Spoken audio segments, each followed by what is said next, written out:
Hey, what's up, y'all? I'm Michael, Destro Designs. We are live from Viper Den Studios. Returning for the second time into the Viper Den is our brother Conrad. What's up to my dude? Yo, Very Joe, much. fellas. I don't see anybody in the chat, which is incredibly strange. Usually by the time I have to jump on, there's already a half a conversation taking place. So hopefully there's not an issue with that there. If you are watching, throw us a comment so we can make sure that everybody can see and everything is working. Because no, seriously, there's usually like 15 to 20 comments right off the rip. So well, what's up to everybody that's watching? Appreciate it. Oh, here we go. Snow Leopard in the house. Anchor Viper. Thanks for coming, sister. My brother Ellis. Dreadnought E. All right, cool. That's all right. It's like I said, usually there's just a full-blown conversation going on there. There was one time that before I knew what was going on and how to use all this, I had set up a stream, and then I was like, wait, I didn't do something, and I was like, oh, I think I just have to, and then I backed out, right? And after I backed out, I didn't go back into the right stream. I created a second stream. So there was like a bunch of people waiting, like watching one screen on YouTube, and then eventually like backed out of it and saw there was another thing. Anyway, so thankfully I'm not that green now anymore. My brother Tex in the house. What's up, my dude? Thanks for joining us. Very much appreciate it.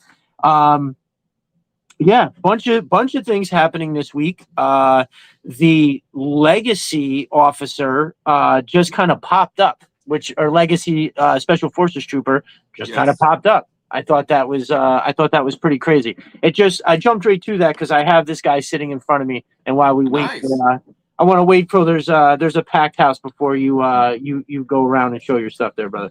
So there's always a thrill because we're not overloaded with my Walmarts are not overloaded with stuff. The one that's right around the corner from my house, once they got, the display that most people got with the actual literal display. And so for a good 3 months, they had that loaded. Now, granted, loaded with the weirdest selection of Frag Vipers, Torch. Oh, here's a couple Ghost Vipers. Here's 7 Spirit Low Light 2-packs, and just like some crazy stuff. And so I did get a lot of stuff from there. I actually bought 4 Ghost Vipers at retail and then wound up selling them all because some people were just like, oh, I didn't get one at all. And I got 6. So I'm just like, okay, here's one for you. And then somebody else like in the Facebook group offered like $70. So at the time he was like, I'll pay shipping and $70. And I just went, you know what? Absolutely. Here you go. And then the other 2 was something similar. It was on a Facebook group. I think somebody offered like 150 for both of them, paying shit, whatever it was. I was like, you know what? Here, you take this. I'll get more. Right. Fantastic figure. Yeah. And then mercifully, you and I talked because you had a few, and I wanted you to get what it was worth. Everybody was getting $100 over there, and I'm like, I'll wait to finally find another deal. And thankfully, I did. Popco Frenzy with that link popped up, and I got 2 of them, $54 shipped. So yeah, gotta have it. Yeah. Especially now that there's a army coming for Chris and the Night Creepers and stuff. So, but no, I was working in a place where I was near a Walmart that is actually in my hometown. I'm just literally never over there. I live a couple towns over now where the schooling is a little better for the kids, right? But I do a lot of work over there. Anyway, I scooted up and I was like, what are the chances they have a special forces guy? So I walked in and they had one. I was like, yes. They actually had a couple Crimson Guard, the Royal Crimson Guard, and what else? Oh, and I did pick this up. They had 1 trooper, and I was like, you know what? I'll take that too because it's still pretty much retail. I don't think that's dipped on sale anywhere. So I was like, you know what? Right. I was like, yeah, I'll grab it. But anyways, I am going to do a full YouTube video. But I just wanted to get right out there in front and say, for a guy that is generally extremely positive about figures, I'm disappointed with the Special Forces figure. I'm hearing that a lot. You're not the first person to say that. Dude, it is underwhelming when you take it out. Hit and run is better.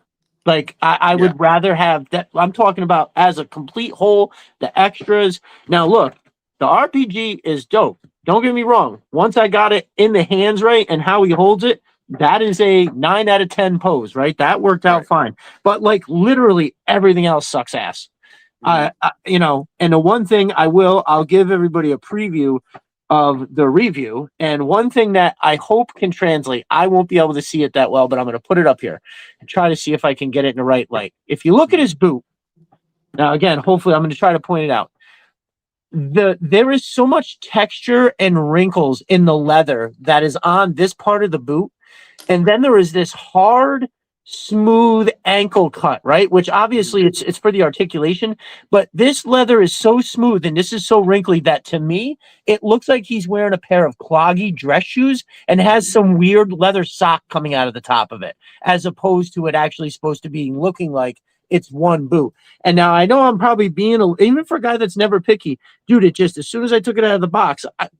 Now, to be fair, let me back up and say I may have gone in with an already critical eye, seeing as how I was paying $42 for it, right? Yeah. The bar is now set. I can get a Monster Force figure for $40 and put a G.I. Joe head on it and have a way better looking figure. This has to blow me out of the water.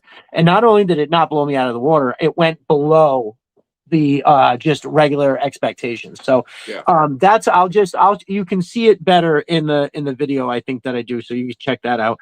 I mean, I do like, they got a nice neon green bit, on this here, which is cool. But also we've already seen that actual computer and the helmet, the backpack. It's very meh. And my brother Headcanon from over on Instagram pointed out something, and now I can't unsee it, is that almost always the camouflage doesn't go all the way around the leg. It's almost as if they only can spray in the front, turn it over, and then spray in the back. Because if you look, the inside and the inside and the outside of each leg is bafflingly missing the camouflage. Bizarre. It's very noticeable. So I don't know. Headcanon pointed it out that like all the figures are like that, and he's like, I'm pretty sure it's because they haven't figured out how to make it go all the way around in like a productive way. Yeah. And I was like, okay, well, I don't know things that much, so he seems like a smart fella. So I've talked to him a few times. So I'm going to take his word for it on that. Now, also one of the things that made me nuts is seems fine on the camo pants, by the way. I was just kind of looking at this. Like, it seems like he's kind of right. It doesn't go all the way around, but I mean, it almost connects. Well, this one does not connect. This one, there is a very obvious lane, which it also, granted, I was looking for it, but it appears to have stood out more than expected. So, and then also there's like, how Doc you can arrange his Medi pouches and stuff. Yeah. So here he's got options for something here, and then there's like an option for something here. But number one, there's nothing else to go on here. So it's either take this off and look at the hole or put it back on. Those are your options. Why make it removable at that point, right? But anyways, as soon as I took him out of the box, I hadn't even touched this arm. It just fell off immediately. And I was like, well, what the heck? Happened to me with a Ghost Viper. I mean, that sucks. Yeah, I was very much so. Again, so it was, dude, I have to say, having just gone through a year where almost everything I took out of the box blew all my expectations out of the water. This one, I mean, maybe that's just I've raised the bar so high. But I got to be honest with you. I'm not sure. It looks like we got some more people coming through in the chat. There's Ellis, Anchor Viper, Snow Leopard, Big Red in the house. Snow Leopard, thanks for joining us, brother. Thank you, Big Red. Jerk just joined. We got Dreadnought in here. Oh, nice, nice. Yeah, that's my boy Ellis. Just another jerk. Thank you much, dude. I didn't get that Techno Viper out today. I missed the mail. There was a few things that I was going to try to get mailed out, and I just did not make it. Got a couple comments from Anchor Viper where she's got a lot of Ghost Vipers. Nice. Yeah, I actually have two more in the box as well. But I think I'm just have to let them go. And then she also mentioned she bought some Mythic Legions today. Just opened them. Mythic Legions, man. Thank God that I don't have any more money to get into a line. That line's amazing. There is a few. So my dudes over at Figure Fight Club collect a lot of those things like Mythic Legions, Savage Crucible, lines like that, which I'm trying to make myself more familiar with. Oh, this week in Hearthstone joining us. What's up, my brother? I cannot pass up this Battle Bear, the literal Battle Bear. Yeah, all that they all look good, and every time I hear it's about like what people enjoy about them and that they're like well worth the money and stuff like that. And proof in that is, my first real excursion off the line in terms of figures goes, I got these Monster Force figures, and dude, and I know that when I look at this Special Forces figure, that 100% this plays into it, but less money for this figure, right? This figure is less money than this figure, and bro, Right. I mean, you trust me. Everybody watching doesn't have enough time to soak in all these details, or maybe you do, because like even in the little screen that I see it on right now, Yeah. I'm really hard pressed. Like and listen, everybody knows how you most likely heard how excited I was when they first showed us pictures of these. I went, I want 20. Yeah. They look amazing. Give me 20. And no, no. Immediately, I was honestly. So I have two more. Right. I got this one, and then I saw that Pop had the link, so I got two more. I was and in the price. I was like, all right, let me. I hadn't even taken this one out of the box yet. I was like, all right, let me just order two more. I was like, and if I really don't like it, I can return one. And I'm gonna be honest with you, pretty sure one's going back. I won't mind having two. One can carry the RPG. I'll put a gridiron gun in the other one's hand. They'll make a good like pair for sure. Maybe that's fine, but I honestly don't see me keeping that third one. So if there's anybody out there that wants one at cost, let me know. Otherwise, that is going back to Whole Foods to return to Amazon probably tomorrow for sure. But yeah, to put a bow on what I was saying with these figures are ridiculous. I'm worried. Now, I really don't care for the monster factor, right? I think it's kind of cool. It's a cool idea. Yeah. It's not really what I'm interested in, but the ones that they have that are like this, that really just look like an awesome. This has very similar colors to the Steel Core Sentry that comes in the 2-pack with the Twilight Guard. And so I actually put them. I wish I had it here to pick it up. It's upstairs in my room. I put them together, and it's pretty dope. Oh, and for those watching last week, when I was wigging out about not being able to find this little piece right here, I found it. So this is his. I think what did Cal call it? The shoulder mic. I think that's what our brother Cal, former or current law enforcement officer of some kind, and our carded king, if you will. Big Red says that would drive me nuts if parts are falling apart right out of the box, brother. Listen, I think everybody here would agree that they know how much I love like everything they came out with. Like when we did favorite of the year, or when I was on Destro's My Spirit Animal, and we were talking about our favorite like 5 for the year, and we had honorable mentions. I was like, honorable mention is literally every fucking figure that's not on this list, right? Because they were all good. It was so crazy that when the crystal ball controversy, people were saying it was figure of the year. Some of us were, some of us weren't. The debate raged, and honestly, I took the list of all the figures that were out at that point, and I put Crystal Ball individually against every one, and it was like, no, I would literally take any other figure over Crystal Ball. No, that's not a knock on Crystal Ball. It's a banger figure. They did an awesome job. It's just that all of the other ones are so good. So now I'm going to be honest with you all. I'm going to return one of these and buy another one of these.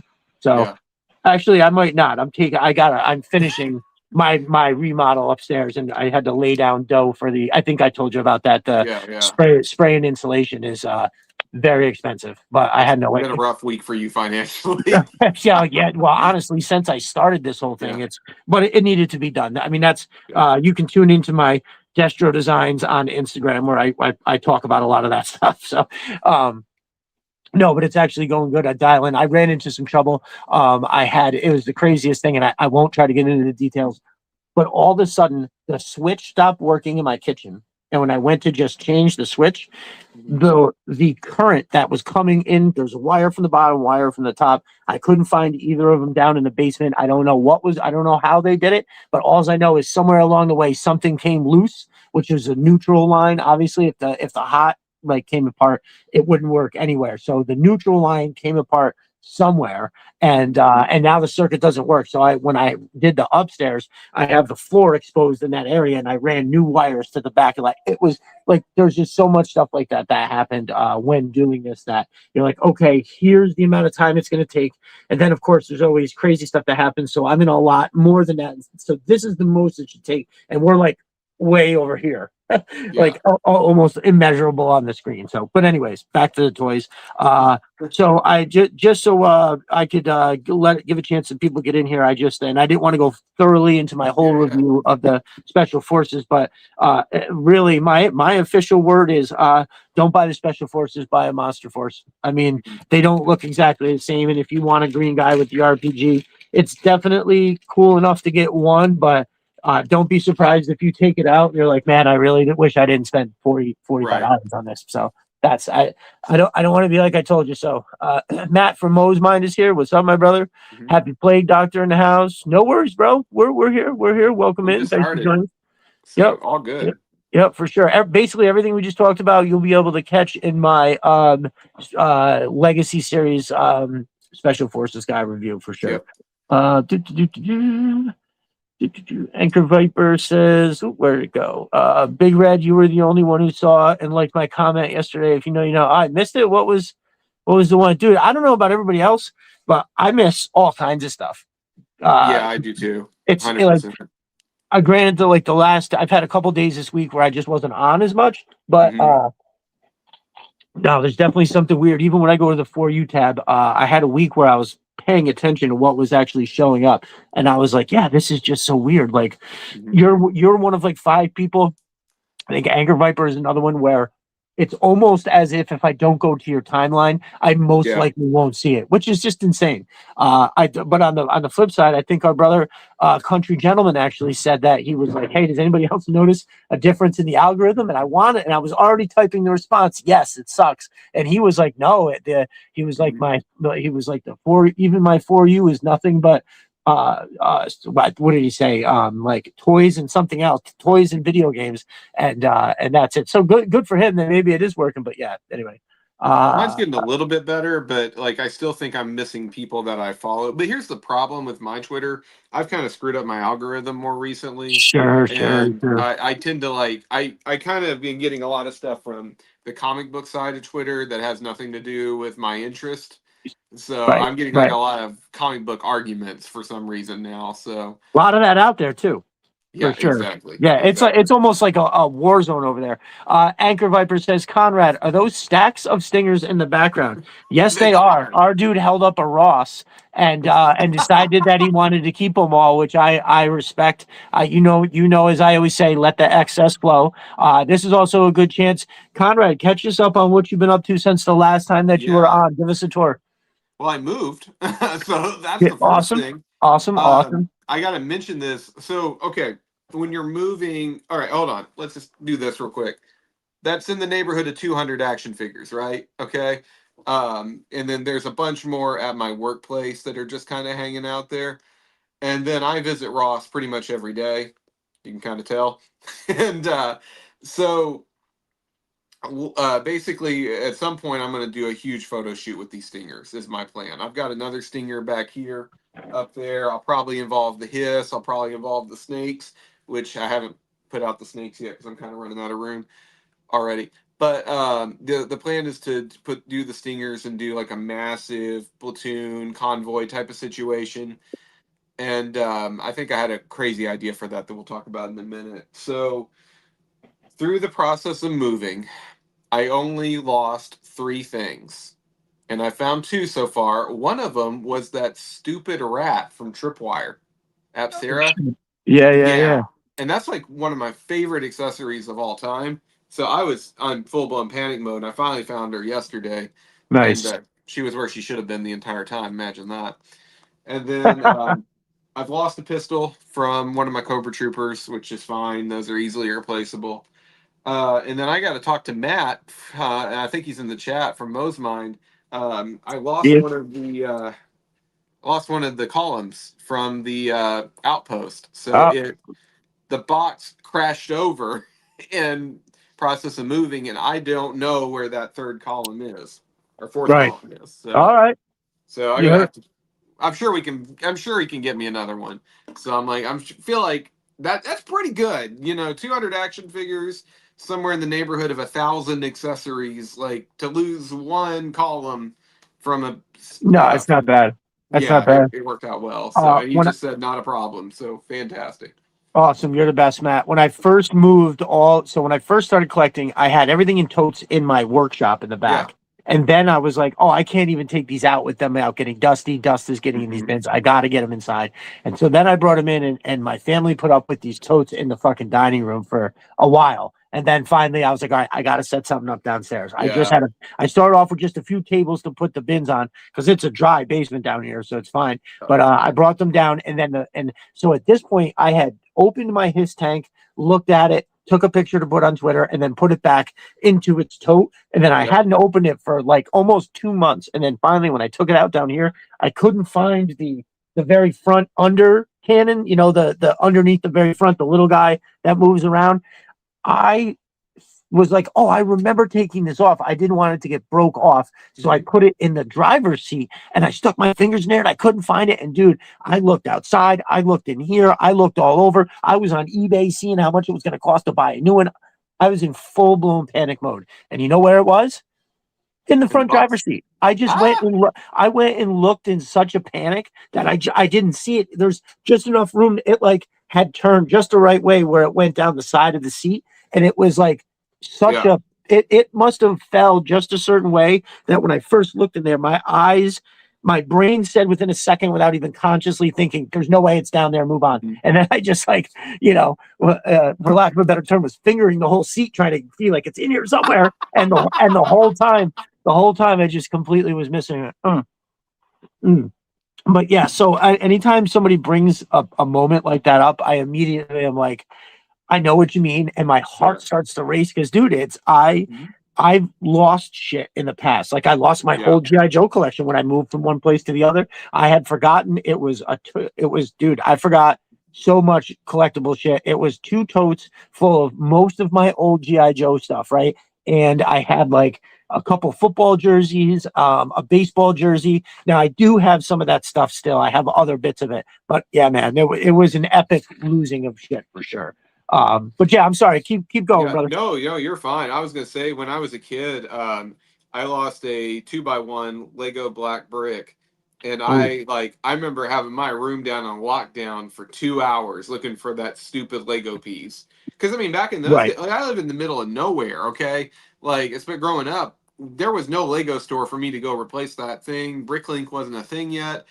I mean, you lose a Lego brick and it's the support, your Lego set is gone. Okay, or you've got to replace it with a color that doesn't work. And I'm a little OCD when it comes to that sort of thing, and I just can't do it. So not that bad anymore. But anyway, right, for sure. Joining us, our brother Dave Lovelock. Thank you for coming in, my dude. I appreciate it. GI Dave. New handle, new look on the page. I love it, my brother. Excellent job.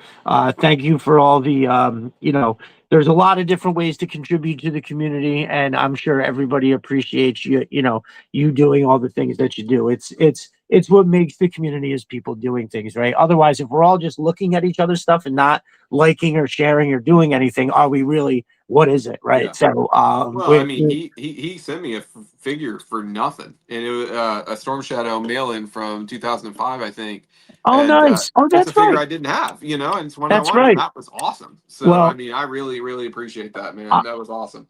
Speaking of which, I wanted to I thought about this the other day that I really need to sit down and make a list, because I was given a lot of stuff at the end of last year, like an insane amount of stuff. If I was literally, it came up the other day and I was like, oh my God, I've just been so busy with like 50 million things every week that I kind of forgot how much shit. I mean, I paid everybody their individual dues, but I feel like there should be like and again, trying to think of it, I remember Roblox sent me like 8 figures, one of which was Chuckles in the box. Like that's crazy, right? And not to just another jerk sent me a bunch of figures, some really cool 3 3/4 stuff. They sent me the most crazy. He sent me some of his freaking soldier patches. The crate, like he put his life on the line for those, and he gave those to me. Like that means the world to me, know. And I'm sorry, like I'm blank. Oh, Stevie Z sent me a huge box of shit, like that crazy computer setup, two different the whatchamacallit machines. Now I feel bad because I know there was at least 3. Oh, Paul Morales sent me a Mezco Dash. CG Horror. Shortly after he got a few things straightened out. He sent me a Serpentor, an Alley Viper, a Python Patrol Viper, and a Python Patrol Infantry guy. And then also sent me four 3D printed vehicles: the Night Raven, the Devilfish, the Mountain Cannon, and the Armadillo. Dude, I dropped the Armadillo and I broke the guns off. I never yelled so loud in my life. I literally had a pain in my throat for 2 days, and I didn't want to tell him. Finally, eventually, I told him that had happened, and I actually glued them on the other day. They look straighter than I expected them to be, but it's still. I think what I'm going to do is put a heavy wash on it, and then use some of this camouflage mesh that came from Amazon. And yes, Chuckles, excellent figure, bro. Totally awesome. Popcorn He got Frenzy in the mentioned house. in the comments there, so I wanted to pull him out a little bit. Look, if you can get a hold of a Chuckles, he's incredible. I think a retro is inevitable at some point, probably in his cartoon colors, where he would have the white shirt. This is more like the original toy. But honestly, if you can get your hands on one for a decent price, I'd say $80 would be the maximum that I would spend on him. I think I dropped 50 when I got mine. But Right. Oh, I'm just looking back. I seen Anchor Viper's name. Anchor Viper is the one that sent me that literally brand. I swear to God, I think it's the mintiest figure I have. The 3 3/4 Alley Viper. And let me tell you, I enjoy all of those 3 3/4 figures that I have. Every time I got one that was from when I was a kid. But Shockwave, the two that really leapt out at me are the two kit heavy ones, and that was the Alley Viper the Alley Viper that Anchor Viper set, which when you could put that gun on the shield and he's got that backpack. To me, there's nobody that has cooler accessories than that figure. And the other one was the ambush. I got that complete ambush that had the tent cloth and the cloth that goes over his head. I kind of sort of forgot how much I love that figure because I don't have that in classified, right? So getting that was the first time I had held that figure in who knows how long. Even before I lost that stuff, my two totes in my 20s, I didn't have ambush in there. I had lost him already completely, and I never got another one. But I love that figure probably almost as much as anything else. Like that little tent, bro, was crazy. It was the coolest thing, because you could use it for anybody. I gotta tell you the story because we've talked before. The last time we did a lot of time about my GI Joe origin, I get to tell you this part of the story. My dad was in toys. He did toy diecast trucks, and so collecting's in my blood, literally. And we would go to toy shows and he would set up and sell diecast toy trucks. So GI Joe, Lego were my two biggest interests. Those things were never there, and not really a lot of Hot Wheels, which is another thing I really like. And I didn't. So it was kind of disappointing as a kid. I'd go in there and only be a few things that were in my interest range. But my brother and I love GI Joe. We try to go to flea markets, and we would get a few figures here and there. That's how we got a hold of the first issue of issue 26. It came in a comic pack, and that was amazing. We got to see Snake Eyes' origin. Well, two things happened within about a year of each other. We got to the toy show, and my dad's helper, who's still a really close family friend, he grew up with GI Joe. He goes, Nathan, there is a Night Raven in a box in here, and there's a guy walking around with it. Wow. And I tracked him down as fast as I could, and he was walking around with this huge box with a Night Raven, a Bridge Layer, a Havoc, was there Conquest in there? I can't remember what all was in there. A huge box of 80s vintage stuff, and this is about I was probably 14 or so, 15 at the time, so I was more collecting rather than playing with toys. And I went and tracked him down, and he sold me this whole box, which had a ton of 80s figures it was $60 for the whole box, and there's complete stuff in it. Damn. So and then that same year, one of my dad's diecast friends bought a massive toy collection, and they asked my dad to come see it. And the story was the family, I believe, that had a son that was autistic, and he wasn't he lived with his parents until he passed, but the whole time he was in his 40s, he was collecting toys. And from the 80s until I think he passed away in 2013-ish or Okay. somewhere in there. And this die cast, he had a lot of die cast, and so these people went and bought everything because that was the deal. You get the die cast, you get the farm toys, you got to buy everything. And so they Huh. had, I'm not kidding you, they had 2 rooms worth of die cast toys. Okay. Farm Jesus. toys, all this other stuff. And then there were 2 rooms of action figures. Jesus.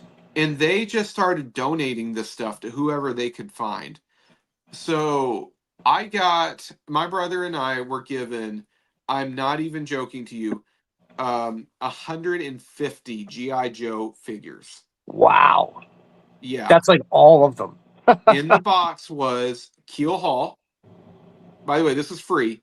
Gears from 94 had his helmet. That's a stupid expensive figure. It's one of the most expensive figures. Right. Figures. Who else was in there? Oh, of course, all your standards, Mindbender, Duke, Flint, Right. Roadblock, everything is in this box. But most of them are Dino Hunters, Ambush, and Lowlight were in this box. Dude, yeah, well, as I'm sure you know, that is for some reason Yeah. worth an incredible amount of money. That thing, I see it Yeah. routinely. I saw that when I was searching for ambush, I saw him, and it was somebody wanted 350 for just the ambush, Yes. and not even all of his accessories. It was like 3 out of his 5 accessories or some shit like that. So I 350 saved, bucks. yeah, and it's incredible. Well, so here's what happened a few years ago. I had all this stuff just moving around with it, and didn't have a place to display it or anything. I sold all of it. Right. And a lot of it I ended up trading actually for my classified collection because I'm like, I just didn't. I love the 3 3/4 inch, but there was so much value in this collection that I had amassed over these years. No joke, I paid off my car That's with this awesome. collection, and I got into classified during this time because these are more. I look, the 3 3/4 inch figures are amazing. I just couldn't collect them in classified, and I couldn't collect because I have a Lego collection that dwarfs this. Okay, Right. a lot of people don't know that I have a Lego collection that's 4 times the amount of this stuff. Okay, and it's in storage right now. I don't have a way to display it. So from that insane haul from when I was a teenager, I paid my car off. I got into classified. I got a lot of other bills taken care of, but I kept a few figures. I kept Psych Out V2. We didn't get Nice. Psych Out V1. I kept Ice Cream Soldier, and at some point, I'm going to have to tell you that story on Ice Cream Soldier. And Okay. then I just had to keep this guy, and he sits on my shelf all the time. I got 85 Snake Eyes. And like Nice. this is one of my favorite action figures of all time. It's the just a goat. perfect toy. It's the goat. So, yeah. Now, Anyway, personally, I put version 1 and version 2 together and say that they're both the goat. But if yeah. push comes to shove, where you have to pick one, Snake Eyes didn't become as popular until they gave him the visor, the wolf, and the sword. Right. Yeah. So, but I always say Larry Hama is the goat just simply for creating Yes. the greatest like action figure based on a mute Yes. character. I think that's insane, and he's like the coolest thing ever. Right. Like Yes. anything that is cool in that way is just in it. Now Deadpool is basically like imagine if Snake Eyes never stops running his mouth. That's Deadpool, right? That's exactly what it is.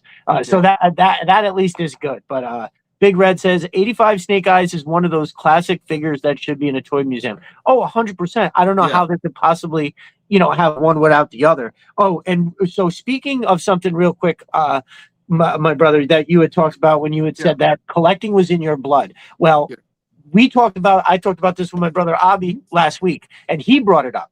And he's the one that said, he's like, he was talking about something, and he's like, yeah, I call it the collecting bug. He's like, I believe it's genetic. And he talked about some family members that collected all various different things. And immediately before he even finished, I already knew I agreed. And I was like, no, dude, 100%. I was like, I can't think necessarily of my family, but this is definitely something that is rooted in, as in my DNA for sure. And I was like, I also happen to have like an addictive personality. So it's like, and I not only when the collecting bug comes and that addictive personality, it's like a double bang of all the facts. Yeah. Our brother Dave says, "Oh man, I hate it when it does this. Man, it moves the comments on me." We have one hell of a damn good looking group in here. I shit you not. Look at how many legit good people we have. Happy to be here. Thanks for bringing us together. Well, you're very welcome, my brother. This is I love this Saturday night hang. I think it's great. Pop Cole Frenzy also commenting on all of the stingers. I love it. This week at Hearthstone's Dial Tone, Leatherneck, Mainframe are all 3 3/4 on my shelf. That's what's up. I've listed off a few times the ones that I have over there. It's I've gotten very lucky also to speak to Anchor Viper about my collection. So the only 3 3/4 that I have are the ones that I remember vividly having as a kid and being obsessed with. Right, so it's going to wind up being 15, maybe wind up 20. But I have Scrap Iron, Shockwave, Lightfoot, Salvo, Ambush, Alley Viper, Firefly, Airtight, Toxo Viper. I think that's pretty close to it because I think I had about a dozen. I'm pretty sure I'm missing one or two, but they're just the ones that I remembered. So I'm definitely still looking for a Snake Eyes, a Destro, Hit and Run. And I'm sure I wrote it down the other day. I can't remember all of them, but then that's going to be it, right? I've got a few that I bought in 2008, and then of course I have the carded collection of 3 3/4. I think I have I can't remember what it was. I bought about a dozen of them off of a guy on eBay. Is like a lot. They were all just awesome carded ones from the 25th anniversary, and then I think you sent me one. You sent me a dupe. That's in there. I recently bought the Arctic Snake Eyes where he's in the black with the green pants. Dude, that's one of the coolest. That's the best 25th anniversary figure. It's not even close. Well, hold on, real quick. So I do like a green, but first of all of the different troopers that they did, like the anti-tank guy, the this, that, the other Viper, those are all very cool. But dude. Yeah. This is 3 3/4 supremacy, right? It's beautiful. It's beautiful.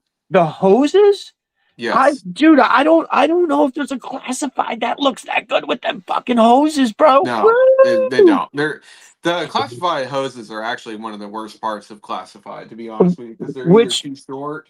Yes. Or like this Mindbender here. This tank keeps falling off of him if I mess with it too much. Okay. Because of the way the hose is. Now, but here's what I will say though about that Paraviper, because we had that one.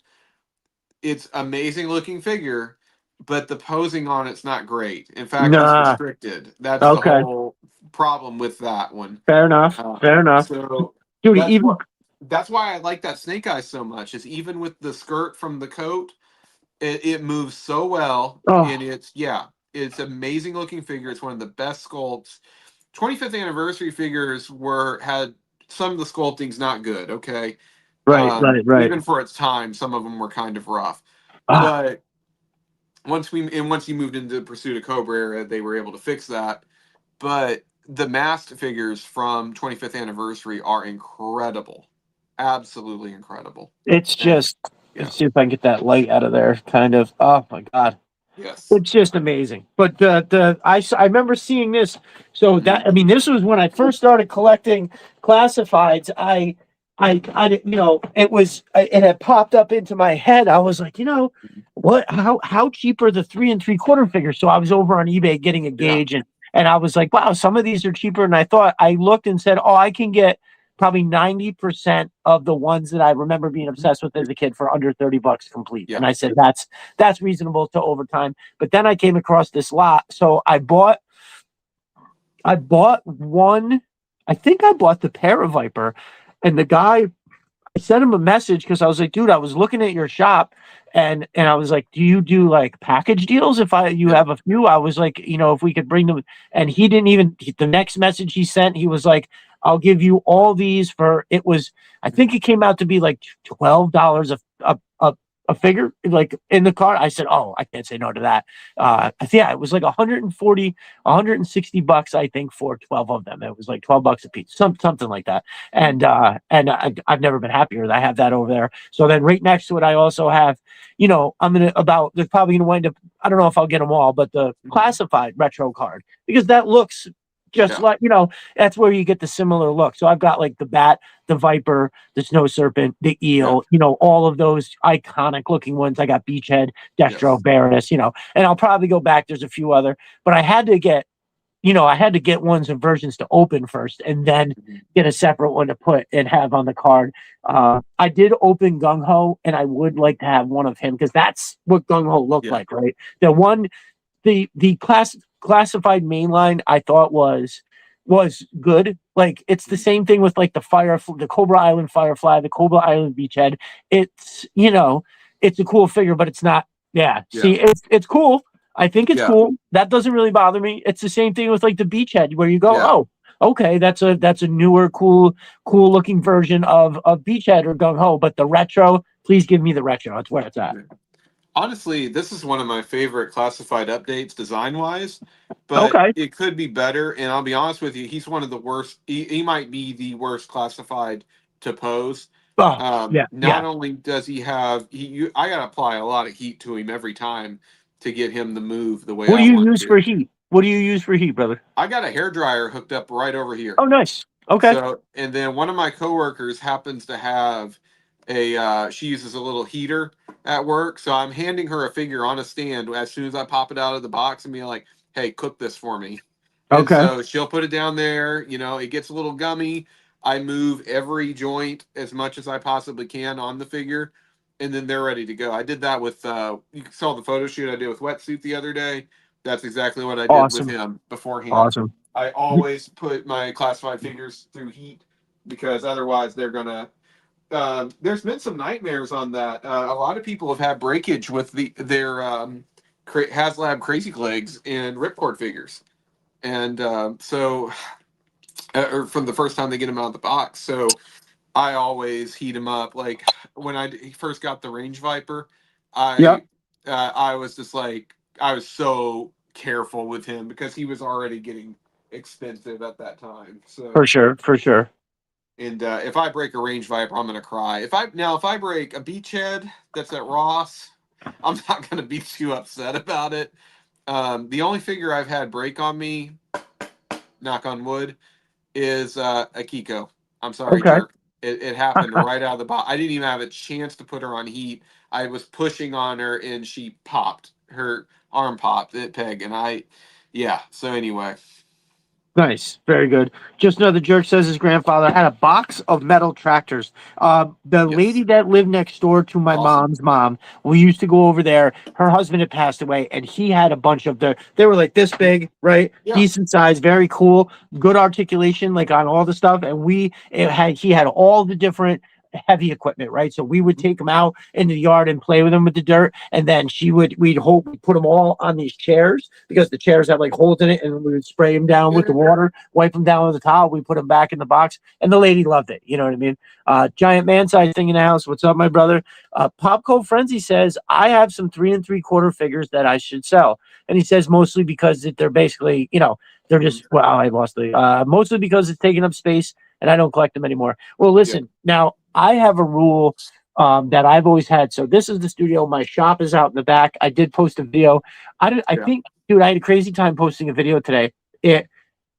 When I didn't think it posted. So like 10 minutes later, I went and looked on my profile. It's not on my profile, not in the media. And then it's no notifications from it. I finally see it as I'm scrolling through the timeline. And it's got likes and everything that weren't in my notification. And the guy, dude, it was crazy. So I didn't know that. I think I wound up posting it multiple times. So if everybody out there saw that, I apologize. That's basically what happened. But anyway, Pop, I was saying I have a rule out in the shop.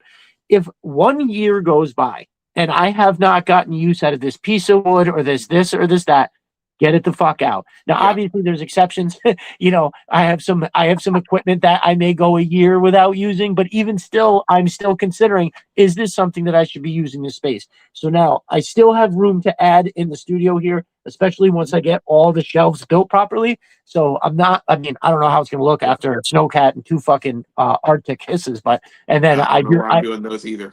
And I am going to buy a Arctic Atlas for sure, because there's no way I can't do that. I've been staring at that thing all winter going Arctic, Arctic, Arctic. So anyway, that's all going to take up a lot of space. I mean, hell, I gotta display my freaking Rattler like that, but yeah. So I'm still not. Yeah, I'm not real happy with how my HasLabs are displayed. I'm gonna do real quick. I'm gonna take this off of the. I gotta stand here and I'm gonna kind of move around. You're not gonna see part of it because it's still a mess.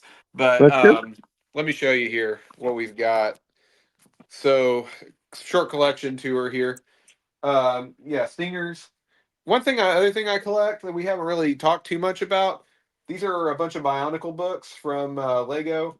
nice. I've got a retro Baroness. If anybody wants a retro Baroness, let me know because I don't need her anymore since I got the HasLab. I think I want that.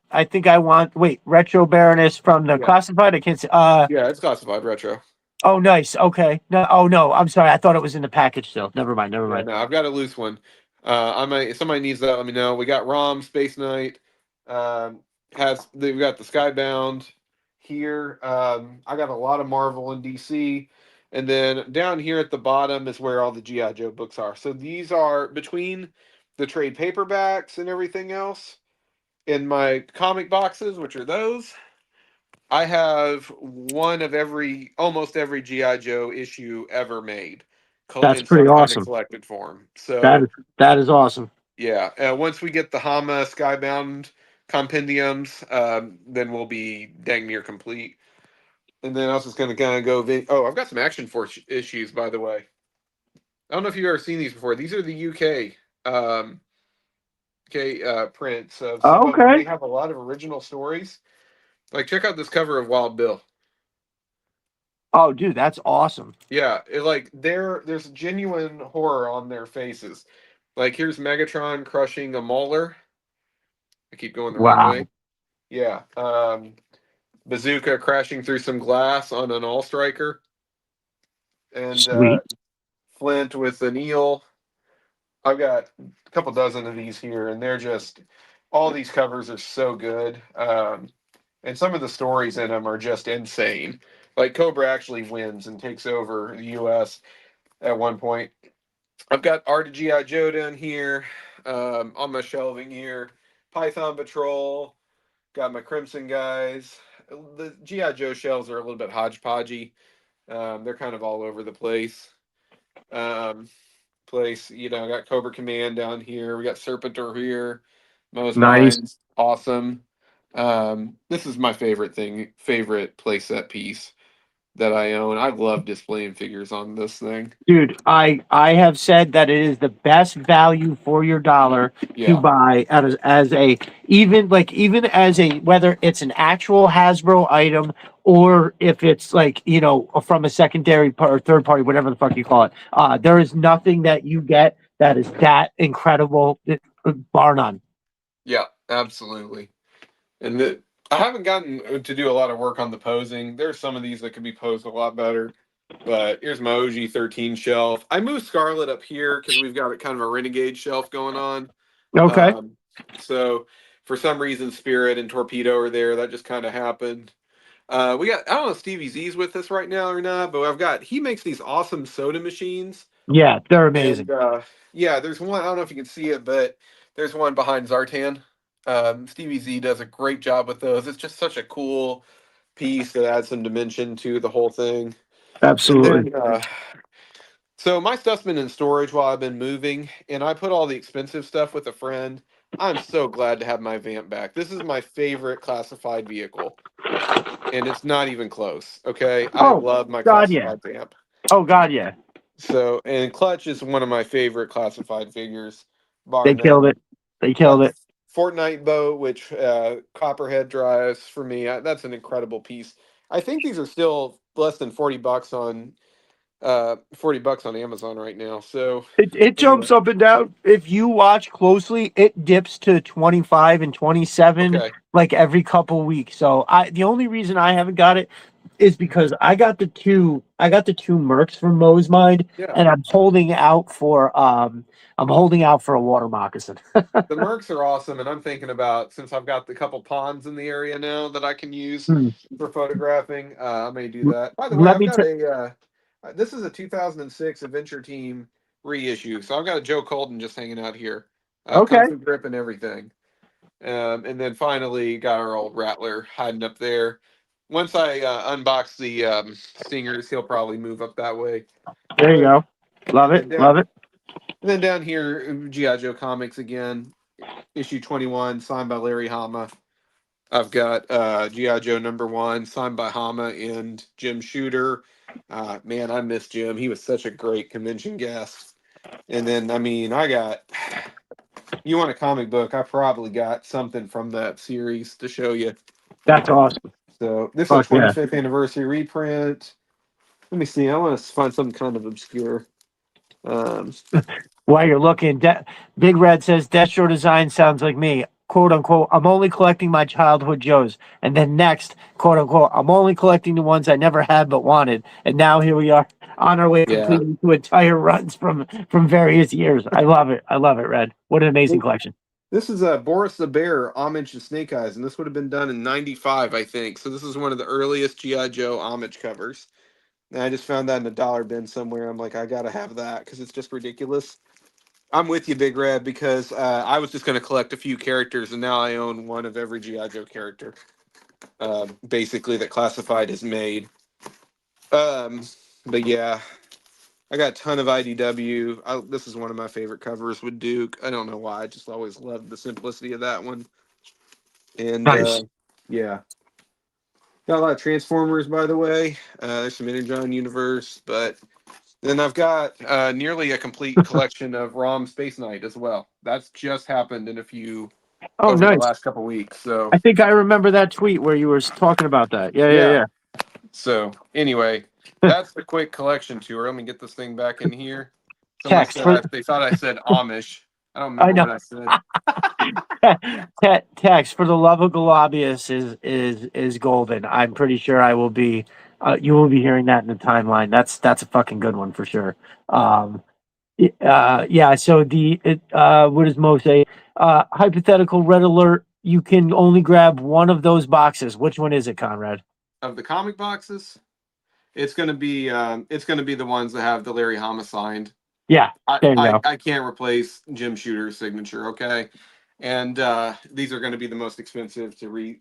But if I can, I'm going to try to stack the Devil's Due one on top of the other one because I've got a lot of other fairly rare Devil's Due comics in there, and especially ones that are from my childhood, because I say childhood, I was more of a teenager when I got them. But yeah, I gotta work with that as well. Nice. Anchor Viper asks, "Is $500 a good price for a complete Terrordrome?" I have no idea. I have no idea, sister. Conrad, and she also says, "Conrad, I swear I just heard you say Amish covers." Big Red, Amish? Is it regular Amish or weird AI Amish? I know, right?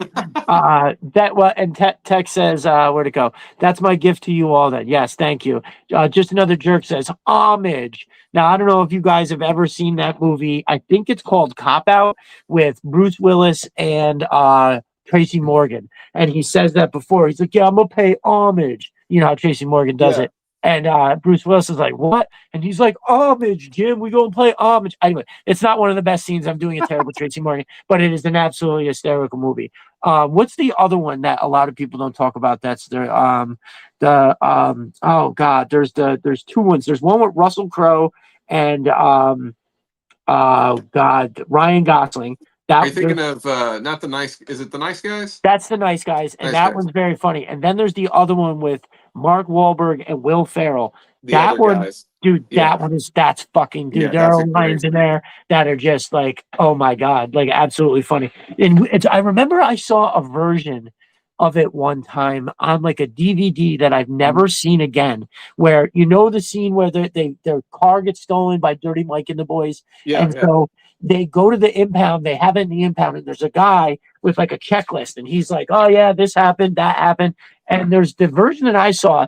They go way overboard, where the guy's like, "Oh yeah, you see that in the back window? Mama Raccoon crawled in here, gave birth to a whole litter full, placenta blown Mhm. all over the window." And they said like a bunch of crazy shit. And then every version I've ever seen since, I'm like, I don't know, I haven't seen it. So if anybody knows what I'm talking about, it's gonna be one of those Mandela effect things. Like my Maybe brain a deleted scene or DVD feature or something. something like that. I don't think I've ever taken the time to look on the internet. So Yeah. I'll take a look afterwards for sure. A lot of people saying that the Toxo Viper is underrated. So I agree. And I'm very excited to see what the classified does with it. Now, with that Yeah. being said, I was a little disappointed with how the render looked for the Hydro Viper. I felt like I felt like there was an opportunity to go way overboard with that, Mhm. and it looked a little. It looked like it was lacking a lot of just gear and whatnot. They definitely like tried to go hard with the face, which is good, but I don't know. I don't Yeah. know. I thought it looked a little underwhelming. So fucking I, A. I like it. It worked for me. I just want one of those. There's just too much going. I got too many figures already, so I'm gonna Right, have right. to. Yeah, I'm gonna have to stick down with that.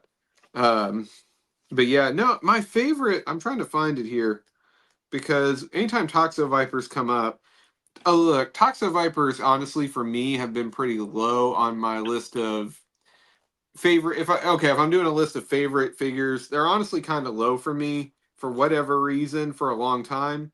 Right. And there's one in particular issue of the Snake Eyes comic that IDW did that I really, really, really love. And Duke in a quarantine suit because he's been infected with a virus, and Snake Eyes tear through a basically a bunch of bad guys. Okay. And I don't know if you can see it because of the glare. Try to turn it a little bit, but there's this awesome splash page of these Toxo Vipers coming to Oh, fight nice. Duke Okay. and Snake Eyes. This Okay. is in the Cobra Command. I've got the giant Cobra Command trade paperback, which is kind of hard to find, but if you can get it, you can get it. And here's Duke and Snake Eyes just blowing through these things. There's an imp, I think, is what that vehicle was called Oh yeah, yeah. down here, and it's just so good. It's amazing. That's Every time I awesome. think of Toxo Vipers, I immediately think of this book. When I Everything think about it's dope. there is a cover of one of the GI Joes where it's like an up close of the Ice Wolf, and you had the Ice Wolf driver in the front Hmm. seat, and then in that second seat up behind it is a Toxo Viper with that helmet sticking out. And I don't remember who. Then it was a Joe also on the hood of it, like trying to get in or shoot. It might have been Snow Job or something, but Hmm. that's also an awesome cover. Yes, it Yeah, is. the imp was dope. Dave says the same thing. Definitely, Yep. definitely, definitely. Yes. Anchor Viper says, Big Red rap fans got to stick together. You should have heard me when I saw Night Vipers Room 187. Yes. And you made an awesome Snoop Dogg comment there. And I believe you said I was the only one that got it, and I might have been. So yeah, for sure, for sure. That's pretty Snow dope. Leopard shouted out Crake. Crake is in IDW. Okay, everybody, if you don't want to be spoiled for a comic that came out 15 years ago, shut the stream off real quick and come back in a minute. Um, actually, I gotta grab the comic because this is the pinnacle of GI Joe comics. Listen, Hama's the master. Hama's is GI Joe. Okay, I've got the hardcover box behind me. Hama's amazing. This is peak GI Joe. Okay, Mm, storytelling from a quality standpoint and from a amazing thing of just being amazing. Mike Costa in Christos Gage is Cobra: The Last Laugh is movie quality. It's the Breaking Bad of GI Joe comics. It's unbelievable. okay, And are we ready for the spoilers, guys? here we go. Chuckles joins Cobra. Okay, it's an undercover op. He has to continue working through the Cobra organization. He starts as a trooper, works his way all the way up to where he's working alongside Tomax, Zaymont, Big Boa. He trains some range vipers. it's just an unbelievable, absurd story. That does sound And cool. yes, it's so good. And you'll have a different view of Chuckles by the time this is over. Okay. Are you guys ready for the spoiler? Let's do it. He kills Cobra Commander by shooting him through the head. Oh, shit. It's Damn. unbelievable. Wow. It's unbelievable. It's one of the coolest things ever. Here's the ever. Yeah. He works his way all the way through the Cobra organization. Here he is in this page. Wow. The caption is, now he's in a Crimson Guard uniform. It says, now I'm going to kill everyone in this building. And he goes guns blazing, just absolutely. Chuckles is kills Cobra Commander. No shit. Yeah. And then this is called The Last Laugh from IDW. This is a very expensive hardcover if you can find it. If you want to read it, you really want to read it, let me know on Twitter. I'm GI Joe Guy 84. I have a way for you, digital way for you to read it. I will send it to you if you want it. But it's hopefully it gets reprinted soon because it's incredible. It's amazing. But Chuckles, but yeah. And by the way, final spoiler here: Chuckles actually dies. He sacrifices himself. It's amazing. So damn, what? So yeah, and then it spins off. So a new Cobra Commander must be chosen in this series, Cobra Civil War, and the one who wins is a Viper named Crake. So he becomes the new Cobra Commander. So anyway, all right, we're good. We're good. Everybody, tell Anchor Viper that we're done talking about this because she said I'm going to tag out because I want to read those comics. We're done talking about spoilers. Sorry. Again, it's a 15-year-old comic. If you haven't read it yet, I'm sorry, but yeah, no, that's fine. That's Snow fine. Leopard and Snow Leopard and GI Dave are both saying that that's one of the best stories, GI Joe stories ever made. They're absolutely right. Listen, Larry is amazing. He's the master. This is Big Red. This is the GI Joe Cobra series. This is called The Last Laugh. Is the name of the hardcover. If you want, I can send you the link for it. It's incredible. One of the coolest GI Joe stories ever made. Dude, that's super cool. I love it. I will tell you, you get a complete story if you whenever you want to dive into the IDW series, you're going to get a complete Chuckle story. That wraps up, but then there's more stories after that that didn't really have an ending. It fizzles out. IDW GI Joe is one of the saddest stories in comics. It's horrendous how it ends, if I'm being honest. Oh no shit. So anyway, yeah, they made a lot of mistakes. But yeah, anyway, that is my story on that. Very cool. Tex asked a question earlier. I wanted to come back and jump into this. Answer this question. He said, "What are Conrad's collecting goals?" And actually, I want to ask you that same question. I'll answer first, and then I want to hear what you have to say. My goal is to have one of every GI Joe character that Classified makes. So it started out with I just want to get the characters that I liked the best as a kid. So I got Duke, Scarlet, Roadblock was a must-have. Then I saw they had Rock and Roll and Shockwave. Those two were the ones that convinced me to get the line because Shockwave and Rock and Roll were so good. Nice. That's what's up. And then when I saw they had Big Ben, I was all in. I love Big Ben. He's always been another favorite. Range Vipers, that was another selling point for collecting Classified. And I never thought I would get to the... So Snow Job and Torpedo were kind of my benchmark characters because they're so environmental specific. I thought, I'm not going to buy those until I absolutely have to, okay? And now I have them, and I have every other very specific character. I never thought I'd get Serpentor. I've got him. Right. And so I've got one of every character now. I'm not missing anyone. Okay. That's what's up. And that's my goal, is just to have one of each G.I. Joe character. So Lifeline, Sundown, Big Lob are characters that I don't have yet. But I'm working on getting through that. He said, Texas asked about army builders too. I do army build. I've got... I try to limit it. We'll talk about this in a minute, Destro, because we said we were going to talk about that in a minute. Yeah. I have rules for how I collect troop builders. Well, so no, you can go ahead. Go all in, brother. We'll talk about it right now. Yeah, I might as well. Might as well. Well, okay. I started out with I'm going to do 3 of each troop builder if I really like the troop builder. Okay. I love Viper's design, but do I really need 3 of them? Probably not. And so my rule is I can only collect 1 of every GI Joe character. Okay. So if you are paying attention behind me, you can see I'm not really doing a great job at that. It's okay. I got Beachhead there. I got Beachhead there. I got Duke and another Duke and another Duke behind there.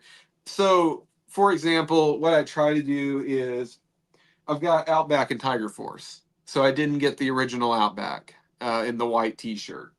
Dusty, I only have the Tiger Force Dusty. With Night Force, I try to only get one or the other. Now, sometimes the Beachhead and Quick Kick set, that was too dope for me to pass up on. But I used to be a completionist when I was collecting G.I. Joe Pursuit of Cobra back in the day, the 2011, 2012 figures. I burned out because I couldn't do it. You had convention figures to it, you had Right. all these other figures. I burned out of it and I started, frankly, disliking the brand. I've burned myself out on Lego stuff before. And so, yeah, Big Red just said collecting goals are like New Year's resolutions. They never go quite as you plan. And that's And very they change true. every year. For They sure. change every year. Exactly. So, so when the retros were announced this week, I've got Wild Bill up right up here. I've got a figure of Grunt that I like perfectly fine. I don't need another one, right? Of those characters, I've already got Techno Vipers. I don't need more Techno Vipers in a different color scheme. So I'm going to pass on those. Would I like to have them? Maybe. It wouldn't be, it'd be cool, but I'm already out of space. I don't know if you can tell, but I'm already out of space. And like at my work right now, I have Vipers. I have what else do I have at work? I have Wetsuit, Mainframe, Budo. All those figures you sent me, Destro, are at work right now, waiting to Okay. be opened and photographed. So none Okay. of those are here right now. And I just, I got to think through these things because otherwise I'm going to run out of space. The completionist bug is just going to absolutely get me. I have no reason to own 1 of every number. It just doesn't make sense to me. Like I told one of my collecting friends, I said, I'm just going to buy. Listen, my criteria is I try to buy 1 of every character, but if I don't like the character, I don't buy them.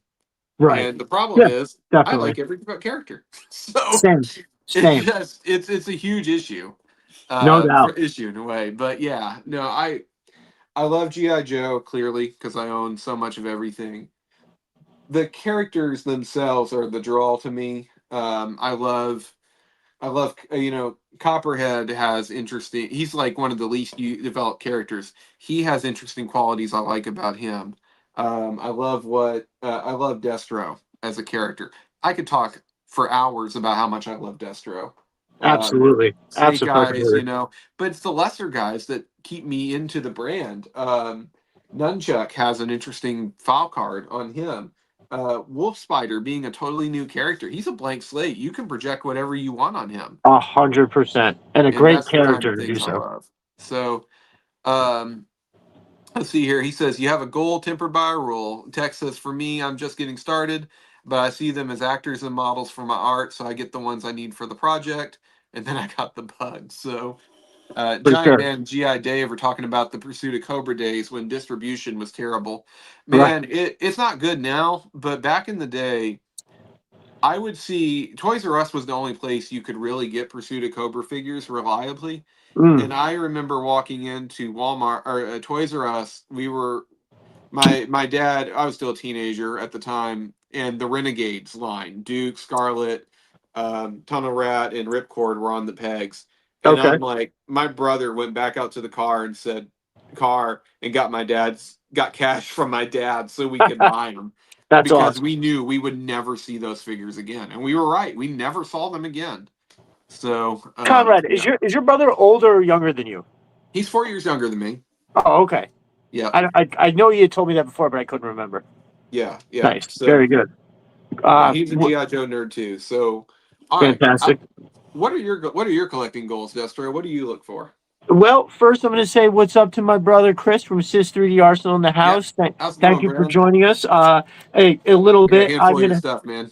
Yeah, so like the last couple weeks, I've waited like either too long to talk about his stuff and Mo's Mind stuff, so we'll be doing that a little more in the middle of the show. But so like I had said, we were talking about as far as collecting goals, like they can change, and it has. When I first saw like the Alley Viper, and I got the Alley Viper, the Destro, and it showed up. I took the Alley Viper out of the box, and I immediately knew that I was definitely going to want more of them. But I did not envision that right here I would be with this podcast 40 episodes in. Like, I go on all these other great podcasts, and then I have this whole room full of shit. I have dio pieces. I would have never thought that I was going to get here, right? Because originally I just wanted to build a couple dios. Like the first shoot I wanted was, Shockwave and an Alley Viper in an alley, like shooting at each other, right? Because that's, as a kid, that was like my favorite thing. But then it turned into, I want a bunch of Joes on the top of like a cliff, looking down into a Cobra base where there's where Cobra Commander is giving a speech from a podium. You know what I mean? And I want the Joes to raid his party. And then it turned into, and at that point I had like 40 figures. Every time on Amazon, yes. Mm-hmm. Every time on Amazon that I would see, I got a bunch of them here, and then I have just as many of the Crimson. It's ridiculous. It's amazing. But anyway, I tried to I was like, okay, I'll get a few, and then I started seeing the gridiron stuff with those drones, and then I was like, oh, look at the his tank. And so the next, I mean, dude, I think I had probably like the 50 with like some troop building. So it was all my favorite figures, like right off the bat. I remember still trying to understand what the difference between the retro carded and the main line and all that. And so I think at one point I got to I was like, okay, wow, there's a lot of these that I like. I want to make all the dios and take all the picks. And so it all kind of started revolving around what I wanted to do dio wise, as opposed to how I approached collecting the line, if that makes sense. Right. And, I was just basically buying what I liked, but exactly like you said, brother, I like everything, know, and I like multiples of everything, I think ultimately, what did I buy? Did I buy seven of the snake armors? Like, I think I gave one to Matt from Mo's Mind and somebody else got one, I think.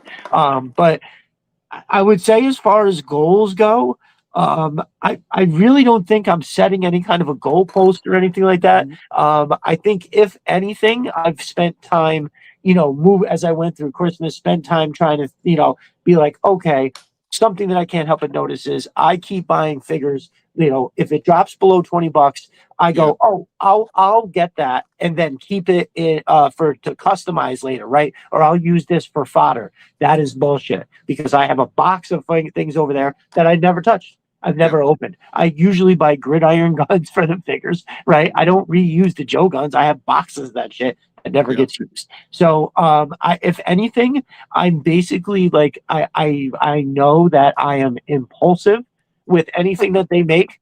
So I just have to basically just make sure that I don't buy. I want to really like it to buy it, right? Yes. So just try. But again, I'd have to say, the current wave of retros coming is the first wave that's for a whole year where I was like, ooh, Wild Bill would be cool to get, because I don't have a Dragonfly, probably won't get one anytime soon, right? And I wouldn't mind the Wild Bill, but was it the Technovite, the Grunt? The Grunt just looks like another trooper, right? We have the Grunt that came out. It's a phenomenal figure. It's one of the coolest looking ones, if you ask me. When you put the Steel Core Sentry helmet on, it looks like a really cool figure. I absolutely love it. Plague Doctor says I need 50 Raptors so I can recreate the assault on Ajax General. That's hysterical. I love it. And so, Yeah, I wouldn't say that I have goals. Like, of course, if I ever won the lottery, of course I would want them all. I'd want all of them in a box on a shelf, and then all of them opened somewhere else for me to play with. Right? I would get everything. As far as like the vehicles and stuff go, like I'm trying to think of stuff I passed on. Oh, I passed on the Joe the Joe base or the like I have three of the porta potties as the if you will. I have three of the Cobra ones because it's the Cobra Blue. I think it looks awesome. But the Joe version, I didn't get any of those. I didn't order a Ninja Force Zartan, although that wasn't on purpose initially. For real, I actually like didn't want to get it, and then I started seeing some pictures of it out of the box, and I was like, you know what? It doesn't have to be Zartan. He's just another Dreadnought. It's a cool figure.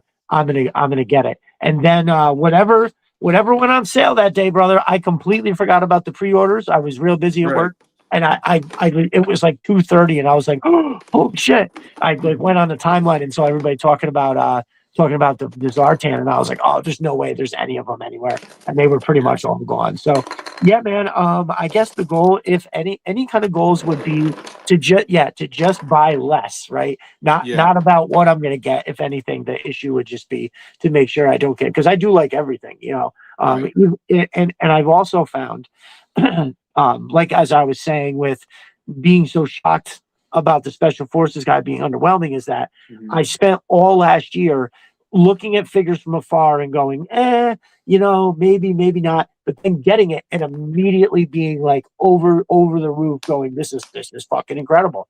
So that's what made me think, I'll just kind of get everything. And but I just got 10 of these gridiron jams, the latest one they had for $5.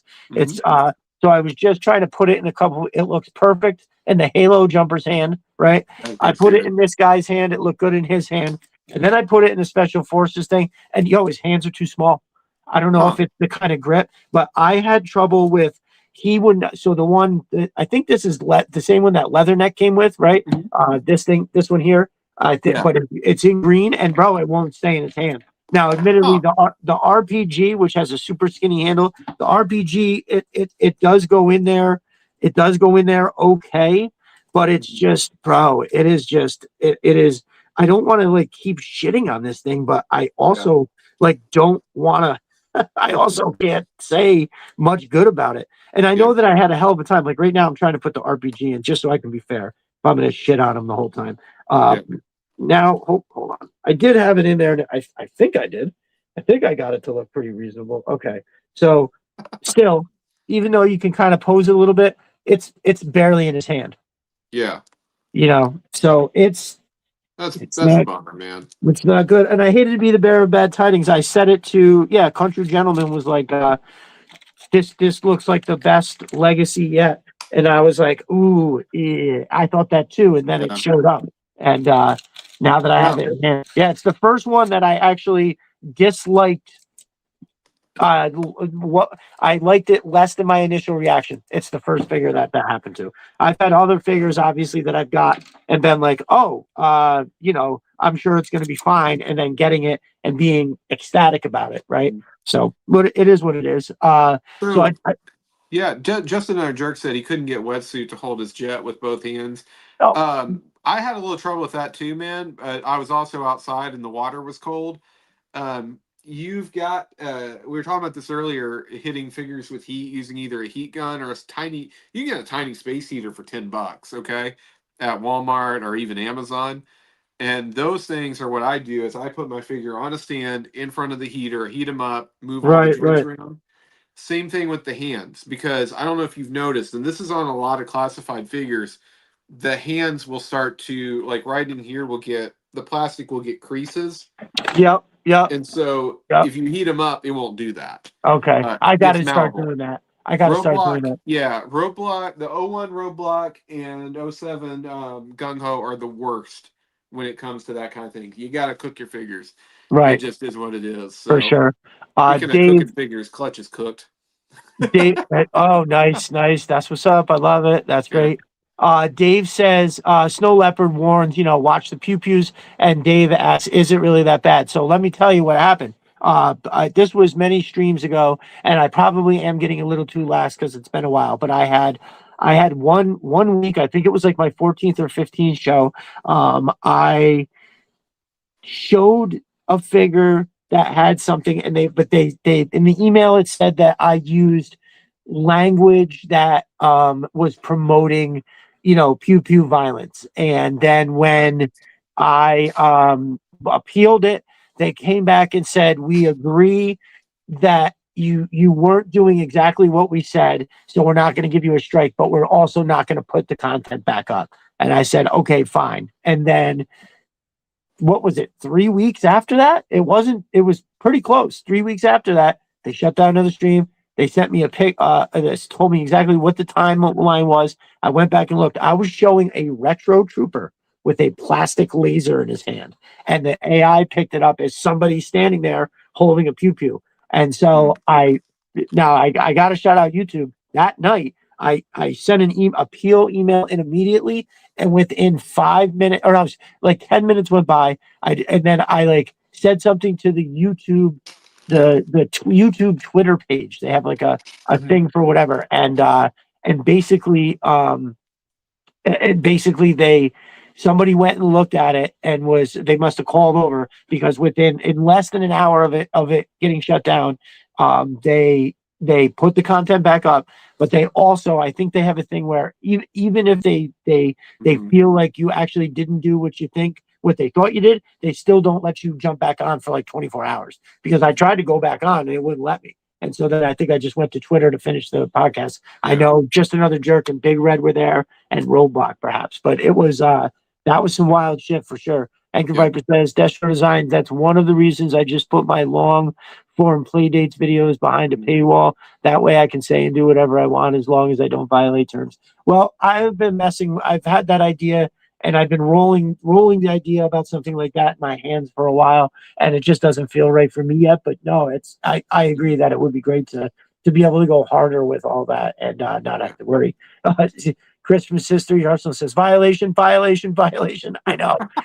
Just Another Jerk says, yes, it was like 2 weeks in between. Yeah, they were very close. I was nervous. I thought for sure I had a real problem on my hands, because and also in my head, I'm like, I watch all these other shows. Everybody talks about it. We never have a fucking problem. So yeah, I would have never thought it was that bad. I'm surprised, but not. Well, I'm sure they're working out the bugs on the AI. Like, the AI has to be able to determine, well, let's see, is it a human being or a 6-inch plastic toy?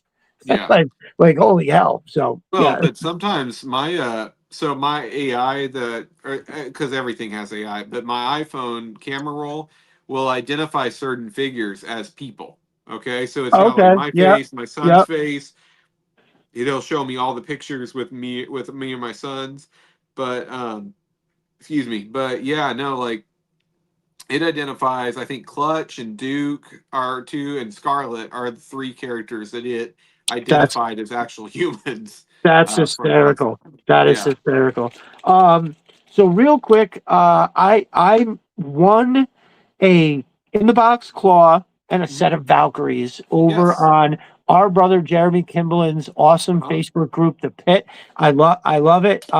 Those raffles are the best, right? So Jeremy always has something, like, the raffles are usually like $3 or $5, and you can win something that's worth a lot of money. Like, I think the recent one was one Ghost Viper in the box. It was a $3 raffle. They're going for $100 on eBay. So $3 could win you a $100 figure. No ifs, ands, or buts about that. And so I won I did enter one of the more expensive ones that our brothers them put it on, and it was a $20 ticket, and I only bought one ticket because I was like, it's $20. So I bought a $20 ticket, like, just to give you an idea. First, he had like 8 or 9 prizes, I think. First prize was select a HasLab. He had in the box a Hiss, a Dragonfly, and a Rattler. You could take one of those, or if you wanted a Snowcat, he had an order that had already been paid, and he's just going to change the address on the Snowcat. So I don't know what that person won. Second place was a 3 3/4 HasLab Sky Striker. I don't remember what third place was, but fourth place was a Fort Mod. I won 5th place and won a Claw and a Valkyrie. I almost told them, hey, ask the fourth place guy if he wants to switch. I think I'd rather have the thing. And even though these seem, worth more money or whatever. But anyways, I decided, I was like, you know what? I already have 4 claws. Here's 2. The other 2's over there. One's like up there. So I was like, I already have 4. I can't, a 5th one. I'm like, I think I'd rather trade it for something. And then the Valkyries, I also felt the same way in that I think I already have 3 sets. So I was like, what is it? The 4th set, I'd rather get some figures maybe that I don't have. And so I made a trade. I traded the claw for, I just took this out. So here's the Twilight Guard Steel Core Sentry and an in the box Range Viper. So it's basically like, if you do the math, now I know this guy probably paid $13 for it at a whatchamacallit, but I don't care. They're selling for $50 on eBay, so that's what price it is for me. And this guy is up to like 80 in some instances. I know it's selling for 70. So I did the math and I was like, you know what? I think we're both getting a good deal, all things given. And then I traded the Valkyries for a Wolf Spider and a loose Twilight Guard. So I now got 4 Twilight Guards. I'm very happy about that. Also, I want to shout out our brother and member of the community, Dan Salcedo. He told me how to say his name, and it's one of those things where I go to say it, and I'm like, wait, did I say it like this before, and this is what he told me it was, or did I say it like this before, and this is what he told me what it was? Dan Salcedo, he's a lovely human being. I love the dude to death. I actually talk to him quite often. We have a lot of very similar sensibilities and agree a lot in terms of fatherhood and just living life in general and stuff. So I very much enjoy talking to him, and I feel like we've become great friends. So you probably heard me say it, but I'm going to say it again. He single-handedly now has gotten me into a Rattler for less than retail, right? So he tried to, he was like, I got this loose Rattler. You should have this in your collection. And I was like, ooh, man, I don't know if I can drop that a whole bunch of money in that moment. I was like, I got so much other stuff going on. And he's like, well, how about I send you the Rattler, and then if you pay me something, you pay me something. If you don't, I'm not worried about it. Now, I was like, that's awfully generous. Now, I did agree to give him, I think when I looked, I saw the it was 200 plus shipping basically on eBay, right? For a figure this Rattler. And I said, dude, I see no reason for me not to give you less than that, and let's consider the just the way that you being like, pay me whenever as the deal, right? That's the friend part, right? I don't need you to lower the price. I want to pay for that for sure. But just because that's so generous of him. And so I got it. I love it. I made that one little video. So I wound up buying the gunner, right? I bought the gunner because he was on eBay. I think I paid $60 shipped, which I thought was a pretty decent deal given I seen it else. So I got that, and I was like, you know what? He's got a flight mask. If I stick him in the front, it'll look natural, right? If I put him in the pilot seat, he's got the flight mask. He'll look whatever. But then I got him, and like less than a week later, Dan reaches out. He sends me a picture of this, and he says, I'm looking at these right now. The guy wants $135 for both of them. No. Now, I don't know if anybody knows, but you can't get either one of them for $135. They're both selling for about $150. Wild Weasel's price has gone up significantly. And I said, well, brother, like, can you? And he says, I already told the guy that I wanted them, because he was like, if you don't want them, I'm going to keep them for that price. And I was like, absolutely. It's so crazy. But anyway, I was like, no. I sent him the money. And then my brother drives. I think he said he was kind of going up that way.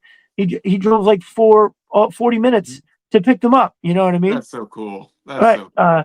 Texas gentleman and lady, I hate to always crack wise and run, but I have a tight schedule. Good hang. Oh yeah, absolutely. Thanks for coming through, Tex.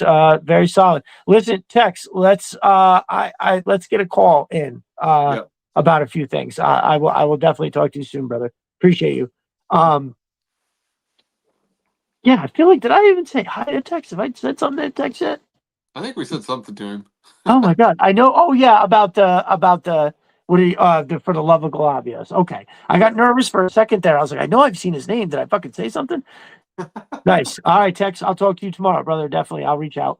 Yeah, anyways, Dan drove 40 minutes, picked up the figures, shipped them to me, and now I have a full complete Rattler. And when He's such a good guy, man. That's dude, awesome. so even with the $60 that I paid for the gunner, and you add up 200, 135, 60, that's $295.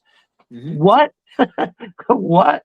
So and now, because dude, I don't think you could possibly get it for that price. So I will always credit him for single-handedly getting me into an all complete Rattler. So I love it. Oh, and did I say? Oh yeah, I did say what I traded the Valkyries for. So basically, as far as pickups go, I got, like I said, I got the one whatchamacallit, and then the Special Forces guy, and then I immediately ordered 2 from Amazon because I was like, I hadn't opened it yet. I saw this on eBay for $20 shipped, so I had to pick it up. This is one of them army builders that it was too good to pass up. Oh, that was one thing that I didn't touch on when we were talking about collecting goals. Nice, there it is. I had to pull it down. Damn straight. It's I had totally forgotten about the other pilot guy, and I wanted to pull him out because I haven't had a chance to, or gunner, I guess. He's not a pilot, he's more of a gunner.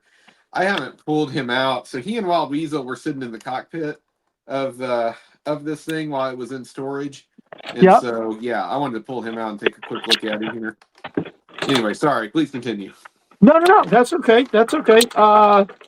Shit, now I don't remember what I was saying. This, I bought the number 24.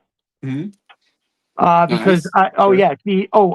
the collecting habit part I didn't touch on was originally my army builder rule was 4, right? Okay. I'll get 4 of every one. That way I can put Cobra Commander in the middle and then have 4 troopers on the side, or 2 on each side, and that way all the army building would be symmetrical in the end. And then I didn't know, then I think I was able to grab, the guy was selling the Alley Vipers, and every time you bought more than one, the price would get, so I wound up buying 5 of them at like $19 a piece.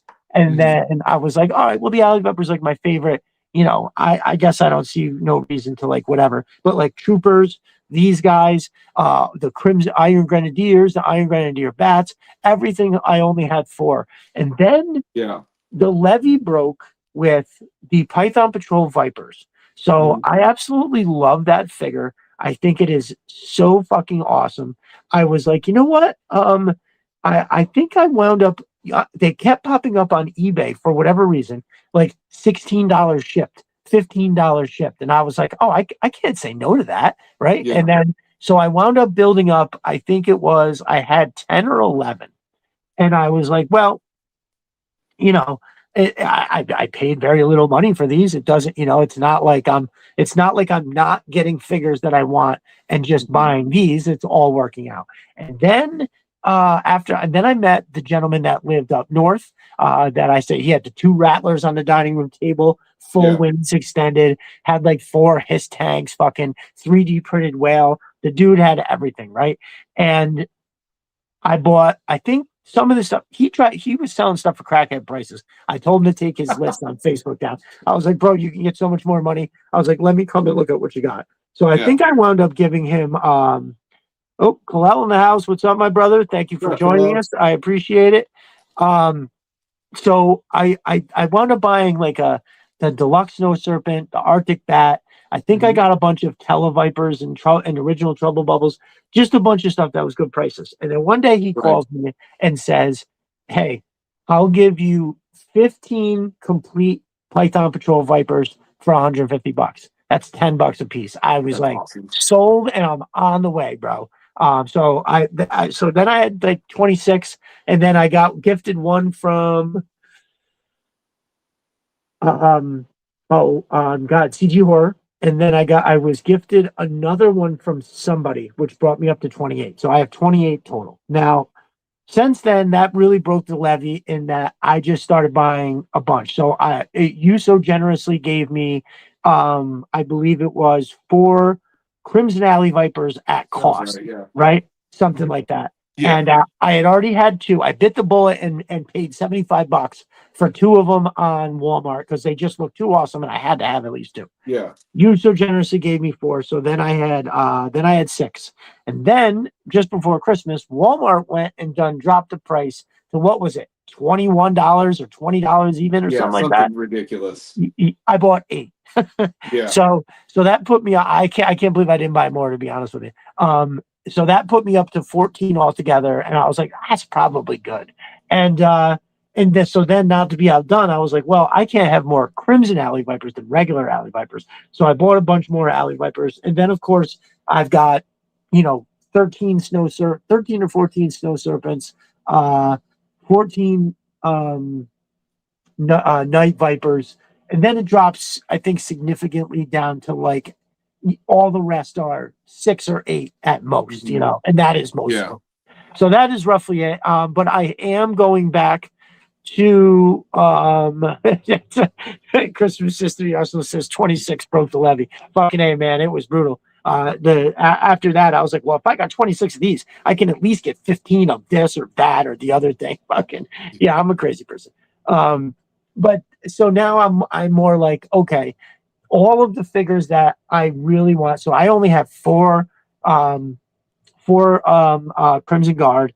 I think I only have 4. Anyways, I'm going back to trying to stick to 4. I'll probably get, if I get more deals on Range Vipers, I have to. I got 4 Twilight Guard, and when I look at what's left in terms of like, sure, I'll probably get 2 Toxo Vipers, but they're they're like such a specialist that I don't, I'm not going to have a full on, chemical war, so you get airtight. You get Toxo Viper, because that's what it was for me as a kid, is Toxo Viper went around spreading the bullshit, and then Airtight would come in and have the way to kind of clean it up with his fucking vacuum. So that was it. Yeah, dude, but these, not to completely go breakneck, but I just kind of put this guy together. They did such a good job with these.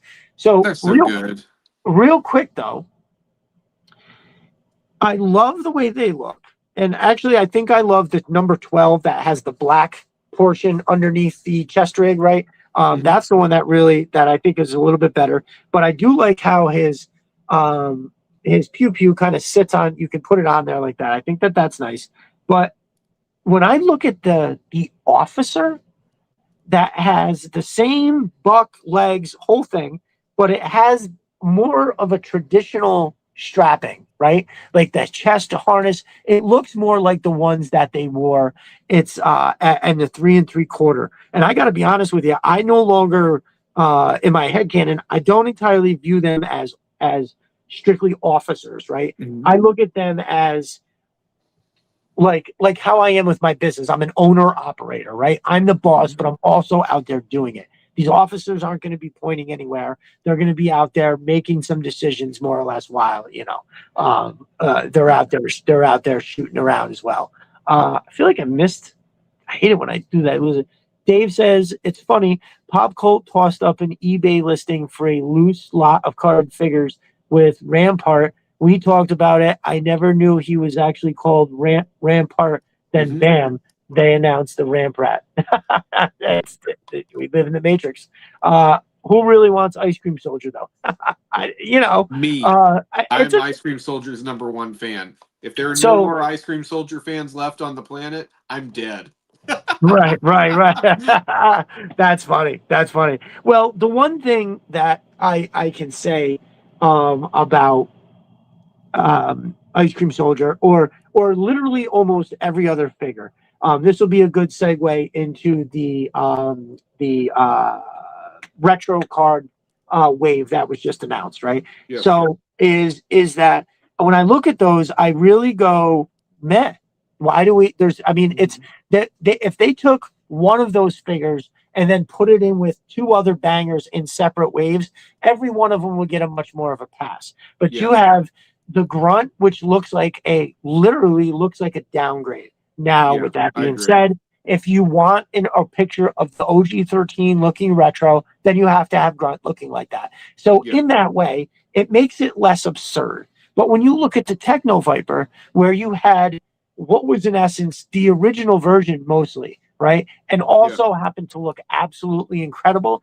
It just made me kind of like, yeah, why would we want the Techno Viper? But with that, now Wild Bill obviously is an iconic character that was held behind a HasLab wall, so I'm great that everybody's getting those. But when I think of the Techno Viper and I go, I'm scratching my head going, why the fuck would they do that? I stop and give pause, and then I go, oh, I also thought the same thing about the Retro Viper. I also thought the same thing about the Retro Bat. And when I actually got them in hand, I went, oh, this is an amazing figure. There's subtle enough differences that on initial looking, you may go, why would they make that? It looks the same. When you get it in hand, you go, oh, okay, this is definitely a cool ass thing. And so while I continue to use like the 3-pack Vipers for my action shots, the Retro Vipers, they get used for certain things, whatever. But it's so then so with that logic and with that, I kind of hold out hope and go, okay, I'm probably going to wind up liking the Techno Viper. R.A. Rain and some other people, I think Chris from the Full Force said it today on his podcast about having that as the Techno Viper the lead, right? So I think I had 8 Techno Vipers. One I'm giving it just another jerk. The other one's going to Roadblock, but I'll have 6. And then I think I'll just have, this new guy coming in as a, whatchamacallit, as the leader. So that gives me pause. But I know I talked about this earlier in the week, but a lot more people here. Anybody else in the chat? What do you think about the Wild Bill is different. I think that's a good choice. Most people don't have the HasLab, so I'm glad that everybody gets it. But what do you think about the Techno Viper? What do you think about Grunt? And then the Destro with the despoiler. I mean, yes, first Destro of with all, the despoiler, incredible figure and frankly perfect. But I'm going to give a but here, and this might get me in trouble a little bit. I don't like the retro aesthetic. And that's the one thing I don't like about Destro with the despoiler. It feels too slavishly faithful to the original. I think we could have done something a little bit different with the boots, something a little bit different. I don't know. With the torso, I don't know. The whole thing is so good, but it's like slavishly. I like when they add little details to the figures that make them pop a little bit more. And maybe this one will. His weapons are incredible. That's where they did the most updating. Yeah, for sure. But yeah, like, okay, hang on. Clutch, he's upside down right now. But Clutch with the cut this off of here. I understand not wanting to do the tattoos, but Clutch with this modern helmet looks so much better. Okay. Yep. I don't really want to collect guys that look like they are still stuck in the 80s, to be honest with you. For sure. I mean, I do feel like Christmas History Arsenal says, I like the Grunt, a little tired of that retro helmet, of the retro helmets, right? Starduster has it, Duke has it. So I feel like as long as they're giving us like a slightly updated version in the in the retro line, maybe it's okay, fine. Then if you're going to do it a little differently, in the main line, that's what we're looking for. But the spoiler, as you say, is definitely looks. I feel like I'm almost going to hold out ultimate judgment until I see the figure, right? Because the render, same thing with the despoiler. Now, don't get me wrong, I'm gonna love it, right? I think either way, in the sense that I've just been waiting for it. I'll tell that story real quick. But I feel like they could have made, as long as the cape is right. They looks like they had. I think the shoulder gold part is where, at least for me, that's when you say slavishly holding on to it. I think that's it. Chris says, I think Destro's head is a little too detailed if it's supposed to be a mask. If it's nanotechnology, then tell us that. Agreed, right? But God, I don't know what Destro's mask really is. Look, I've read everything G.I. Joe almost. I still really don't know what his mask is. Even in Hamas, because it's beryllium steel. I don't think he knows what it is, honestly. Right, right. Yeah, there you go. That's what's up. Let it roll 9044 says the Techno Viper and Grunt were unneeded. I mean, Grunt in the sense that if you desperately wanted that OG 13 look, right, with their original look, then sure, I guess that makes sense. But it just seems like I don't know, maybe that comes later. Like I don't know. Yeah. It definitely wasn't needed right this minute. I think I would say that. And let it roll 9044. Where do we know you from, brother? Do you in on the socials? Instagram or Twitter or Facebook, perhaps. I always like to ask. I think you were here last week too. Sometimes I get confused on where the hell everybody comes from. Seems to me like they're pacing themselves. Well, sure, but I feel like I said, with the way if you take the Techno Viper out and you put in a banger like Zap or Flat, or not Zap, Flat, like you put Flash in there, then nobody cares that Grunt maybe looks like that. Or take the Grunt out and put the Techno Viper in with Flash, which my brother Mark from Yojo Reviews and Walter's World is over there beating the drum daily. He does it every day that they don't name reveal Flash. He makes a post about it. It's up to like day 43. It's hilarious. And Chris says he is also hard to get right now. Which one is that? Yeah, I know. Grunt is expensive on the aftermarket. Rock and Roll was too. So like I don't even mind that so much. It's the Techno Viper that gets me. I know he's in his toy accurate colors, and that's why they did it. But I would have preferred they gave us. Look, I want everybody to have a Range Viper. Yes. Okay? Yes. And this one needs a retro card, needs a re-release. I would pick up a few if I could. A few more. Dude, and I think. And what I would be able to do is use the ones that I have here as the troop leaders, and then have all the ones that look slightly different.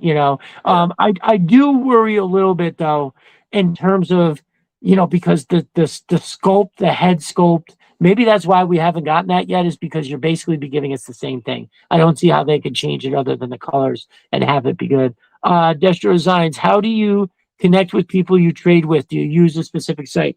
Yes. So I like trading. I will open it up on the Twitter timeline. But that is nowhere near as productive as, I put out the trades in our brother Jeremy Kimberlin. He is at Lost Kimber on Twitter, where you are, Anchor Viper. He hosts a group on Facebook. The Pit, a GI Joe group, is the name of it. And basically at that point, like I would say most people have had other dealings with other people. So you can kind of reach out. Like I reach out to Jeremy and the two names I traded with the other day. That's where the gentleman. Yeah, the gentleman who joined the chat here is Let It Roll. That's one of the guys I traded with, actually. Yeah, sorry, brother. That took me a second. Yes, Let It Roll is the gentleman I think he's the one who sent me. Yes, he sent me the Range Viper and the Twilight Guard. I sent him the Claw. So that's how it was. Now, granted, the other gentleman I traded with, Jeremy, said that he had never had dealings with him, but I was willing to roll the dice. It's just a set of Valkyries. If I wind up getting screwed, I was not really that worried about it. Now, that being said, if I didn't have a recommendation, I wouldn't probably buy hundreds of dollars worth of stuff from somebody. I would, and so yeah, but that's it. I can get you set up in that group, or I can Cyrano for you on some of these trades if you wanted. Call sign Smash is just in the house. Welcome in, my brother. Yep, my brother Stu for lunch. Salutation, my fellow Paz, and plastic toy appreciation. Thank you for coming through, Stu. I appreciate it. I hope you're enjoying your weekend, my brother. So yeah, otherwise I don't. I'm in some other groups on Facebook just so I can put like finished photography and promote the whatchamacallit. Now, Dave or Daryl, I keep forgetting which one to call him. GI Dave had a good idea about hosting a Twitter swap, right? Like a group where everybody that's in the group, we all know each other. And basically it's you're trading or buying with confidence, right? It's almost like if you're in the group, you have been given a vote of confidence to do that. I feel like we would all benefit from something like that, because especially with figures, it's real easy to be like, here's something that I don't have, and I'd be willing to give up this instead of paying exorbitant eBay prices, right? Which is exactly what that trade was. Let it roll sent me, he got a deal on that pack, and good for him. The Range Viper was X, and he's like, you know what? I'd rather have the claw. Everybody's happy when that happens, Cal says like old school show and tell. Yeah, basically. Dave mentioned the fact that I keep making diodes while we're talking, and right. No, 100%.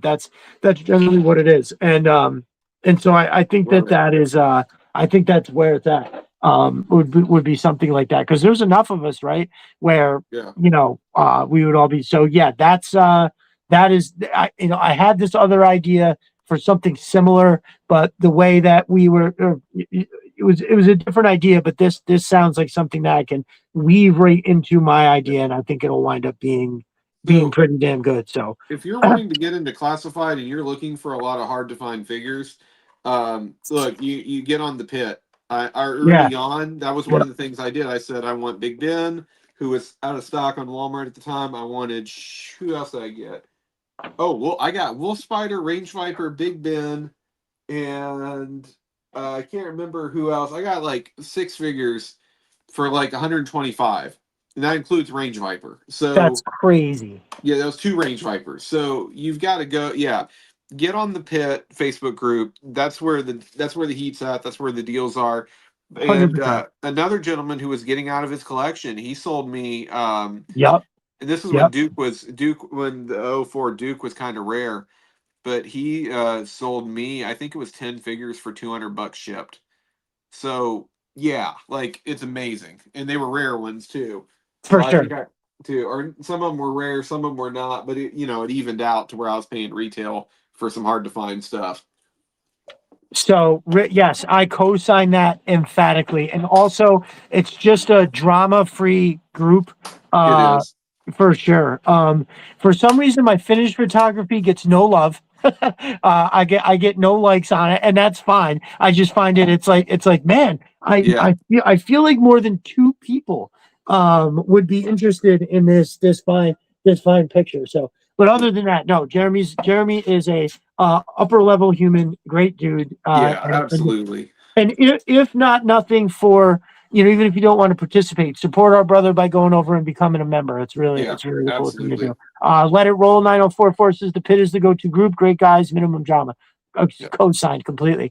100%. Also, something that just came up that's interesting is Joe Fest. Let's do it. So Anchor Viper says we should have a meetup at Joe Fest. Now, my brother Mark Fogarty is very generous to have me on his show all the time. He's brought it up multiple times, and we both agreed that it would really be awesome to meet up down there. I offered, I was like, yo, drive over here and we'll both drive down together, but our homeboy's gonna fly. So what my issue was is that I also talked to Chris from Sister E Arsenal is going to be there. He was very generous to say he'd put some Destro design cards out on his table. Awesome. If I didn't make it, I thought that was top shelf stuff, bro. I still appreciate that. But I am trying to get there, right? Yeah. And so, and Matt from Mosemine, I know I talked to him about going there. I actually said something about meeting up with him as well and driving over the rest of the way from the Carolinas. But he has potential responsibilities with a farm. So before I get into all mine, while I step over here to grab this real quick, what about you, brother? Any possibility of a Joe Fest? I don't know about Joe Fest, but I am still planning on coming up and visiting you sometime up in the Great North. I would love to do something like that. I'm wondering how many of you guys are kind of in I'm in southern Indiana is where I'm at. And so I cross over into Kentucky and Illinois a lot. And we have an insane amount of G.I. Joe places here. We also have in Tennessee, about 4 hours away from me, we have FarleyCon later this year. And FarleyCon is going to be Larry Hama and most of the living G.I. Joe voice actors, including Mary McDonald Lewis will be there. The last I heard, Keon Young, Storm Shadow, I think Robert Atkins, IDW as artist is going to be there, and that's in August. So I'm planning on going to FarleyCon if I can swing it. My work schedule's kind of crazy, so sometimes things don't work out, but we're gonna try for it. Nice. My brother Stu for lunch says, "Hell yeah, Conrad, fellow," or he said, "Excuse me, heck yeah, Conrad, fellow Hoosier. I'm up in Northwest Indiana, so that's what's up." What's up, man? Is FarleyCon in Nashville? I'm right near Call Sign Smith. I'm right near there. Very good. It's Anchor on. Viper. It's Eastern Tennessee, so that's not Okay. terribly bad. Anchor Nice. Viper said I go to all those. I didn't go to Kentuckiana, but that has been on the list for a while. Now that I'm more mobile and I moved, I'm hoping I can be able to make it over to Kentuckiana or any of those soon. That's what's up. That's what's Yeah, up. so just so you guys know, I need to tell you all about this since some of y'all are kind of in this area. South Louisville Antique Toy Mall has a lot of GI Joe. You got to go to that. South, if you don't know about it, the South Antique Louisville, Kentucky Mall. If you can swing, and this is about 2 hours away from Louisville, Evansville, Indiana has a store called Evansville Toys and Games, and they have almost one of everything GI Joe ever made. It is worth driving at least, even if it was a 6 hour drive for wherever you guys live. Evansville, Indiana is amazing toy hunt area. And across the river, there's this little town called Owensboro. There is some flea markets over here that are my personal hunting spots, and nobody knows about them, and they're amazing. There's a flea market you walk into. It's like a Toys R Us when you walk in. By the way, my friend, I have a friend here in this town, in that town too, who has a dragonfly for a really good deal. So if you live anywhere near that, you got to do that. Big Red said, "I'm mad about living in Evansville, Indiana for 5 years and never knew about that store." That's crazy, Big Red. We got to talk about this, man. That's crazy that you live there. Shit. That's awesome. That's my stomping grounds. Cal says, "Thanks. Now I want a rattler." Yes, you do. Yes, you do, brother.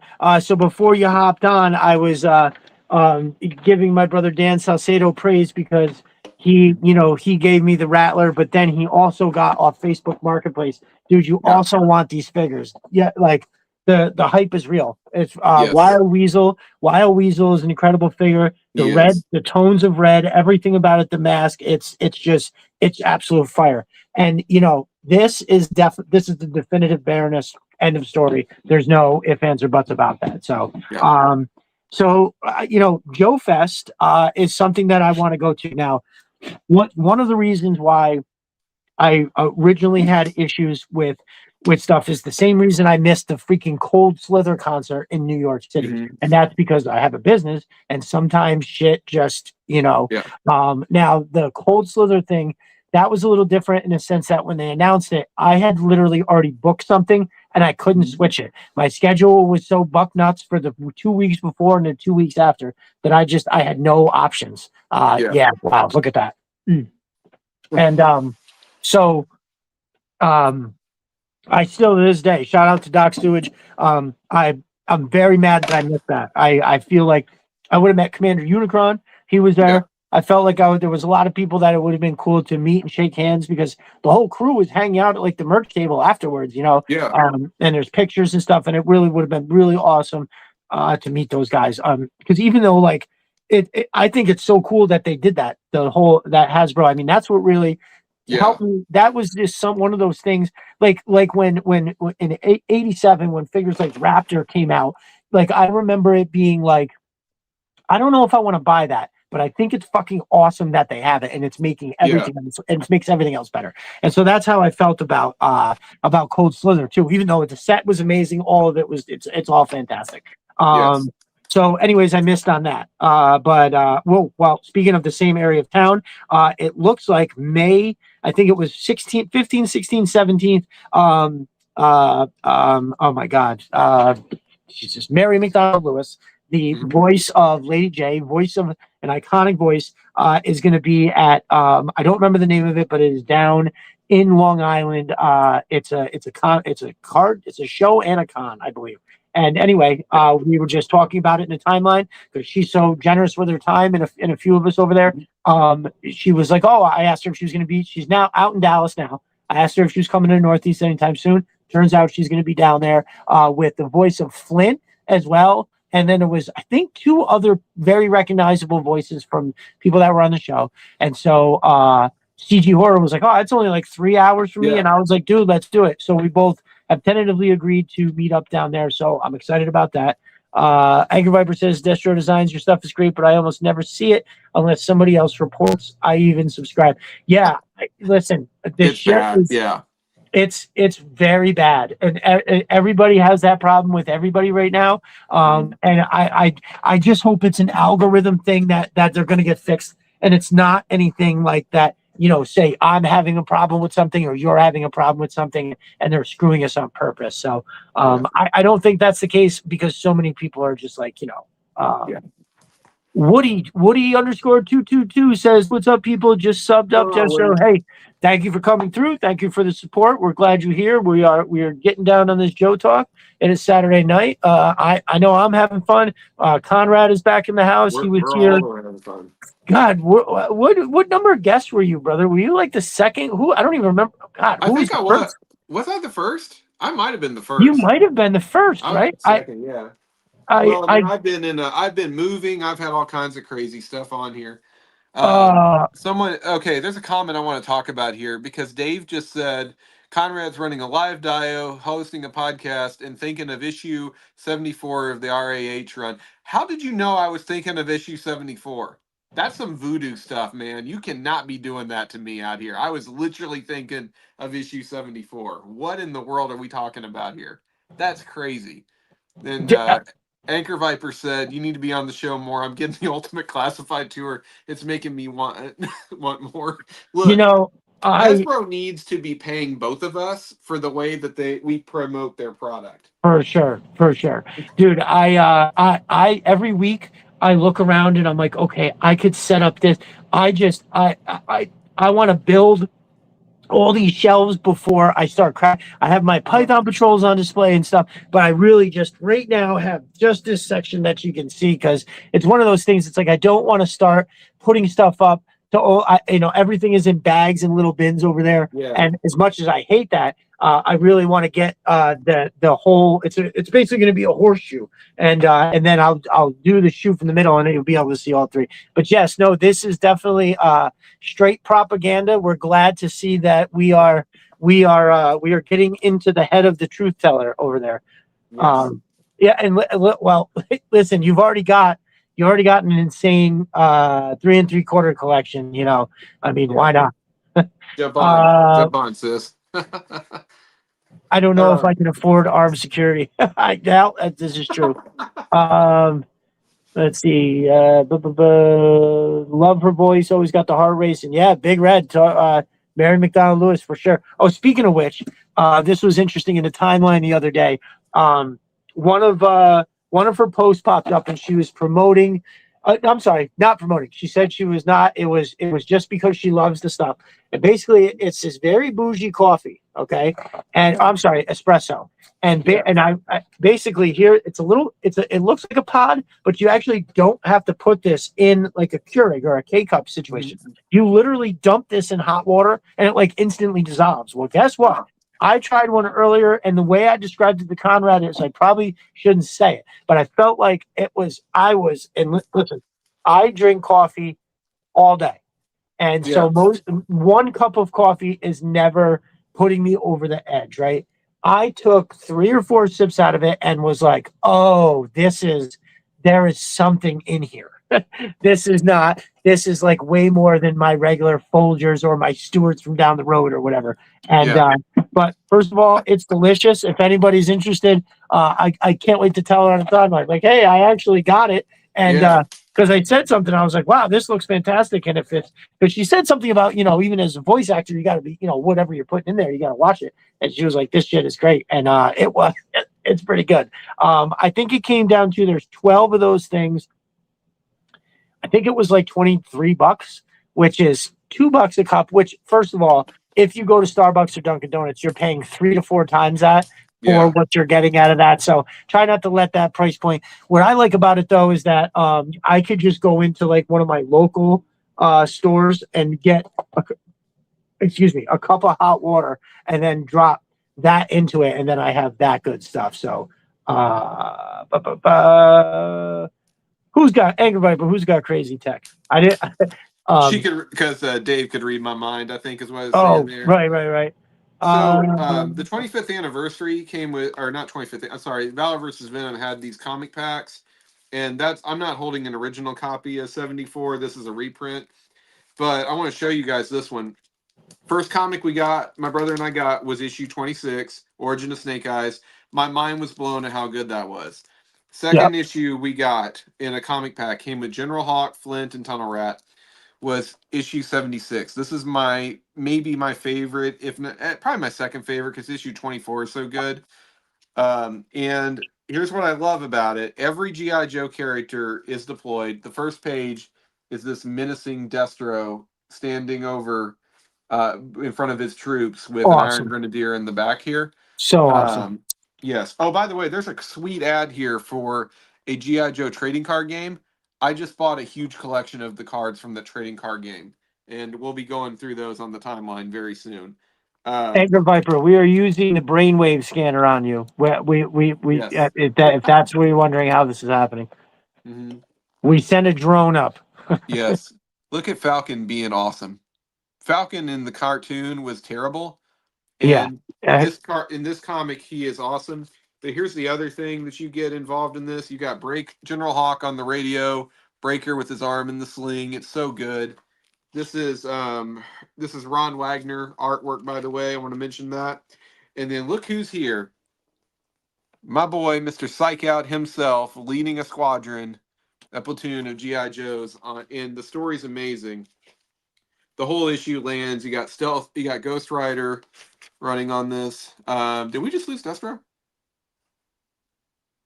I think we just lost Destro. There he is. Okay. Oh, Jesus, sorry, I don't know what the hell happened there. And then the final thing, but here's the thing that really sold me and my brother on how cool this comic was. Again, at this point, we had about 50 G.I. Joe figures, okay? This map at the back of it that shows how every G.I. Joe character was deployed on Cobra Island. And this ruined like all other toys for me. So Keel Hall and Cutter are the C support team. Operations was Flint, Lady J, Hawk, and Mainframe on the flag. And then you've got everyone else divided out. So weapons team would have been Roadblock, Leatherneck, Faster All Sci-Fi, Lowlight, Breaker Doc. Intelligence was Falcon, Spirit, Dial Tone, Tunnel Rat, Gung Ho. And then EOD was Stalker, Tripwire, Short Fuse. Then you had Duke, Crazy Legs, Beachhead, Airborne, and Ripcord as security team. Basically, this map shows you how to play with your action figures. And that's what's so cool about this was it gave me so many ideas. And we would set up our guys in units, kind of like how I have them back here now, each in multiple different units. And that would help us deploy our figures the way we wanted to. And it played into the whole mobile strike force team idea. So, hey, my brother. We got a guest among us. Let's go. Special guest joining us, my brother CG Horror. How's it going, my dude? What's up? Going great. How are you guys?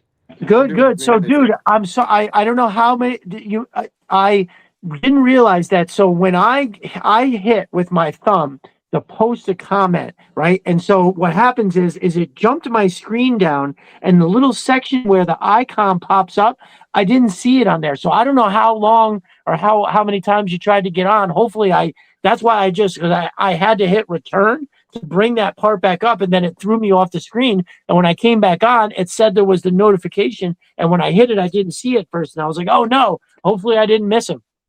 No. I just actually joined. I got a new computer and I had to reset up StreamYard. So oh, nice. That was a pain in the ass. Yeah. Fuck yeah.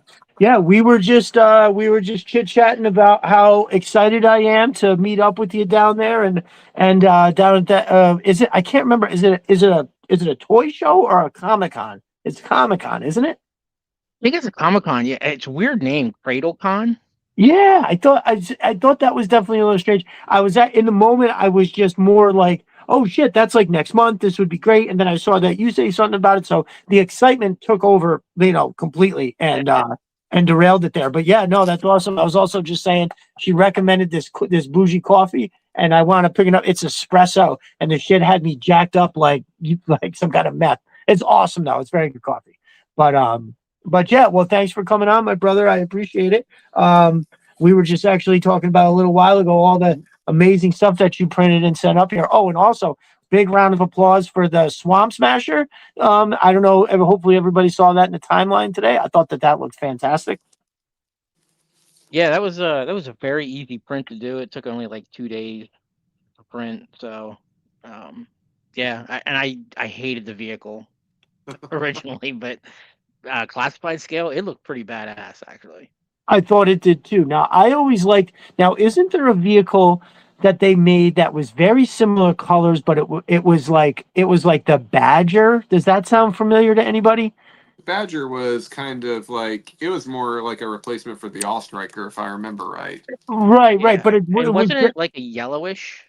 Yeah, I It think had you're that right. weird neon. Hang on, I got it. It had Nice. that weird neon green type of. Yeah, I don't know why, but I always. Oh, Justin MK, what's up, my brother? What's Welcome up, in. man? Thanks for coming in. Yeah, absolutely. Same color Um, vibe. Nice. That's what's up. That's what's up. So these are out of print, but every GI Joe fan needs one of these. The Ultimate Guide to GI Joe by Mark Belmo. This is the second edition. There's a third edition. I don't know if you're going to be able to find it for less than $80, but it's got everything, variants, vehicles, that sort of thing. And so you talk about like the fact that I know a lot of stuff about GI Joe. It's just because I read this thing like it was a encyclopedia all the time. So if somebody could tell me what year, oh, there it is. There's the Badger. Nice. Yeah. That's awesome. Yeah, So definitely. Well, the Swamp Smasher's got that amazing like the wheel system is just so it's such a GI Joe thing, right? It just I don't know. I think it looks incredible. Now, wait, is that a Cobra vehicle or a Joe vehicle? The Joe vehicle. It is a Joe vehicle. Oh, no doubt. We need a classified muskrat now so I can put it in him. That's what I'm talking about there. What a crazy character, fucking Muskrat, right? Homeboy came with a bodyboard. I mean, that shit was nuts. Another one of those figures, man, where it's as an adult when you look at some of them, you're like, oh, they kind of mailed it in on this one a little. But when you were a kid, you were like, oh my god, he's got this bodyboard, like holy shit.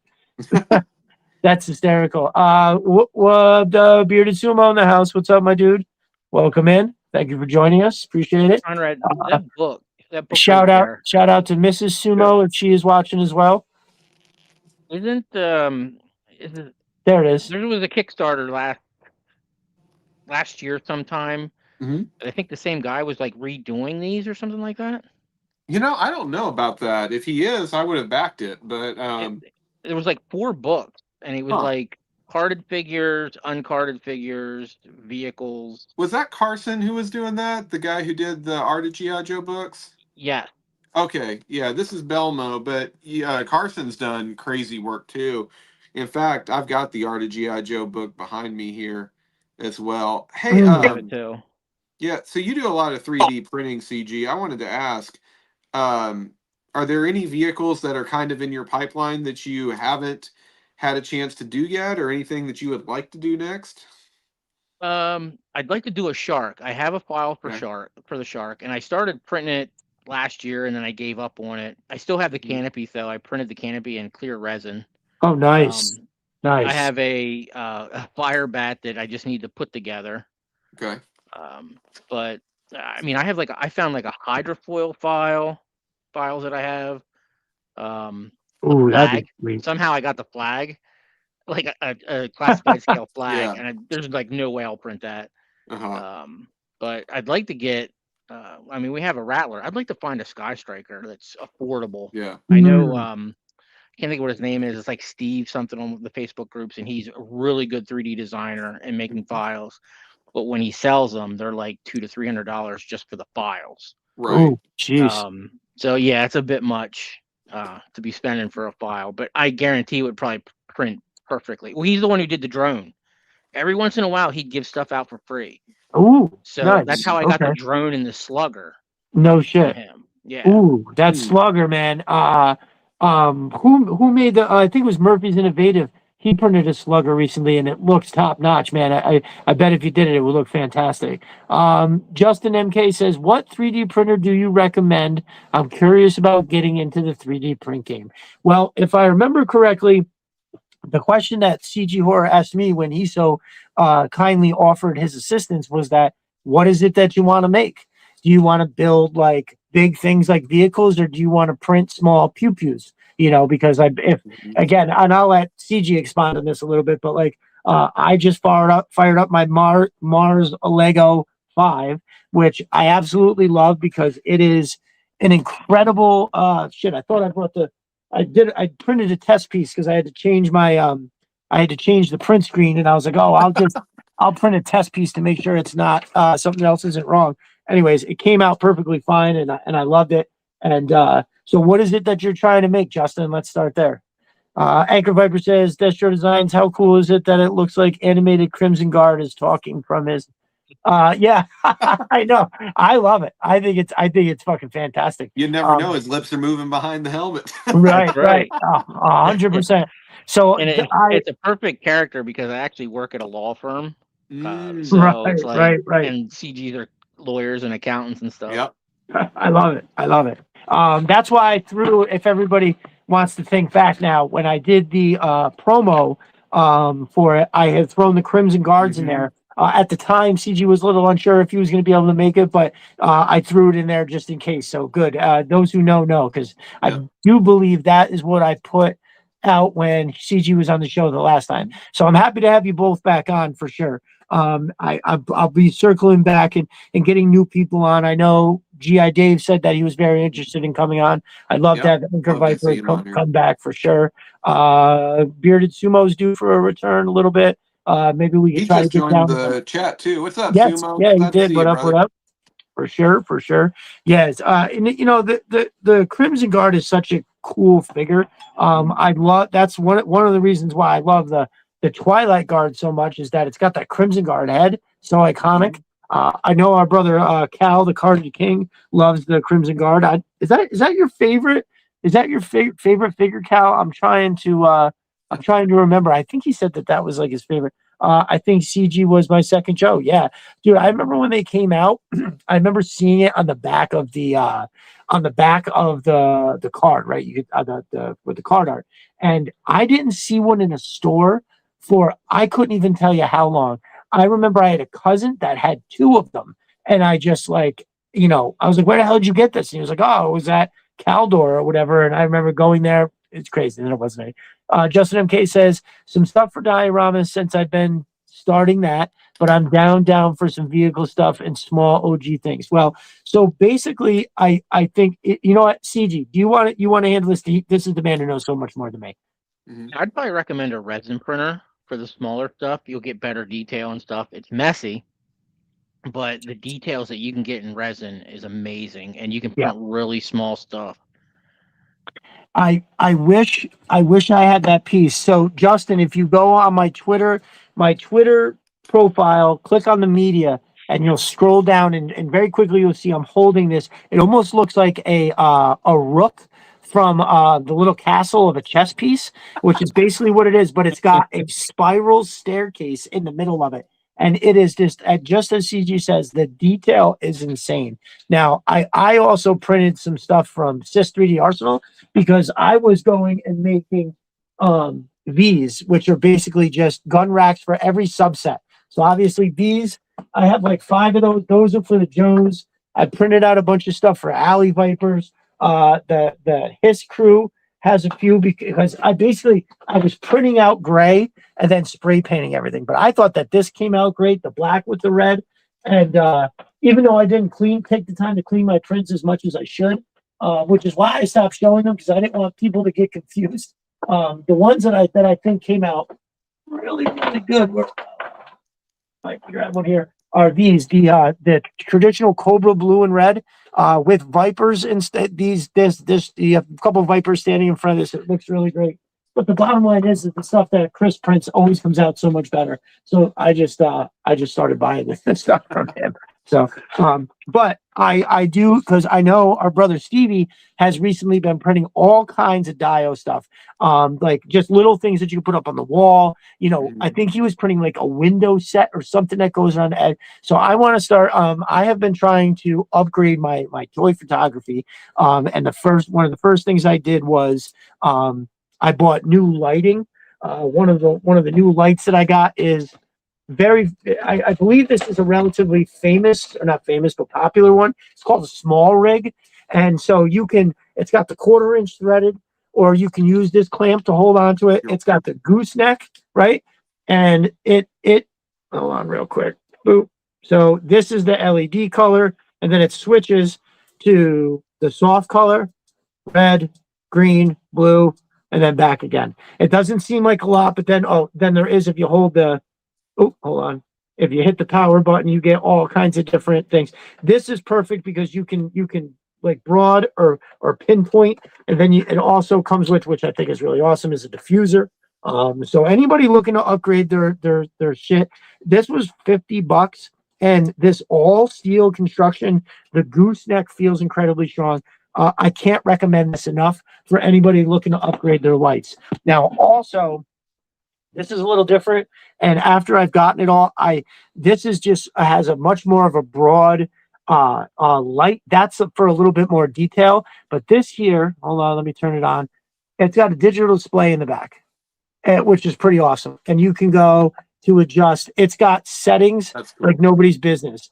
You can adjust the light from a spectrum, but here's got 18 sets. This is a cop car, right? So it's blinking red and blue. I can kind of that's a cop car. Hold on here. An ambulance, fire engine, fireworks, a TV glow, right? That just kind of flickers and stuff like somebody's watching TV. That's dope. Yep, there's a party. The emergency, which is just like, an on and off flash. Red flash just for fun. Green flash, blue flash. Lightning.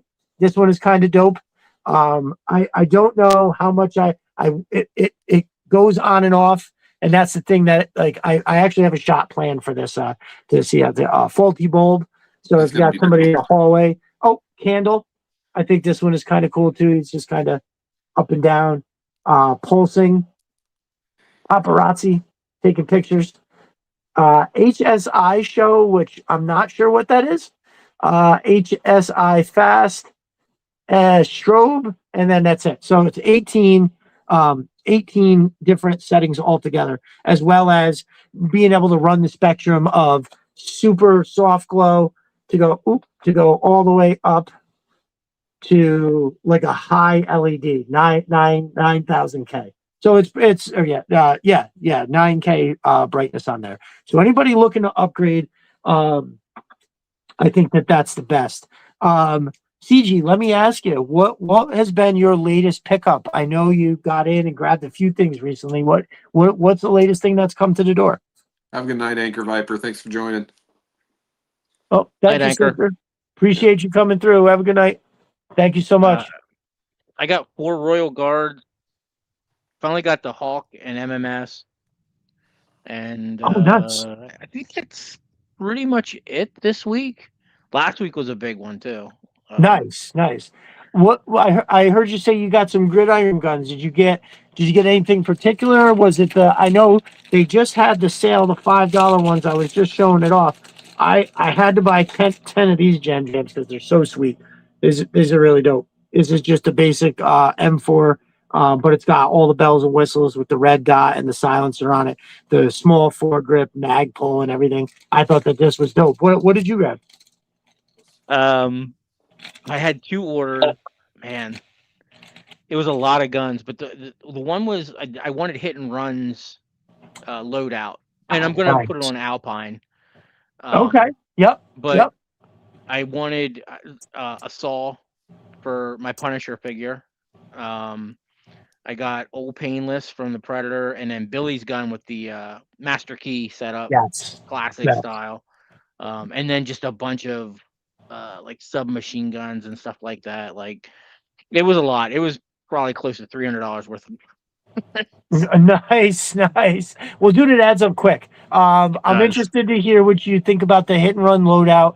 I have that backpack already that's slightly different, but it's got the grappling hook and stuff. It came with the Snake Eyes loadout, and I was like, you know what? If I really want it to move it to Alpine, I can give them that. And I wasn't sure. But I'm interested to hear what you have to say about it when it comes in.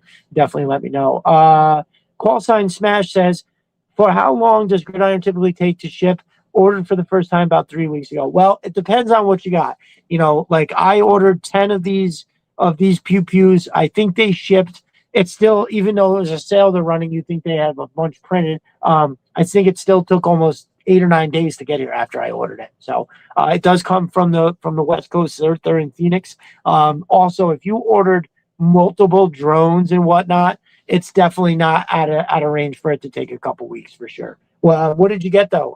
Call sign. Just another joke. Some people in one of the groups I'm in have said it takes up to 6 weeks sometimes for Gridiron to come in. I'm not ordered from them. That's just what I've heard.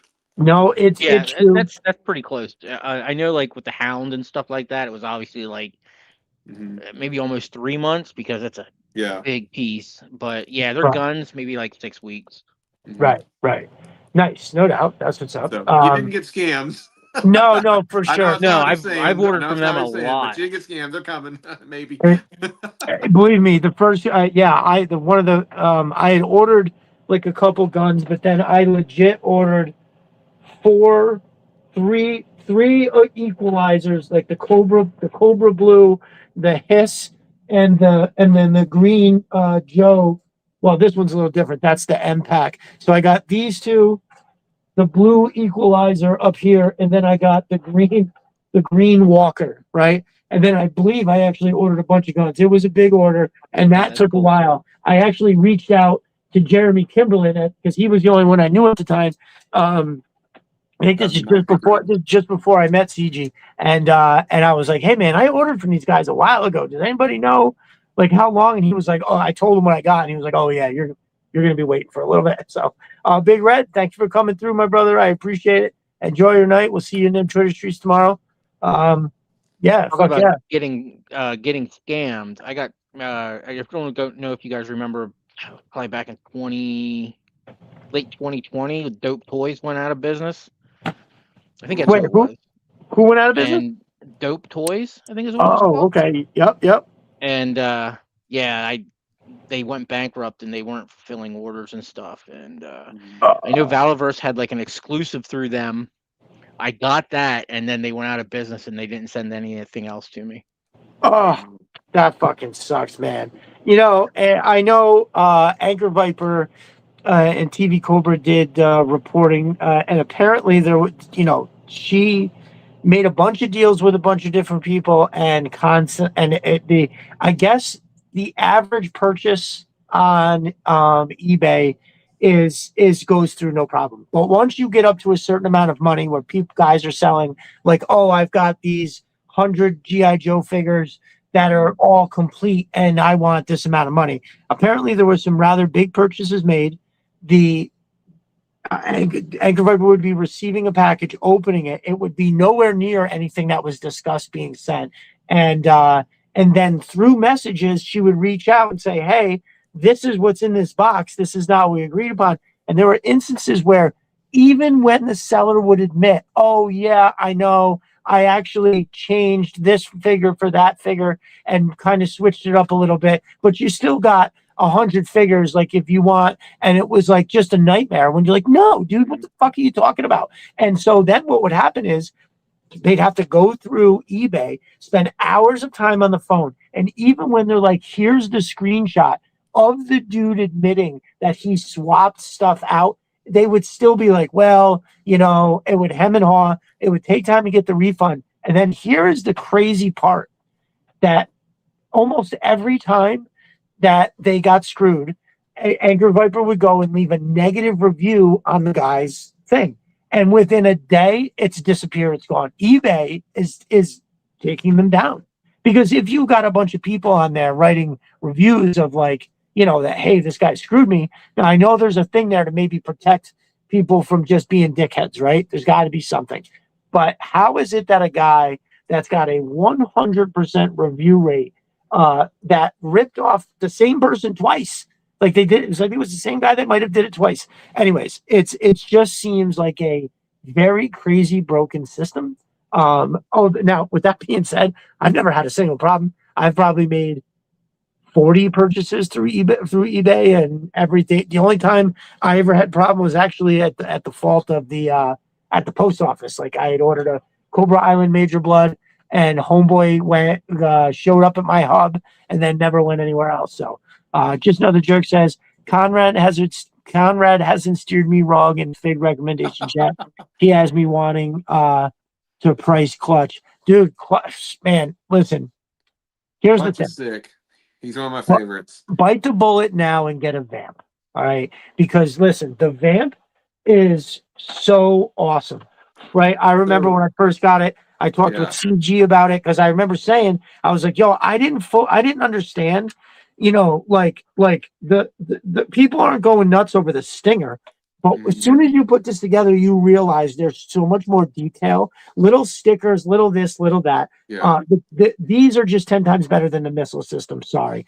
All the extra lights. It is basically meant to be off. What I'm going to do is I'm going to cut up that for Mo's Mine. It's recommended. I got this camouflage mesh stuff that I'm going to cut small strips and then a big piece, and then use the small strips to wrap up and then put it to kind of mimic the gridiron set.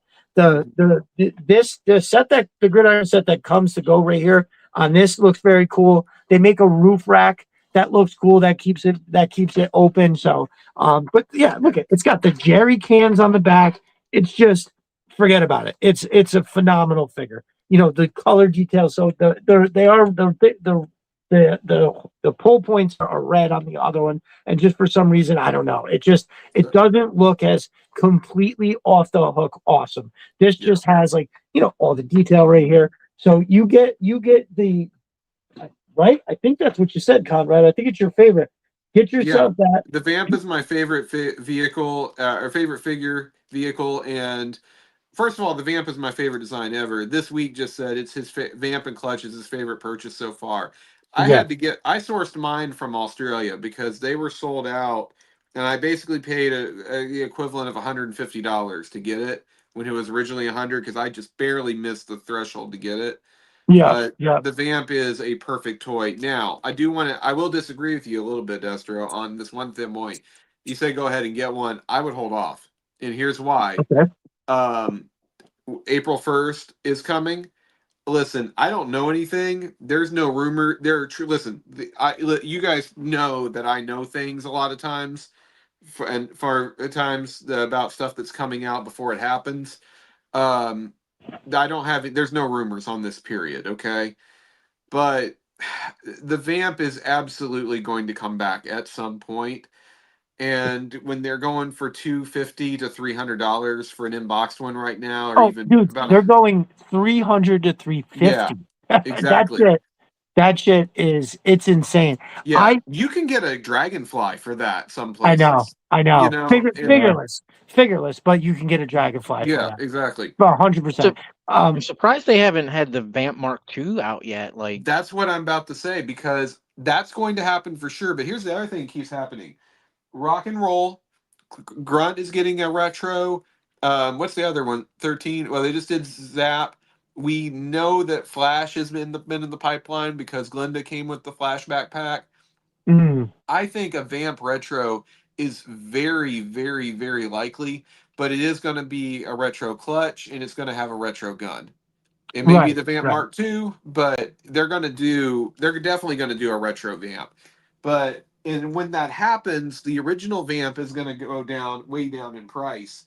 But yeah, if you can get your hands on a Vamp, it's the perfect G.I. Joe classified toy. And I was hesitant to get it too, but I mean, everything about this thing is just absolutely flipping perfect. It's unbelievable.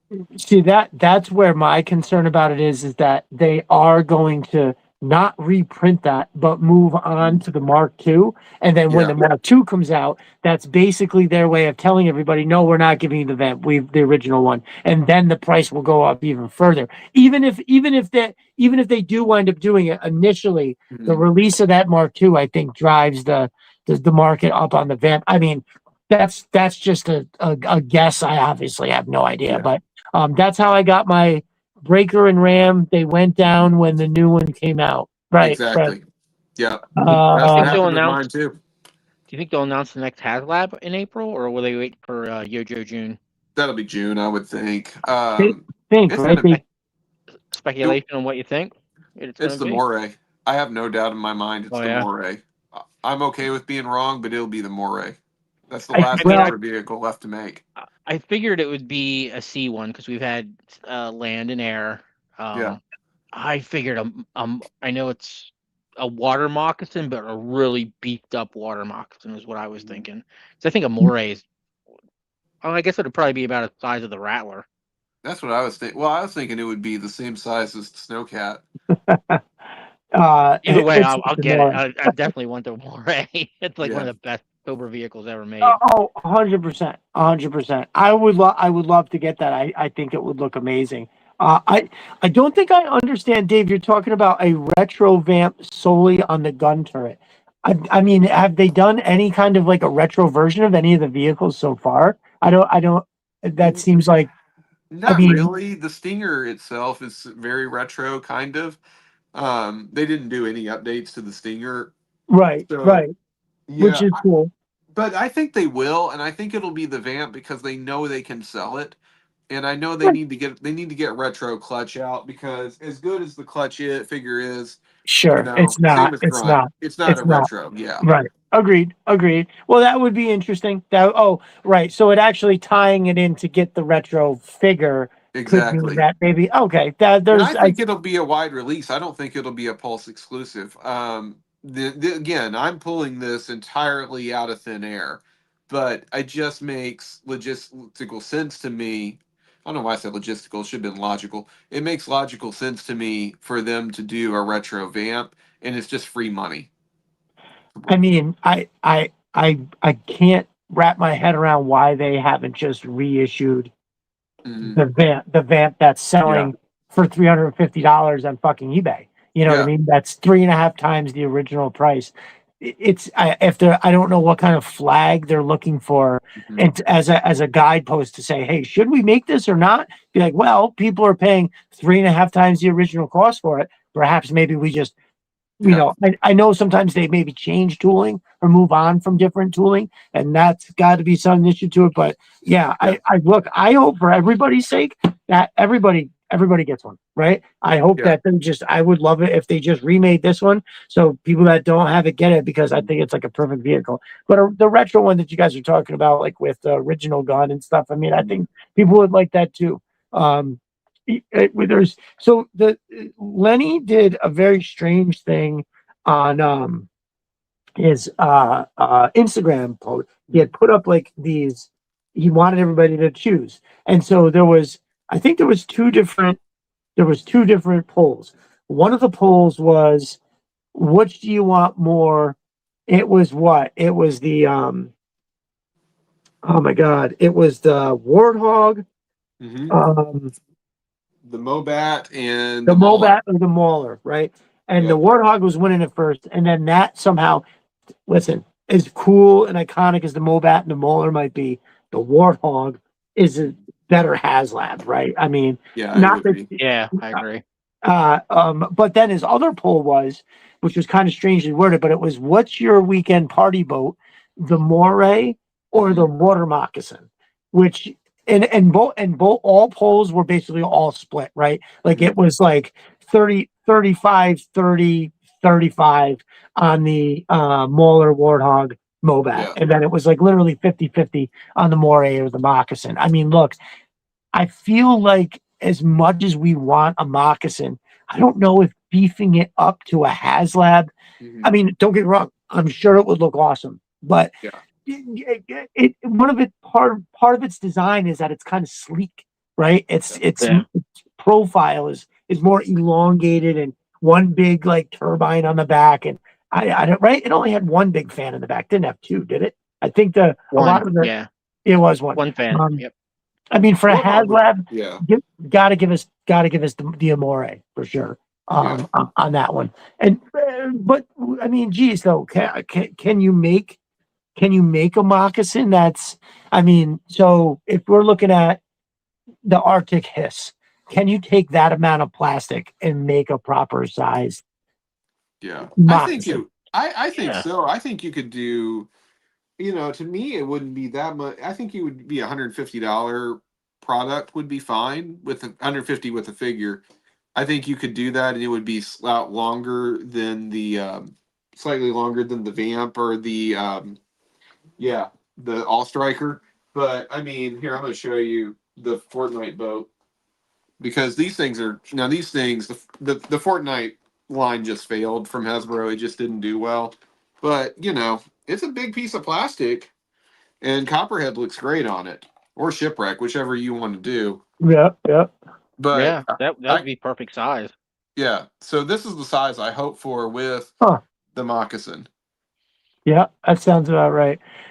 Just another jerk says robust secondary market drives interest in new releases. I sold a piece of cardboard for $450. Yeah, so just another jerk has I don't want to speak to what cars they are because I can't remember, but my man had something either actual Magic the Gathering or something along Magic the Gathering, and he has been trading in his cards for classifieds, and I fucking love it. I think that's great. He also brings up a point too about the moccasin. He says the driver has been released twice. So now, if anybody remembers, I'd like to bring up a point. First of all, my brother Mark Fogarty dropped that list of like 14 different things that were going to happen this year. And one of them was we were not only going to get a moccasin, but we were going to get it with a female gunner driver type situation. So that's kind of like saying, oh, go get your regular Copperhead, put him in the seat. But it's in case you don't have it, we've got the whatchamacallit. So I think that would be dope. You think the female character would be looking like Copperhead? Like I posted a couple pictures of Copperhead and a female version of Copperhead, kind of. The way it was described is exactly what you it's just like imagine a female Copperhead. That's basically what it is. Boom. See, uniform, like how they took the female Crimson Guard. That's just the female version. It would be, I think the way that it was being worded was that they were gonna do that same exact thing. So I think that kind of solves that problem. In case anybody's wondering about the validity of that, that it almost damn near marks more than half of his list has already been verified as true. It might even be more than that. I don't want to say too much. Oh, cow! Call her Cottonmouth. Bam! You fucking right. That is that is awesome. I love that. Marvel might have an issue with that. Right. Even if they do say that, then I'm just like, boom. I don't care. I'm gonna call her Cottonmouth. I think that would look dope. So Amore would just be, it's one of those things where like immediately I go, oh, well, it would be like as long as the Rattler, but also wouldn't have the wingspan. So you could probably display it better, right? You'd be able, because the Moray had that little, it was an actual functional piece on an actual hydrofoil. It had that bar in the front that I believe. So what it does is it helps with the balance, helps keep the front from tipping, right? Does anybody know exactly, Dave, do you know what I'm talking about in terms of what the practical use of that is? So the Moray has the big engines and shit, but right here on the front, it had like that stand. And as a kid, I always just assumed it was something that they made on the toy, so the toy would stand up together, right? Or stand up on the top. A hydrofoil works where when it starts picking up speed, it lifts up, and those fins underneath are on top of the water, so it goes a lot faster. Right. Yeah, it's a hydrofoil. It's a hydrofoil. Yeah, okay, I see what you're saying. But as a kid, I was just like, oh yeah, they put that there to hold it upright. So that was that's hysterical. But that, I mean, there's nothing. We actually talked about this on Destro is my spirit animal. Was it last? Yes, last week we went over the vehicles of the 80s or 85, and the Amore was on there. I can't not say Amore, right? I know it's More, but I'm always saying Amore. I keep saying it wrong too. It just sounds so much like that. But Conrad, what are you reading right now in the comics? Where are you at with? I know you read everything. Yeah. Where are you at with it? We are on issue 260 something of Larry Hama's run. Okay. I'm caught up on everything else right now. What I'm showing to the camera are those UK comics I mentioned earlier. I don't know if CG saw this one or not when I was holding it up. And then I got a Crimson Guard cover here that's just completely amazing. Wow, that is awesome It looking. says, "Think about buying another comic, kid." That is It's just dope great. as hell. Wow. I'd love to have that as a print and like a 11x7 Yeah. print. Well, these are bigger than a normal comic too, and so I'm thinking about getting some of these framed. They're newsprint. Even the cover is a newsprint. Yeah, but it's got original stories, many of which have never been reprinted yet. Anyway, to answer Destro's question, now I'm working through the comics right now on Larry Hama's run. I'm almost done with everything, with reading every G.I. Joe comic. And so once I go from there, I'm going to try to make sure I've read everything Action Force, because so if you ever want to read Action Force comics, they are on free on bloodforthebaron.com. If you guys don't know about bloodforthebaron.com, it has a wealth of UK Action Force GI Joe stuff that every GI Joe fan should check out because they're just amazing. But they have almost all of the UK comics free on there, and there's a bunch of rights issues with Hasbro and Marvel, so those will likely never be reprinted, but we've got them free to check out. So, and then otherwise in the comics world, we just got one of the best Energon Universe comic books yet. GI Joe issue 20 came out. Optimus and Duke got to meet for the first time. And I just want to tell you, that dialogue in that scene where the two of them talk about the scars of war is some of the best writing we've had in comics for a very long time. Duke was written. Duke is a hard character to write because he's so boring. He's so straightforward. He's very Captain America type, and that's a very, very difficult character to write and make relatable to the audience. And Josh Williamson did an amazing job with that scene alone. Plus, you had Matt Tracker fighting Scrap Iron. That was awesome. And we've also got a plot point going that's just absolutely amazing. Hey, Nice. Conrad, do you have issue 48 of G.I. Joe as Zartan on the cover? I don't know. I don't know off the top of my head what I have because I have like 300 G.I. Joe comics. Let me look. These are all organized. I got this one. This is one of my favorites with Ripcord being hunted by Zartan on Cobra Island. Yeah. Nice. Yeah. Nice. That's incredible. I like how Dave just said, "Yeah, he does." Right. Right. It's a good guess. The one with Zartan on the cover, issue 48. That's the first appearance of Sergeant Slaughter, right? I think it is. I actually don't have that one here. I've got 46 with Storm Shadow and Snake Eyes on the cover. I've got Destro and Mindbender hauling the Mummy, and then I've got 50 with which is the double-sized issue where they invade Springfield. But I'm missing 48 at the moment. I will definitely be circling back and trying to pick up a couple of the comics that I do remember. So as a kid, I famously have said that like I could not find G.I. Joe comics. We had a comic book store that, if I remember correctly, did not get G.I. Joe in. I believe the owner was kind of like anti-war, right? Like I did, just for whatever, which again is insane in a comic book store. But anyway, I didn't have him as a kid, so I live vicariously through all of you guys that have him for sure. Real quick, why my brother Jay Antonio at the Bearded Sumo is in the chat. He's got shirts over on TeePublic right now. I picked up this one. Very, very cool. I think this one was my favorite when I looked. He had a ton of dope shit, but this one was my favorite. I got this one, and the other one I got is a Back to the Future 2. It's basically just the logo of the second movie, and it just looks fucking awesome. So I picked this up. Make sure you go over to TeePublic to check that out. And then also remember, commissions are open for my brother. He is an amazing artist, incredibly talented. Reach out to him. You can find him on Instagram, Twitter. I'm not. Are you on Facebook, brother? I know he's on Instagram and Twitter at the Bearded Sumo, which, if I remember correctly, it's at the Bearded underscore sumo. That underscore is important. In my tag list for when I put out the finished photography, many times in a row, I tagged that name without the underscore, and some dude who must not be active on Twitter anymore was tagged in a bunch of toy photography posts. So that's hilarious. But yes, my brother Jay Antonio. Also, sometime soon we will be knocking out the episode 001 of the Power Hour, where we kind of tackle a few things that have happened in the time, and we will be getting at that sooner than later. Let's see here, man. There is so much that I actually tried to look and see if I could add pictures on here.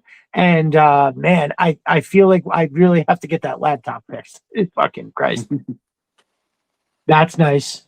I like it. I like it. So how, I mean, what are the story? So is it a completely different storyline, the UK comics?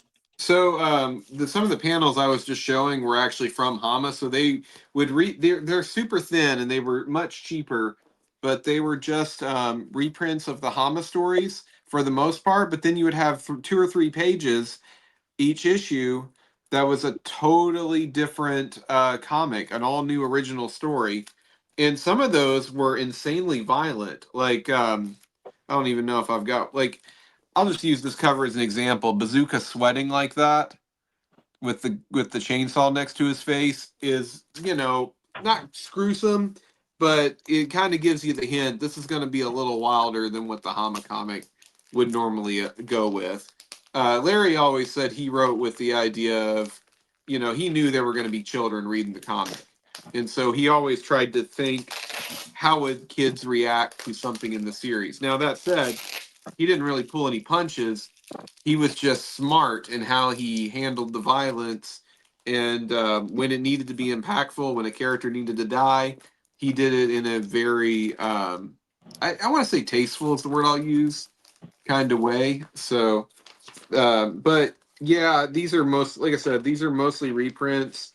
This one has a bit of G.I. Joe annual or yearbook, issue number 2 inside it with that incredible Michael Golden art. And then you've got a really cool story here with the Dreadnoks. This is original. This was never done in the U.S. storyline, but they did reprint it as European missions, which are kind of hard to find. Right. But anyway, yeah. I'm curious because it's Action Force in the UK. Yes. And Bobby Valla has the right to Action Force. Yes. Could he reprint them? No, because the rights are tied up with Marvel. So they still own all the G.I. Joe characters. Bazooka, Hasbro still retains the rights to, and Buzzer and all the Dreadnoks. So that he wouldn't be able to reprint those. He just simply bought the trademark because for whatever reason Hasbro let it lapse at some point. Same with Steel Brigade. That's why they're called Steel Corps. And I'm trying to think if there's another one that he got them over on. But yeah, I'm not a huge fan of Vala versus products, but there is some cool designs and some cool ideas. The pirate guy that he just had come out is a pretty sweet design. Yeah, he's definitely veering off into more fantastical type things now. Mm-hmm. Yeah. Real quick, just to circle back, Jay Antonio, where is the best place for people to reach out to you for commissions? Is it through Twitter or Instagram DMs, or do you have a preferred place? I want to make sure everybody that's interested can get to where you're at.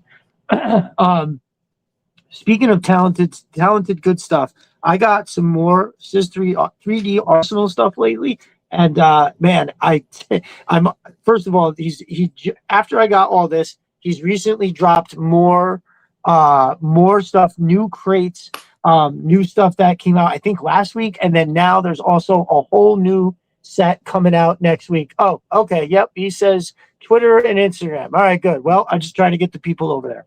So yeah, I've already got like, a cart full of stuff, and then he told me today that there's more stuff dropping, and the stuff that's coming out is very cool. There is a lot of stuff like there's special little crates, and they've got different like insides. One was like a new take on what looked like a chemical transport thing, and the other one is a it looked like more of like a homing device in there, so something like that. Yep. So this right here, yes, the one Conrad has great. So I have the blue one, so Cobra has tools and something to work on, and then now I got this here. I had to get one for the Joes because clutch and crankcase need to work on the Vamp and the Awe Striker. So here is this, here is that. The drawers all articulate. Everything on it is super clean, super tight prints. I love this one. And good customer service. So I accidentally ordered just this one time. And then like next week I realized it, so I ordered this, but I hit the black shelf on this one somehow. And he called and was like, "Oh, hey, the piece you got last week had a gray on it. Are you sure you want the black or the gray?" So that's great, great customer service, to say at least, saving me from myself. Something else that he's got here, I absolutely love this. Something else that I got from Dan that I forgot to mention is, so right behind this, that's cool, is going to be, Dan sent me the hooded Cobra Commander. So bang, bang, boogie. I love it. And this is just such a clean print. This has like the look of like a stainless steel kind of thing. It's just awesome. And one thing that he's got too is on here. Oh shoot! What did I do? Oh, I think I got it out somewhere else. Oh, there is safety clipboards that fit like perfectly on there. It scales nice. I can put one, I can put two, something like that. Looking. So, yeah, it is. It's super cool. This cart, it's simple stuff like this that you can just make everything look amazing. And this, very affordable. Yeah, but the clipboard is super dope. The clipboard comes as part of like a safety set. So there's this. It comes with ballards. Again, you just set these up. It's really, really, really great. Boom. So nice. So good. You can't go wrong with a set like that. You fill the whole background of your dial up with official looking stuff. And honestly, like I always have to give credit, my finished photography, if you look in there, it's not stuff that I printed. It's stuff that I got from Chris from CD's History Arsenal or Mo's Mind, basically. Oh, there's all kinds of new incendiary stuff. Well, these are more like a flashbang. Very cool. Snow Leopard, GI Dave, have a great night, gentlemen. Thank you all for being a part of the stream. Appreciate both of you. You guys are awesome. Nice. Oh, there we go. Have Very a good night, guys. Yeah, thanks, fellas. We appreciate it. Very good. Very good. Where'd it go? Okay, so let me do this one more time. There we go. Can't go wrong there.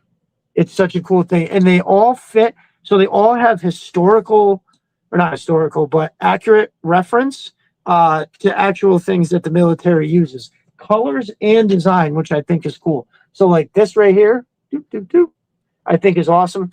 Now there is, that is a armor buster. Boop. Love it. And then, so even just this sitting in the background is perfect, right? Absolutely great. Giant Man Size Thing says, "Good night, guys. Appreciate you all hanging out with us." Yep. Thank you, Thanks brother. for coming Thank through, you my for brother. joining us. Night Man Thing.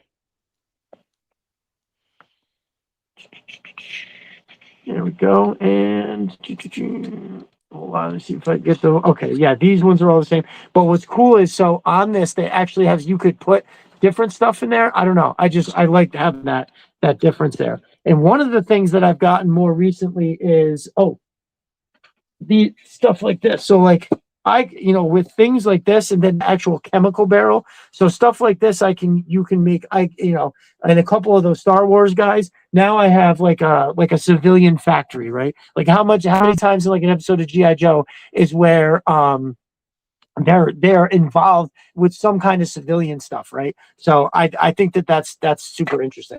But yeah, the black, same version as the blue. The blue is a little more like everybody knows what's up with that, right? And boom, like when you see this, everybody knows like chlorine goes in that, right? Yeah. But this, I just got the black one, so I had something to go with all my 788 stuff. There's, hold on, is this the one or is this the one? One of the new, here it is. So one of the new styles of actual incendiary. So we got this crate here, and then the red here. You gotta see it like that. It's really awesome. And then Bearded, you're welcome. Like it's really hard to find Bionic 6 artwork. Really hard. I can find a couple screen grabs from the cartoon, but yeah, I'm enjoying posting other things from the 80s than just GI Joe now. Yeah, I appreciate you doing that because there's so many cool things that are GI Joe adjacent that a lot of people remember. And yeah, I think I love that you post more and more of that kind of stuff now, man. Agreed. And also, for now that we've got Lifeline again from Sis3D Arsenal, boom. So make sure you're going over to sis3darsenal.com to check out the new stuff that's out, the new stuff that's coming out, and make sure you are using Destro Designs to get your 10% off. This was one more thing real quick. So one of the cooler things that I had gotten in a while is this right here, which is the old. Now, everybody knows the most frustrating thing about Steeler and Short Fuse is that Short Fuse comes with one little mortar thing. So here we go. Boom. Boom. So accurate. So perfect. That's awesome. Right in. Yeah. Oh, I love that Scarlet. There we go. A great sculpt.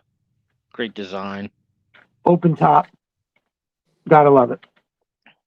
So, yeah, any of you guys got this? Did anybody of you guys pick this up? I haven't gotten that yet, and I really need to because it would look great for Short Fuse. I need to. I don't use those ammo boxes you got me near enough because they've been in storage for so long. But I'm telling you, like these things elevate any Dio shoot I do, and I think I'm going to need to get some Cobra stuff as well. I don't photograph near enough Cobra. For sure. But this kind of stuff, what I like. So this is product specific. So there's a deficiency in what they put out there on the with Short Fuse not having more just one thing. So he hooks the community up, makes something that we actually can use, and it always looks good. It always looks good in photos too. Stuff is scaled so well. Trying to get an M67 to fit in a hand, like I put it in like 5 or 6 different figures hands, dudes of varying sizes, and you're like, oh, okay, it actually works in every hand, right? So I think there's a skill in that, and plus some of it I didn't know that it is when last time I talked to him about it is that they're like, especially like the missiles and those kind of things, they all have precedent, right? The colors, the design, it's all stuff that the military would use. So I think that's great. So sis3darsenal.com. You can still get stuff through his Etsy shop. Make sure you're using Destro Designs to get that 10% off. Then to touch on my brother Matt from Mo's Mind, who I believe he just said he's got to go tend to some farm stuff and he would be back. So this has got to be on everybody's list. This is awesome. Now, I remember when he told me about it, he like gave me the vision and I was like, oh my God, we absolutely need that. That is what's up. That's going to be great. And then I started teasing it with you guys because I was like, I know he's going to nail this. This is going to look awesome. And so basically, when he finally sent me, he was like, I've got to test, this or that to make sure that, these different things are going to work. And basically, like, as soon as I saw it, it lit up and it showed the thing.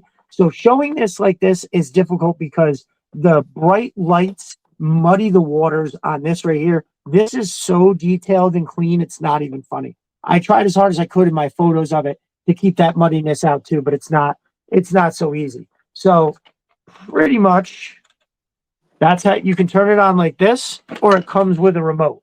And for toy photography, you can only imagine how frustrated you'd be getting all your figures set up around it and then realizing, I want to change the color, or I want to do this or do that. You don't want to have to go here to touch that to do it because the figures are in the way. So, boop, you pop some batteries in here. You can turn it on and off. I don't have the batteries in there, so I'm just going to pop this on like this. Also, 3 AAAs. You can use the micro USB. and I do believe this is some kind of a universal dot, right? I can't think of what the hell what it's called. I think it's like a 3mm port or something like that. But anyways, let's turn this bad boy on. Boom, nice and loud. Awesome. That looks amazing. Has he done? Does that one have other options for the screens? No, yes, no, there's three. So, right, he told me today that he is actually working on something separate. Like, so when you go to buy this, it's going to come with what this is right here. This is almost like a Weapon X style. If everybody remembers the Weapon X comic where Wolverine, he's in the water.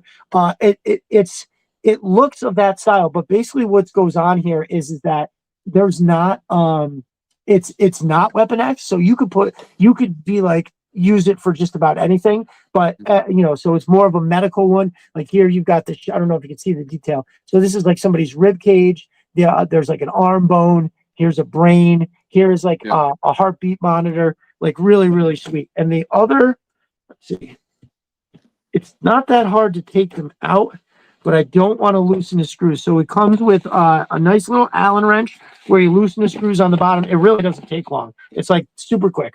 So you saw the one that's there. Here is the other screen. This is like a tactical fingerprints. I got my grubby hands all over it. So let's see. You know what? That doesn't really work. You can't really see it as well. I got a separate light here. Let me see if I can light it up. There we go. That's a little better. So yeah, it almost reminds me of like Battleship, but it's perfect. Down here you've got a bunch of different figures. It's like a chart of some kind, and then boom. Like it's a perfect kind of what's the word I'm looking for here? Like a battle plan. We're all coming up with a battle plan. So is he etching them into acrylic? Yes. I think he used the laser. When Matt comes back, I'll ask him to give you. But That's awesome. Dude. And then here, the crown jewel is the bat. The bat. Right? So you've got the claw attachment, the flamethrower, and the laser right over here. And then, obviously just some kind of a random chart that fits and looks good. But you know what? I say random. Matt probably had something specific in mind. But the detail on the bat, again, it's really hard for you guys to see it because it's just, the light is overblowing it, right? But in person, when you look at it, just forget about it. It's absolutely amazing. So very good. Very good. Yeah, man. I couldn't. I remember when he first told me about it, and then I saw it and it lit up. I teased the chat every show that I had in the timeline where I was like, "Hey, I can't tell you about it yet, but when it drops, it's going to be fucking awesome." And sure enough, when it dropped, it was awesome. So speaking of which, I'm telling you now, only as much as I can. And he is working on something that will fit in perfectly with the stuff he already makes, the stuff that Chris from Sister Arsenal makes, and then now what he's working on is an endeavor. He's got different types of printers. Dude, all I know is that right now you can't get a lot of things. There's like aspects of figures and collecting that you can only get for like one or two places, and not that it's not good or whatever, but there is definitely Matt I think is going to step in and provide stuff for us that's going to help us with more toy photography and just basically upgrading all of our figures, right? I mean, like if we're going to start getting these, like the Special Forces guy, that's going to be $42 and we're unhappy with most of the gear. I feel like then if that's what we're going to deal with. So, CG, earlier in the show, I talked about, I got a couple of the Special Forces guys, one of which I found in a Walmart. And then I ordered two because like I found it in Walmart, and then like later that day, they popped up on Pop's timeline. And so I ordered two, but I opened up one yesterday. I actually did a review for it, and I didn't load it on the timeline today because I was like, you know what? I really was like, don't buy this. You know what I mean? And I was like, I just took it out of the box. I literally unboxed it like while the camera was rolling. And I was like, let me come back tomorrow with a fresh head. Let me look at it with fresh eyes. And, and let's just see, maybe I was in a bad mood. Maybe it'll look different to me today. And it didn't. Literally everything that I thought negatively about it is still there. The only shining positive is the RPG. This is dope. There's no question. It takes a minute, but you can get it posed where it looks so, right? And I stuff about the boots, the outfits, the heads. It comes with this like really cool handkerchief, right? And it's pretty decent. And I think if I spent a total of almost 20 minutes on and off camera, could not get it. So not thrilled. And I would say I'm happy that Matt may be stepping up in some fields for us. But yeah, so what Conrad is holding right now is the Outpost, which I have always said is the most bang for your buck. In terms of you are not going to buy for the amount that you're paying, right? It's you are getting such a huge hunk of awesome plastic that upgrades toy photography like nobody's business, right? And hold on one second, I'm trying to put this hose back in. Oh, there we go. So yeah, Conrad is holding. So what I did, I took off my Ma Deuce, and I don't know what happened. And but yeah, so I don't know. I did something. I dropped a piece out. But yeah, there it is. Conrad has the same thing, except it's whatchamacallit. I did mine without the logo on it. I didn't want I didn't want the movie logo, and I really didn't want any logos on it, so I just rolled without it. Right. And hey, I think that's cool because then you can use it for whatever. The backpack rack, super awesome idea, right? Yeah. Not only just for, you can literally store stuff on there, but, in a toy photography shot, you can have somebody taking it up. It's really amazing. Plus the top, like I love the top. I put the sandbags up here, it's like a sniper's perch, or you can actually, what did I have on there the other day? I had the 60th anniversary infantry guy with his mod. Oh yeah, it's right here. Because I actually finally took that out of the box. I was trying to figure out. There we go. Look at that. There it is. Oh, did you get the fix, Conrad? Yes, and that's what I was going to show you here. One other thing I want to mention is if you get that green that you've got of the Outpost, it looks, I haven't done it with the Vamp yet, but it looks perfect with the All Striker. The colors blend, they coordinate really well. The All Striker seat sits way too low on the original, so this block right here is a Moe's Mind original. And then he also added something to elevate the gun so it sits up better. And then I'm trying to remember what else he added to it as well. I think that might be it. But it was just a simple upgrade kit, and it came with some other things to make other attachments work, including his own. But it was worth the money, and really 100%. helped upgrade it. Yeah. Oh, I know what it was. The All Striker roll cage is very loose generally. In fact, most of the time, if you do just what I'm doing right now, it can pop off pretty easily. And you can kind of see right there how easy that was. He did this little upgrade kit that elevated the whole roll cage, but also added these clips to the back of it. And so if you've got an All Striker, this is a must-have because the All Striker is disappointing. I'm just going to be upfront with you when it comes to the roll cage. And this was a very simple fix that made it 100 times better. So that's my extra plug there. For sure. Yeah, I never had to live the life of the hellacious with the cage rolling but when I opened my All Striker, I had already had that and I just slapped it on. Something else that he sent to me recently that I absolutely love. So this can come off and it will attach to the Outpost or attach to, you can't see it so well and it's really hard for me to take up, but back here I've got the bar in Joe colors. Which I'll tell you, Conrad, that you could, oh, wait, here we go. I did get it. So this is your next step, right? You get the same thing. So I have the Cobra one you've seen in pictures.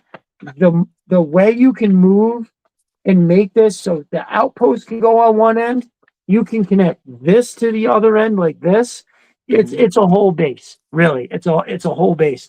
And it's, I don't know, where to go. Here we go. super. It's so easy to get it connected, and then when you have things like this that you can use connected or with a standalone. So this is the ARC cannon that comes with on the top of the Atlas, which you can also take off. It's gridiron compatible, so you could buy this and then pop the gridiron on there. Look how cool that looks, right? The colors even match pretty well.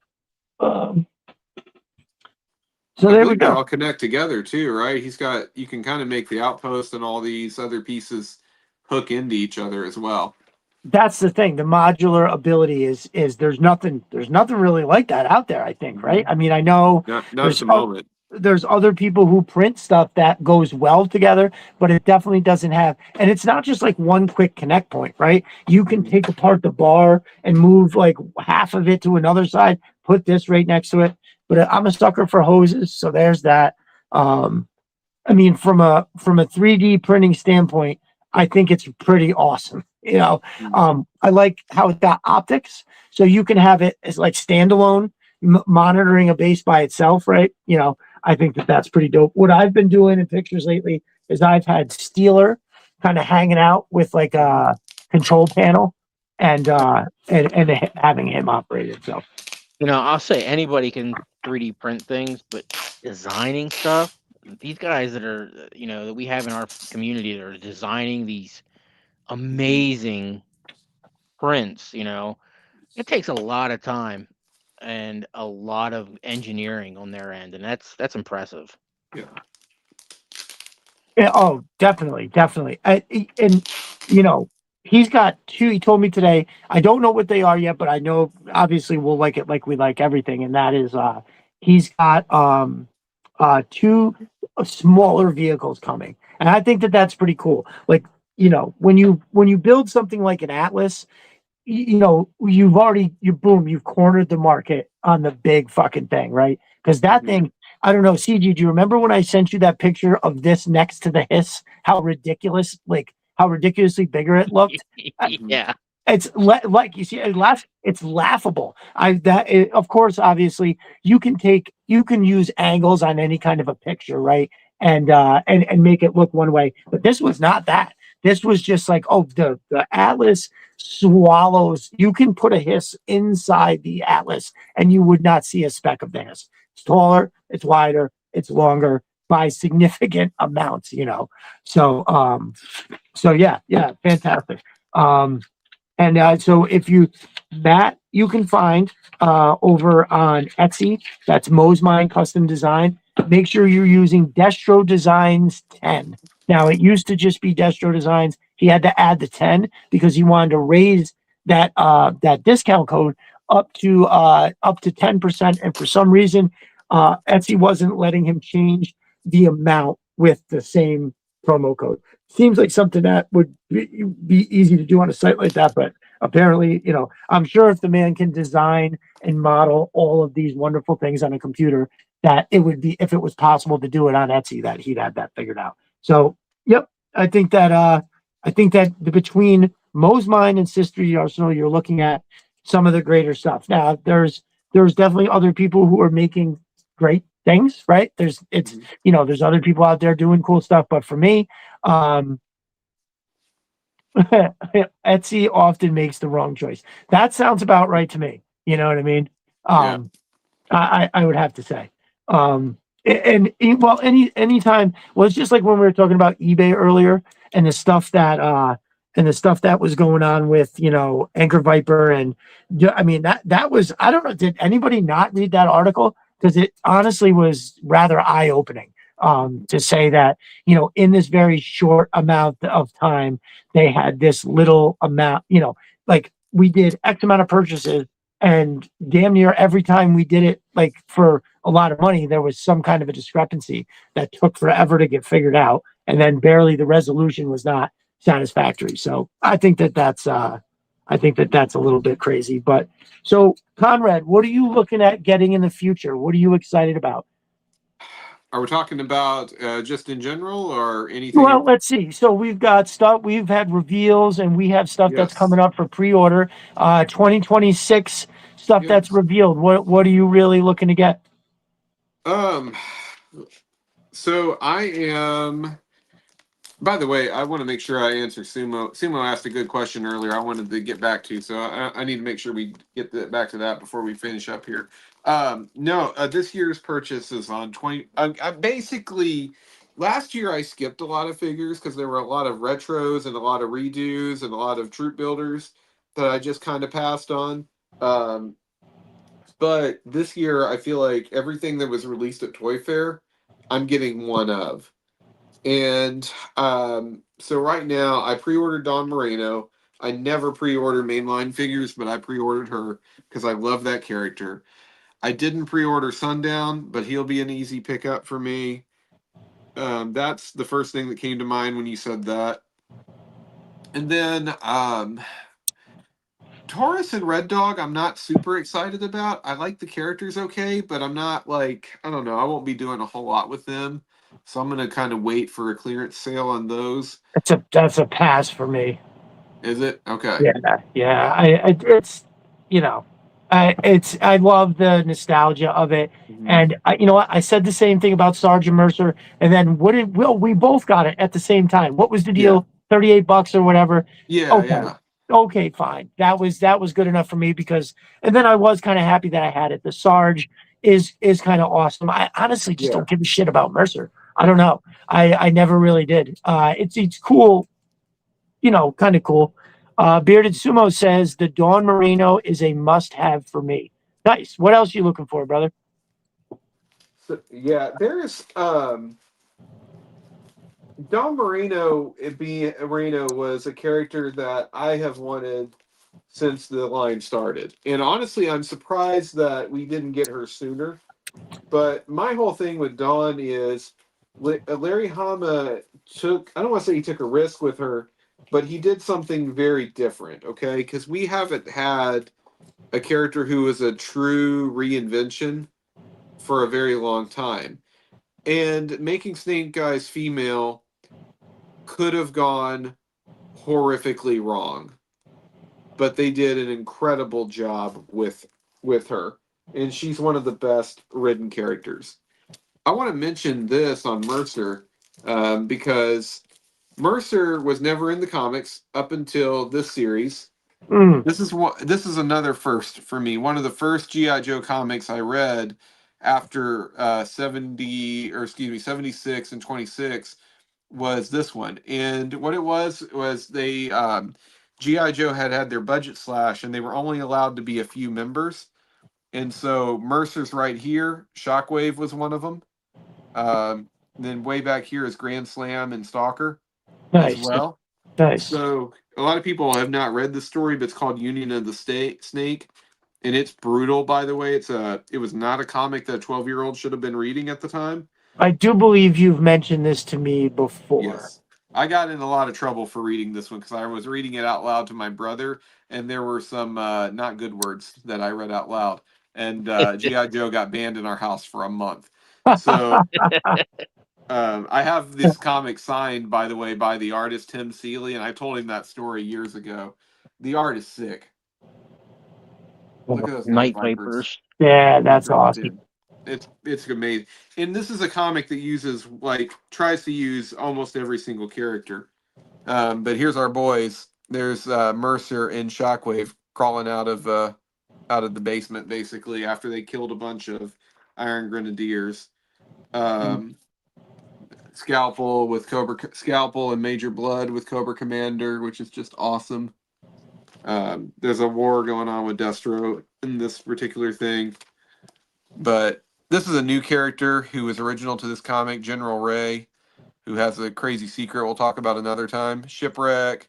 And then, of course, the girl with the pigtails is Firewall. She was a new character. Shockwave, Gung Ho, Flint, Grand Slam was the team for this one. And then Mercer's kind of in the middle of in the spine there. But that made me love Mercer because the guys at DDP, Devil's Due Publishing, at the time, they loved Mercer. So I have to have him. Every time they release a character that's a part of this lineup, I have to have the figure. So Chris from Sister Arsenal says, need the Image comic Mercer. That is now my canon Mercer. Yeah. Yep. For sure. Dude, I mean, Mercer, it was Mercer's body and stuff, the figure would make a great Rick Viper figure. Yes, yes, yes, 100%. Well, who's it? Cal made the Rick Viper figure that was all. Well, first he made the one on the Viper body, which was ridiculous, and it looked amazing. But then didn't he put him on a snow serpent too? Didn't we get the snow serpent Rick Yeah. Viper? Dude, that was Yes, he so did. awesome. And what was the head? Was that Shawn Michaels? What wrestler was that? Was it? Did I someone? don't know. It was the Undertaker, wasn't it? Did someone We say were Rick u- Viper? we were using the Undertaker for the original like Oh Rick yes. Viper look, but I don't know what head he used on the figures. What Cal says? Did someone say Rick Viper? You can see his head poking up like a groundhog sticking up. Oh, Bret Hart. Oh, That's was it what it Bret is. Hart? Okay. Yeah, Bret Hart. That's right. That's right. Yeah, Bret the Hitman Hart. I love Oh it. man, even with Bret Hart's glasses, that would have been awesome too. Oh, 100%. Rick Viper for sure wears. What are those ones? The big polarized. Oh, what is it called? Not Ray Bans. The fucking. You know what? Everybody knows. A bunch of goobers today wear them. The huge wraparounds. I can't think of Pit what it's called. Vipers. Yes, Pit Vipers. Thank Yeah. you. I Well, heard you that's can what read. Wow, that's that's what Ripper has. Wait till you see Rick Oh Techno. yeah. Yes, yes. Oh my God.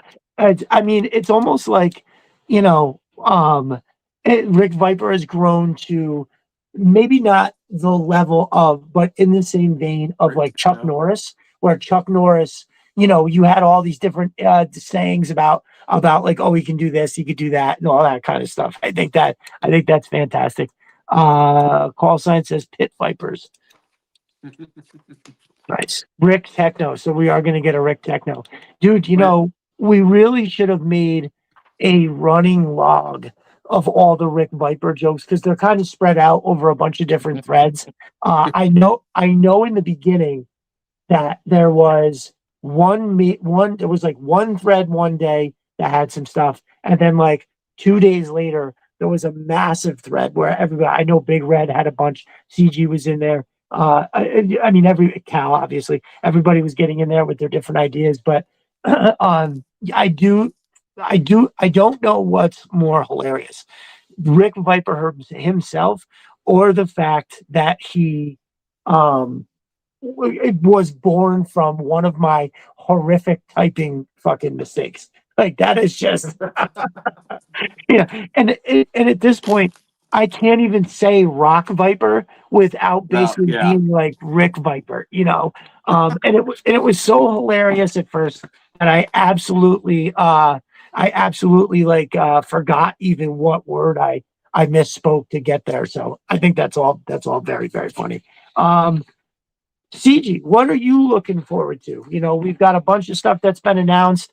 I know one thing that came up that I'm really excited about is the ramp rats. I know it's one of those things that I know it's nothing special, but it'll be cool to have for the Rattler. That big box that they made is cool, although I'm just waiting for Christmas History Arsenal to make a better one. What you got Yeah, there? I'm looking forward to getting the 4 chameleons for Zartan and the original 3 dreadnoks. I don't know what the hell I'm going to do with 4 Zanyas though. I know. She's going to be cheap on eBay because everybody's Yeah. buying her for. Oh yeah, just for the vehicles. right. Give me $15, she's yours. I'm looking forward to getting the Snowcat. I know a lot of people gave it shit for the Flint and Lady J, but you know my love for Lady J. Yeah. Damn right. And I'm looking forward to none of that was warranted, by the way. It wasn't. Now the patches for the Rattler, that was warranted. Yeah, Yes. They deserve all the crap they got on that one. Yes. Right. But yes. the fact that like Mary follows me now and stuff, and she's So involved cool. in our community, Mm-hmm. it's so awesome. Definitely. And Yeah. then when I met Larry today, and he was talking about, he said she's amazing. Like, Nice. they do a lot of cons together and stuff, and so like, yeah, I can't wait to meet her. Yeah. Agreed. Well, tell us about that, my brother. How is meeting Larry? It was really good. Like, he loved to talk, and just reminded me of like this awesome grandfather. Yeah. That's the only way I could put it. Like, Nice. Like Nice. a Stan Lee. That's how I want to picture him. Just that. And ironically, he had pictures of like when he was on MASH, Saturday Night Live, and then he was in the Warriors, which I didn't realize he was ever in the Warriors. So I told him I have a friend whose uncle was a stuntman. He was in the Warriors. He played a stunt person for the Furies. No shit. So yeah, so we talked about that a little bit and stuff. So That's yeah, cool. just a super nice guy. And he's like, he's like, you want a selfie? And I'm like, not yet. I was like, when I come to New Jersey or New York, for the that con, Oh, I said right, that's when right. I'll get a picture with you. And he's like, oh, Nice, okay. nice. Very good, very good.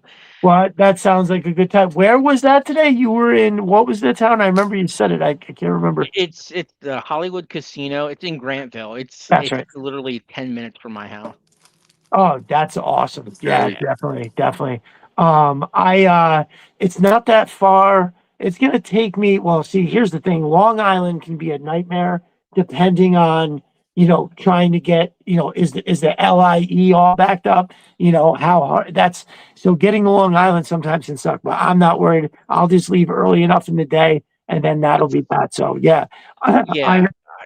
It's like a straight shot for me up I-78. oh, nice. Okay. Oh, right, right, So right.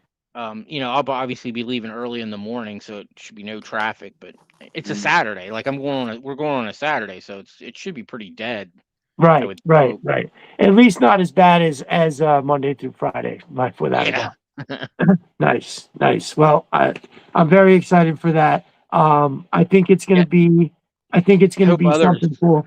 Yeah, I yeah. hope others from our community show up too, and Mhm. Well, we can all hang out. we're throwing it out there, So this is what was it, May 6, 15, 16, 17, or one is right in there, or 16, 17, 18, one of those days. So I know there's a bunch of us in the Northeast. Cal, Mhm. you could probably shoot right down. Again, you know what? I think you're further east in Connecticut, but you take 95, I think, right down, and then you could shit, you could probably have to be able to get into the city from 95. I think when it crosses over, I think it's 278. It's been so long since I've had to drive down there, but you know, Cal, if you wanted to make it, that would be cool. Jay What month? Antonio What is month did you basically say that is? May. May That's in May. 16th and 17th. Jay Antonio, I'll pick you up on the way, brother. Yeah, May 16th, 17th. Yeah, I'm pretty sure that's Uh, it. So yeah, that Saturday and Sunday. So I'm looking to be there on the 16th. okay, yeah, no, that's the Saturday, right? Yep. Yeah, so probably what I'll wind up doing is, depending on the time, do my podcast driving back. I'll just put the phone up. I'll just put the phone up and then record myself coming We should down. do an early one right there. You True. know what? That is a good idea. That is a good idea. All right. Well, that's probably what we're gonna do then. Um, oop, near Boston. All right. So yeah, you're kind of way out that way, but think about it, brother. If you're interested, a lot of so it's Lady J is there.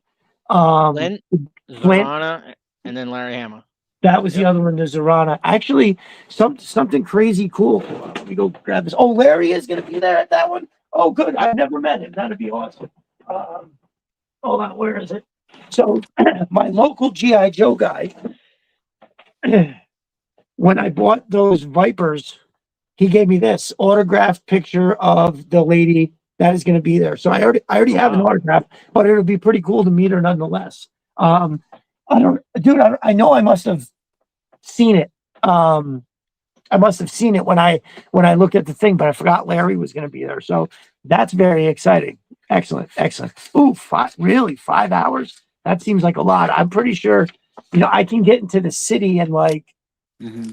2.5, I think, something like that. So that is a Conrad, little bit. who was that below? That was Torpedo. Who was the woman? That was Hard Drive. She Okay. was.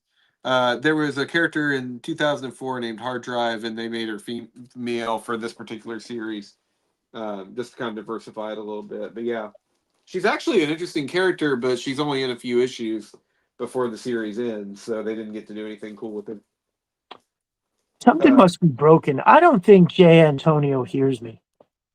Either that or he's just ignoring me the whole time. It's funny how Cal's like, it's a 5-hour drive, and he may not be like this, but most people I meet that are from the Northeast, they're like, oh, 5 hours? That's crazy. And I'm over here Right. in the Midwest just taking 6-hour drives casually. Everything is way apart. So I knew a guy that I'm trying to remember I met him up here in upstate New York. I don't remember what he was doing up here. I was doing work on the building or something. And this guy was hysterical. I can't remember if it was Tennessee or Kentucky, but one of those states, right? I'm thinking, I'm sorry. Okay, do you need both hands where you can't type? Is that one of those situations? Well, listen, at all of our advanced ages, it is all hands on deck whenever you're doing anything, for sure, 100%. So this guy I'm trying to think of it. So I asked him one time, I was like, he asked me where the Walmart was. And at the time it was like the closest Walmart I think was like 30 minutes one direction, but it was like a smaller, crappier Walmart, or he could drive like 45 minutes to get to the better one. And basically what he said was, he goes, "Oh, all right, so I get an extra beer if I go to the 45 minutes." And I was like, "What?" He goes, "Oh, I've always measured this times to get places with how many beers. So if I go to that one there, I'll get to drink 3 beers. But if I go to the other one, I may only get 2." I thought it was very funny. And I was like, and then I met another person. This is kind of what the funny part is. And then I met another person that was from maybe not the Midwest, but maybe a little more of the South. And he was like, and I brought it up one day and I was like, "Oh, do you guys measure distances in beers too?" And he was like, "Yeah, of course we do. How do you guys do it?" So I don't know. I was like, "Oh my God, is it a New York thing that we don't do that?" Because, with the traffic, but I just always thought that was hilarious. I couldn't get past it. Cal says, "I drove around all day for 12 hours a day and never left the same city." Oh my God. If you're talking about whatchamacallit, New York City, I would say that is a very accurate representation. I'm sure J. Antonio can attest to that. The dude, I lived in Brooklyn for a long time, so I hear Brooklyn's not quite the same anymore, but I'm sure the traffic is still there. And my experiences with driving in the city were always crazy. The Long Island Expressway, I remember, was like was like the Autobahn, like literally the Autobahn. Like unbelievable. I was doing, it felt like, I think it was like 75 miles an hour in this 2 lanes that are right on top of each other, no shoulder, and the Hudson River was like right there. And I felt like if anybody touched anybody, we were all going to get like fucking just absolutely insane. Oh, on patrol. Right. Okay, I see what you mean. Gosh, yeah, I never really thought about that as being, because you are always constantly moving. The traffic sucks balls, especially Manhattan and Long Island. Yeah, so I'm gonna be leaving early as shit on that Saturday to come. So, and listen, I would like to put the call out too. We briefly talked about this earlier, but I'd like everybody to consider Joe Fest. I know that is a tall order, and listen, I'm like trying with all my might to get there, and it's still going to be hard for me. So somebody that like is throwing everything but the kitchen sink. So it's, I brought it up to the family, and when it first came up, it was received better than I initially anticipated. But my kids definitely were like, "Dad, we've never been away from us for," I think when they were young, I spent one night, my friends got a cabin for a weekend, and I went Saturday night and a Sunday and came home. I was gone less than 24 hours, and they really didn't like it. And since I'm a homebody as it is, I didn't really need to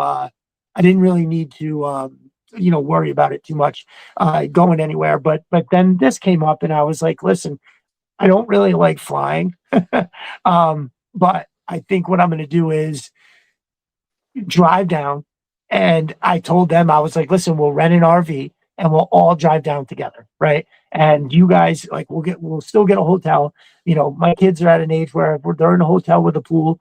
They'll have fun. My wife can relax. And then I'll just simply go and hang out with everybody at the Joe Fest. So it's definitely a tall order.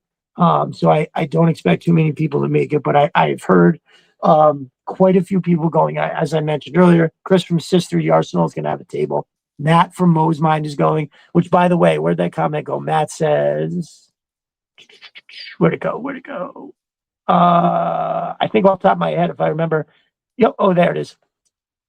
4 out of 4 animals wait for the cold nights to go into the labor. So, yeah, listen, Matt, you can't tell us that without we need what kind of animals? Or was it all the same type of animal, or do you have multiple different animals? That's interesting. Very good. Very good. So does that say Resolute on it, Conrad? Yeah, this was a Resolute comic. They rebranded right before the 25th anniversary line ended to G.I. Joe Resolute, and it's basically just Hama stories. By the way, guys, this is a very expensive. I say expensive. It's $20 maybe. Most of the time on eBay. It's being reprinted as a part of the box sets that they're doing right now on Kickstarter. So if you are interested in getting the Kickstarter, it's going to come with more than just the IDW issues. There's a lot of other stuff, including the comic that I'm about to kind of flip through here, that Hama has done. And this is like one of Shockwave's 5 appearances. So it does. Does that have anything to do with the Resolute that we know and love? Not really. No, there's okay. Not really. The story really fits into the regular Real American Hero. In fact, I assume that's what it was originally written to be. But there's a Tunnel Rat and Storm Shadow issue that takes place as a prequel to the Resolute thing and shows kind of what happened right before Storm Shadow killed Bazooka. Oh, okay. Yeah. Which listen, I thought that I can live without Bazooka, right? I mentioned on the timeline that I recently watched the three Cubes of Darkness, and I can't believe I didn't remember how absolutely fucking mind-blowingly stupid Bazooka was. Like he would respond with like, no, yes, Alpine. Yeah. And it was like they really did him dirty. I felt like they fixed that when the series kind of started to move forward, like later seasons. Okay. It does get better because I know you're doing episode by episode, right? Yeah. I started with the movie, then I went to the Mass Device, the movie. I think I started with did I do Arise Serpento or Arise first? No, I didn't. I went to the Mass Device and I did the Pyramid of Darkness, and now I moved on to 3 Cubes of Darkness, and I believe now I'm on the second standalone episode. So Red Rocket's Glare, which is a fantastic episode. It's a good one. Yeah, I forgot. He was kind of dopey in Bazooka Saw a Sea Serpent, but he was pretty badass in it too because he took down the Sea Serpent. Nice. That's what's up. That's one of the cool things about G.I. Joe is that there's so many different characters that they, you can spend one whole episode on a figure that maybe hasn't gotten any run before, right? But I do think I kind of touched on this in one of my articles for Serpentor's Lair, which, geez, I don't think I mentioned them in the beginning of the show. But one of the things about that article was that their strength. It also can, I don't want to say be a weakness, but like when you have that many characters that you're always kind of trying to touch on, you're also not spending enough time on some of the ones like, Major Blood got a decent amount of run in the cartoon, right? He was definitely out there leading the charge a lot of times. I think when I tried to look it up, I think he appeared in, I must have read this wrong because I think it said that he appeared in almost every episode, right? And I was like, that doesn't seem right. So I don't know that chart that I was reading. I don't know. I don't know. Maybe I wasn't reading that right, but I thought it said he appeared in every Sunbow episode of the first 2 seasons, like all 81 episodes or whatever. If that makes definitely sense. been in a lot. But then you look at characters like Heavy Metal was only in one episode, the Pit Vipers. You know, I don't know if Crankcase was ever in an episode. We never saw Shockwave. Was Shockwave in the Deke series? He is, but he's in the 2-parter with Headmaster. Or Headmaster. Headman. Oh, Headman. Where Falcon but gets he's wearing the V3 outfit. And he has a Yes. really weird voice. That's right. Deke I did not have good voices. Even Chris Latta's voice for Cobra Commander sounded weird.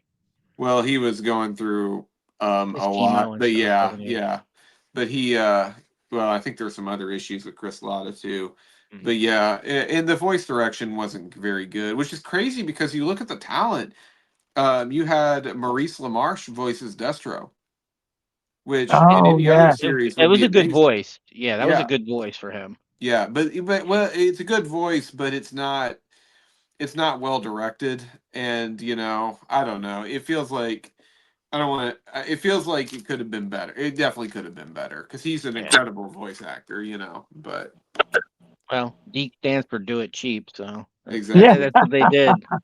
Well, I can't. It's almost like it's one of those things where, so Operation Dragonfire had its flaws in terms of if I remember correctly, the beginning of that show was the beginning of Operation Dragonfire was a much more traditional song, wasn't it?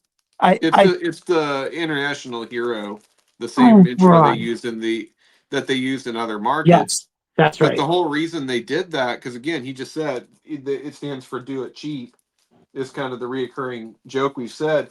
So the reason they did that is because they didn't want to recut it whenever they would go to other markets. They just wanted to do. They just wanted to make it one cut that they could send to every station, and that's the other reason why DIC cut back on so much violence was they were trying to get it in every market possible, and so they tried to make something that was even more kid friendly. So it's a weird thing because it's like you want to look at it because objectively it's not good. It has its moments. There's some things about it I really like. It actually has a better portrayal of Snake Eyes than Sunbow does in most episodes. Snake Eyes has I think one time I saw somebody, CG, it might have been you, that somebody named how many different characters had way more screen time than Snake Eyes, and it was like, wait, what? They did the goat like that? Jay Antonio says, I enjoyed Operation Dragonfire. I did as well. I think that there's a few things that to me made it super. I know we hate on DIC, but what they did right was immediately bring back Cobra Commander, right? Cobra Commander right on back. I like how they did that. They found him as the snake. They turned him into back to a person-ish, and then they put him into battle armor. I thought that was pretty awesome. But then also, boom, here's an alley viper, which the dude was kind of a whiny little bastard, but at the same time, he definitely was what I would call alley viper material. But it was cool that we got him. And then we got to talk about that alley viper real quick because he's one of my favorite antagonists in the entire GI Joe, all the GI Joe cartoons, because he is a world-class hater. Yes. And that's all he is. And it's so funny. He is, it is you ever watch? Okay, I don't know if either of you have read much DC Comics, but you know how Aquaman and Black Manta have this whole thing where they go back, and Black Manta, this whole thing is just like, I'm gonna do everything I can to mess up Aquaman's life. I'm not gonna kill him, but I'm gonna take off his son. He's gonna lose his hand. I'm gonna kill his son. I'm gonna do that's what the alley viper is for that whole episode. Right. He's not trying to kill anyone. He's just a world-class hater. Absolutely. It's so absolutely funny. hate. Well, it's what we say. It's what we say Cobra is, right? 100%. Stalker 2.0, Jay Antonio says, yeah. And they did that one pretty cool, too. They had him with the boat and the whole thing. The Alley Viper damn near killed him. I think Scoop saves him there, right? Something like that. Yeah. World-class hater, I think, is correct. I'll definitely say what the Deke series did really well was they gave personality to troopers. Yes. Yeah. Like, yep. That's like true. just the faceless, nameless, army builders. Mm-hmm. They would put them in stories, and each one had their own personality when they were talking. I Found You, Evie is one of the best episodes of DIC, and it's better than a lot of Sunbow episodes. And that's about a range viper who has a history with ambush. Right. Oh, that's right. That's right. So, wait, did you say range viper has a history with ambush? So, one of the episodes, so every once in a while, I would pick a random DIC episode to just be like, let's see, right? What's going on here? You're going to hurt yourself. Oh my God, bro. Jesus, holy motherfucker. So, what I saw was the one episode, I'm going to try to think. First of all, ambush gets caught trying to move from one position to the other. Like he's behind this rock, he has to get over here, and he gets caught. And I was like, wait a minute. Well, hold on. Ambush can't get caught. That's his whole thing. He's the sneakiest bastard out there. So then he gets caught. And then later on, there's a trio of range vipers. One of them is a female. And she's that's the episode I'm talking about. Yeah. It is? Okay. Because doesn't he say something like he makes a comment about she's all caked up? And I literally was like, I can't believe this is what I'm watching. I can't believe they did us like this. Like what? Watch the episode though. There's a reason she's the only person who finds him. Like that's the whole point of the episode is no one can find ambush except her. Why though? I can't remember. I turned it off with history. They were close friends. Oh, okay. And he left her. He abandoned everyone, and she holds it against him. Wow. Okay. Yeah. So he did something he shouldn't have done, and that's kind of the conflict of the episode. Is her name's Evie, and she's getting back at him. She took a different path in life, but she's the only person who can outdo him. It's awesome. Right. Oh my God, that is okay. The same thing with the episode with Headman where Falcon gets hooked on the drugs, and like they killed somebody. Like they killed Headman at the end. But was it a Crimson Guardsman? Yeah, it's a Crimson. I think it's a Crimson Guard Immortal is what it really is. But he and Duke have like it's one of the worst scenes where he and Duke try to they have to work together to float down on a parachute, and the way they do that is both of them grab a hold of an end of the parachute together, which is just absolutely dumb. Right. And they have this stupid conversation of just, hey, you got any family?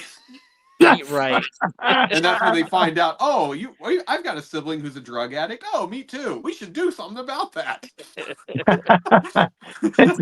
Just another jerk says ambush is an ironic code name. No, it's just in that one particular episode. That's funny though. Dreadnought, my brother Ellis says Night Brothers, almost 4 hours. Good night, fellas. Yeah, thanks for coming in. Thank you, brother. I appreciate it. Oh, dude, we were talking earlier, and my day got busy. I owe you a DM, brother. I will get back to you.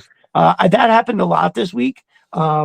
It's so I have had and I'm sure there's people in the chat, Conrad and CG as well, where I have this thing where I will like get a message and I'll be in the middle of responding and I'll get a work phone call. So I have to answer the work phone call. And then when I'm in the middle of that work phone call, it's dinging and I'm like telling somebody to hold on as I'm looking at another message. And I'm like, okay. And then when I finally get off that work phone call, the 2 or 3 messages that came in, I'm trying to respond to those real quick. And the person that I was talking to originally, it gets lost in the shuffle. It's been a continuous issue. At this point, my phone doesn't even help remind me of shit. Meaning, like when I take the I'll be like, oh, I have to do this tomorrow. Let me put the reminder in my phone. And then when the reminder goes off and says, oh, hey, you have to call so-and-so, I'll be like, oh, okay, I'm right in the middle of this. So let me just finish this. And then I'll snooze, the alarm, I think after the third time, and then it just like shuts off completely. And it's like, if there's anybody out there that has happened to, don't ever think that I was ignoring the conversation. 100% of the time, it just got lost in the shuffle because so I have, a bunch of different people that will text me work stuff. And it's like it comes in so much that if your message was up here, that shit gets shifted like almost all the way down. Oh, our brother R.A. Rain in the house. He says, hey guys, just wanted to check in and say hi. Well, thank you for joining us. R.A. is clear across the country, so it is like 9 o'clock there. But thank you for popping on, my dude. I appreciate it. R.A. is the author of G.I. Joe Protocol, of something that's going to be popping up for pre-order. Looking forward to checking that out, man. It's going to be cool.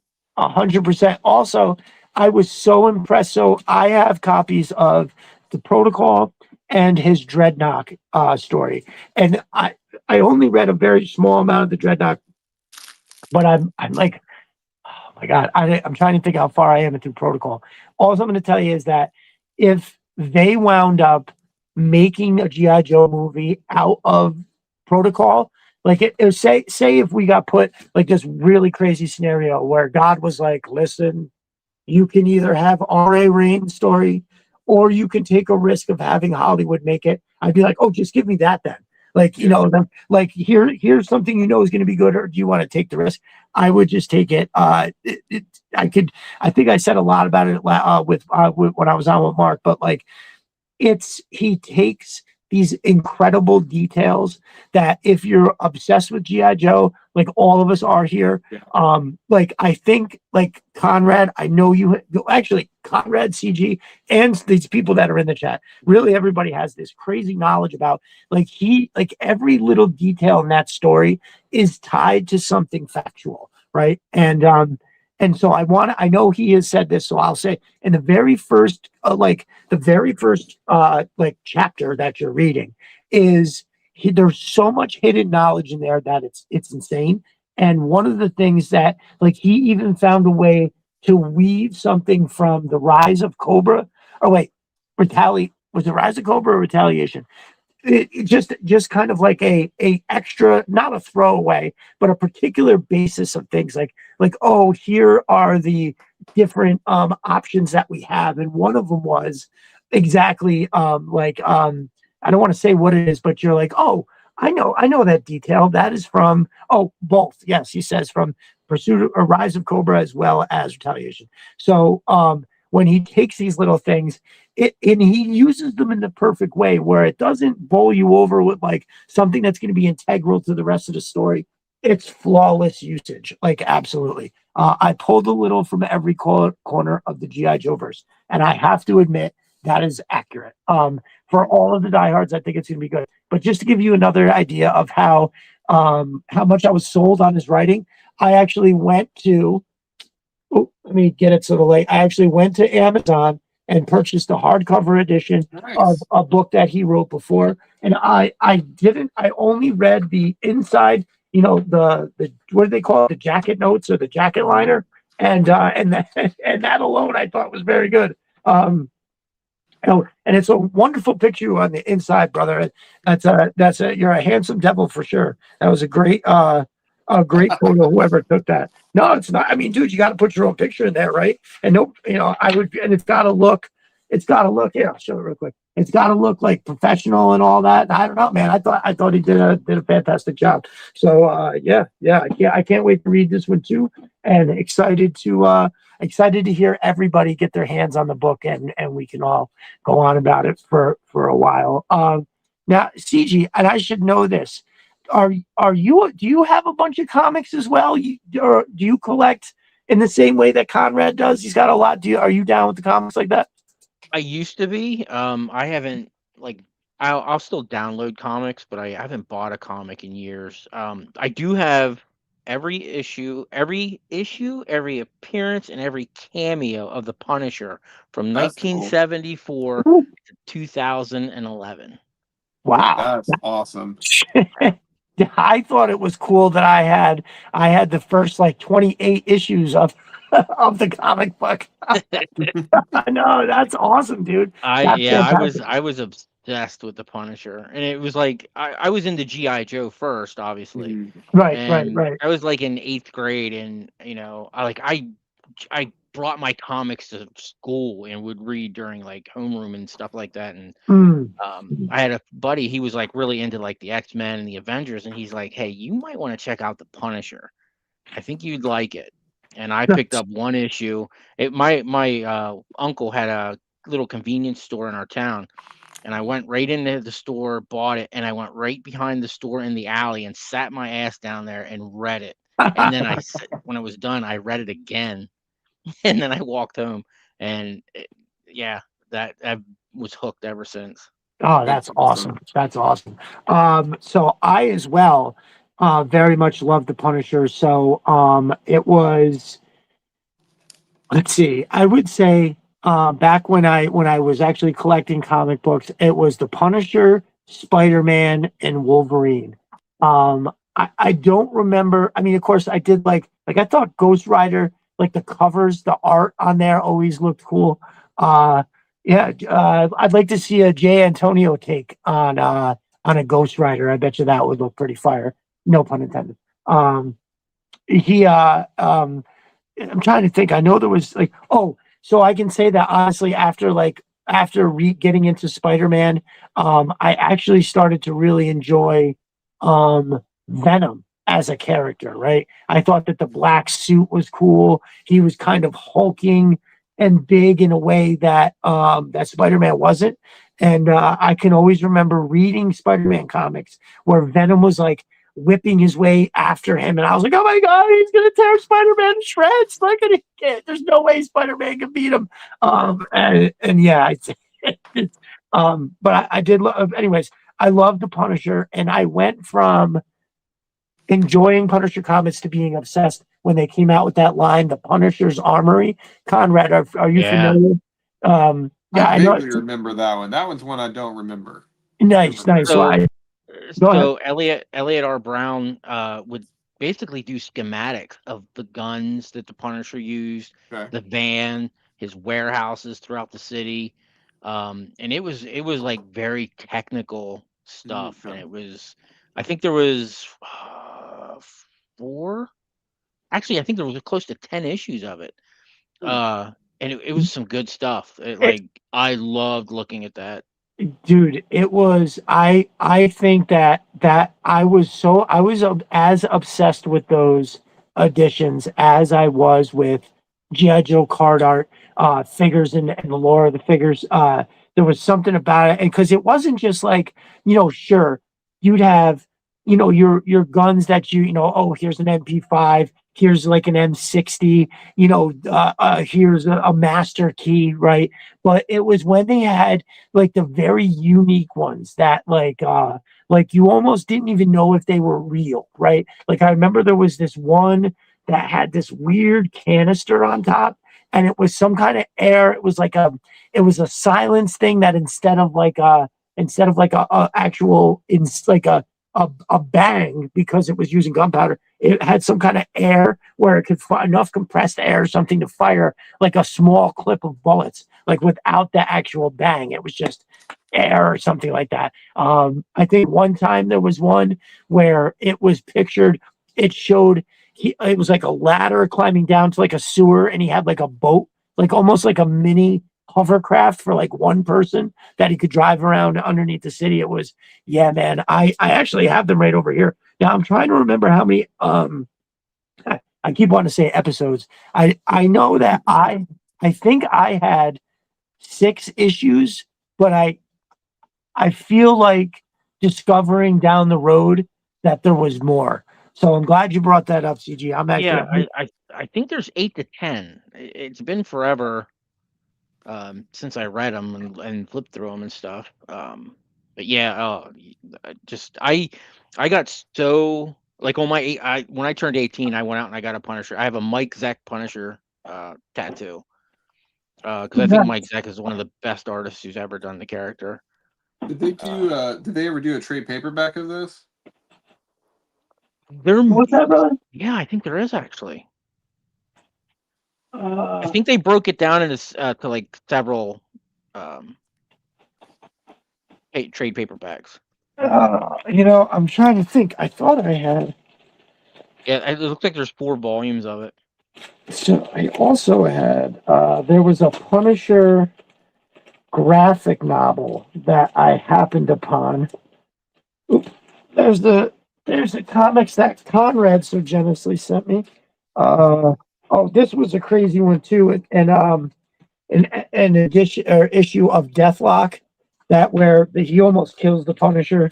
But there was a lot of episodes like that. Oh, remember these? How crazy were these? What if ifs. Punisher killed Daredevil? Yeah, Those are awesome. the What If series was absolutely, great. completely agree. There was. Oh man, I could have sworn I just saw it. Yeah. Anyways, I definitely had. I started really right before I stopped with the comics. I really started getting into X Force because I definitely like Deadpool. Um, but anyway, so here I'm going to show off one of these. This is issue number 1 of the Punisher Armory, but the first one that I saw was this one. So this is That's number 2. awesome. And I'll crack it out real quick so we can take a look. So, look at the back, right? Oh, there it is. CG. That's the actual one I'm talking about. This one right here, whatever the hell it is. No, it's So a calico. Oh, what the hell is it called? I know it's calico. I can't think of what the rest of it's called. I can't think of what it is either. Let's see here. Oh, where'd it go? Oh, I just had. Oh, fuck me. Did I hear somebody say Secret Wars? Mike Zeck was amazing. I picked this up a long time ago. I think for $1.50. So That's a good find. yeah, this is where the black suit came into dominance. So in the Secret Wars, out on another planet, original red and blue Spider-Man fucks up his suit, and the alien's like, "Oh, here, just take this," and that's how it winds. And he returns. Yep. Yeah, returns to Earth on that. But yeah, just real quick. So the armory is it. Oh wow! So everything I mentioned, I've already seen in this. So look at this here. That's that boat I was talking about, where it's like down in the sewers. That's awesome. Oh, dude, it's so cool. And then you can see here where he's making a master key, putting the shotgun on there. But then it has stuff like this, right? Like I don't remember what it I says remember in that. yeah, It's talking about that was his son. It was Frank Jr.'s toy gun. Oh, nice. Okay. Yeah. So I mean, let me try to find some. Yeah, stuff like this. Very first page of it. Here it is, all broken down into like a suitcase. I think that's the shit. Yeah. Here he's got some like APCs, which is pretty cool. I want to try to find that one that I was just showing you. Uh, a garbage pail full of Uzis. Atari Force. Yeah, that was a Marvel comic from the 80s, I believe, and I think it was, I'm going to butcher this, man. I don't even know if I want to say this. Wasn't it kids that go inside the Atari, kind of like a virtual reality type of situation? Huh. I definitely have I'm no not idea. sure. I remember they had mini comics, I think, with some of the games too. Mm-hmm. But yeah, it was a neat concept. I see those issues occasionally for fairly inexpensive, but there's a cool idea. Nice. There's that weird I ass. think John Bernthal is a really good Punisher. Look, I love all 4 of them. Agreed. I think Dolph Lundgren played him really well for the time period. Agreed. Thomas Jane did a great job for the time. Like they were playing certain eras of the Punisher. To me, I think like Dolph Lundgren played the '80s Jim Lee style Punisher.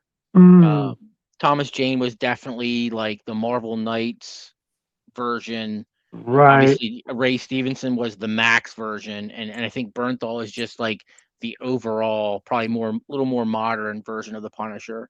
But he does a really great job. I'm people who complain about him, I don't get what they're complaining about. Mm-hmm. I don't either. And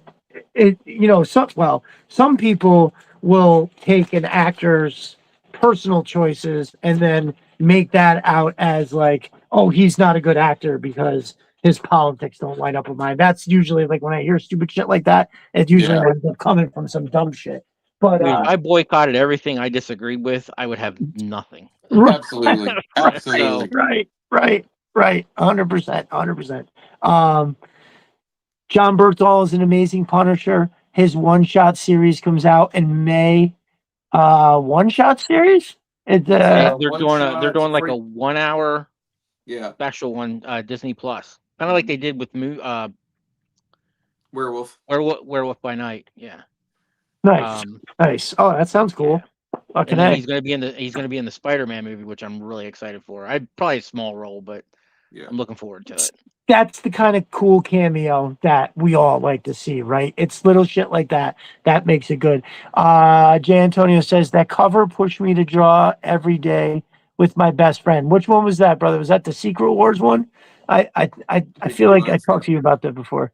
I was digging the crates and finally found the little things in the way. Does that say Matt Tracker? I think it says Matt Tracker. I think it's referring to Shadow Tracker.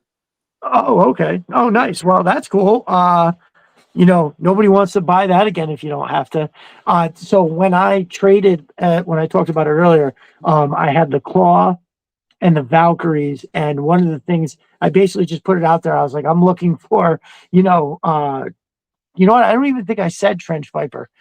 Maybe I did, but or like Fort Mod, Shadow Tracker, Wolf Spider, Range Viper, and Twilight Guard. Basically all figures that are going for and it came up earlier too, dude. That grunt, holy shit. I can't believe how expensive that is. What the fuck? I mean, it's a great figure, but it just seems like an insane amount for it. Thank God I got a couple of them before it it went too nuts. It got so nuts that I was like, okay, I've got 6 of them. If I want to keep troop building like green soldiers for the Joe Army, I think I bought a couple Footloose. What was the other one that I got?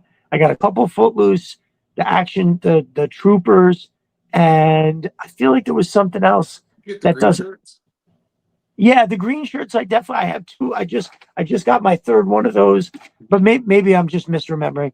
Special Forces guys, will probably fit in there, but so CG, I don't know if you heard me earlier. I don't think I think we talked about it before you got on, but I basically was like, I opened up this Special Forces figure, and I won't go through the whole thing again, but brother, it's the first figure from the classified line that after I opened it, I liked it less. Wow.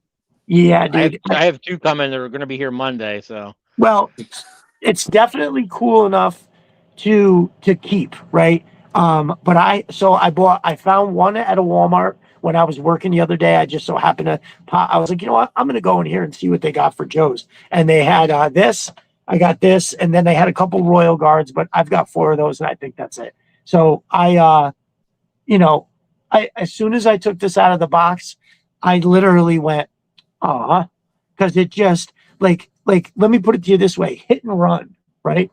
When you took that out of the box, you were like, ooh, look at how fucking awesome this is. You know what I mean? I'd rather have hit and run. I'd rather have hit and run in his whole loadout than this.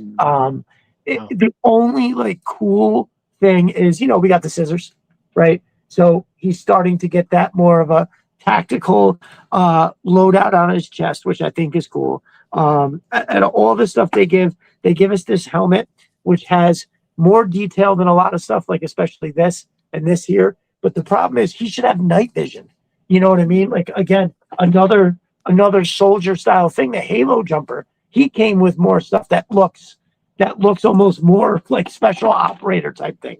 Right off the bat, I had this piece fall off, and his hands are super small. Like the rifle that he comes with, it doesn't look good. It doesn't shoulder well. There was a few. I mean, again, I don't want to go back through every single detail, but let me put it to you this way. So I bought the one, And then later that night, Pop Cult Frenzy dropped the link on Amazon. So I was like, ooh, just in case there's only limited amounts available because it like just coming out. I was like, boop, I just hit the I ordered 2. And then after I opened it last night, I was like, I think I'm gonna return one. I think I have, the one I opened, 2 more coming. I'm pretty sure I'm gonna bring one back and buy a Monster Force figure because for the set for a couple dollars less, this comes with a bunch of hands, almost as many accessories to be 100% honest with you. And the Monster Force figures are really nice figures. dude, this is so sweet. This is so sweet. Anybody in the chat got Monster Force? How you all rolling with that Monster Force? I need to get the General, and I want to get a couple of the Red Shadows troopers too. Those are definitely cool. What is the ones I keep seeing that popped up? The Soldiers of Fortune. You got a few of those, don't you, CG? Yeah, I got 4 of them. I think it's made by the same people. It's really good. Like the plastic feels just not as hard as a GI Joe figure. Yep. But a lot of accessories. Like it's a great figure. I mean, a little more expensive, but they're really well made. I was really impressed with them. Right. Yeah, definitely. I'm pretty stoked about it. To say the least. They're finally getting it right with Daredevil, Punisher, Spider-Man. Yes, yeah, right. I mean, it's a great trio to do. Hopefully they get that figured out. J. Antonio says there was a time when Grunt was on sale on Amazon. 6 at $18.99. God bless, brother. God bless. Yep. That those days are over. That shit's like $50. I'm gonna make everybody mad. Raw $6. Yeah, oh my God. That's dude. where I got 4 of them from there, and then I think my other Grunt I just grabbed at GameStop for like whatever retail was. So yeah. That's crazy. Call sign Smash says, to me, as a special forces soldier, he falls short, but I really like him as an almost more of a breaching. God, I don't have my fucking glasses on. Breaching rating team on a reconnaissance team, but as generic special forces, they could have done a lot better. Well, namely, they should have gave him night vision, 100%. It seems actually like stupid as fuck that he doesn't. Especially with got the to go out to loadout. Gridiron and get a helmet with night vision.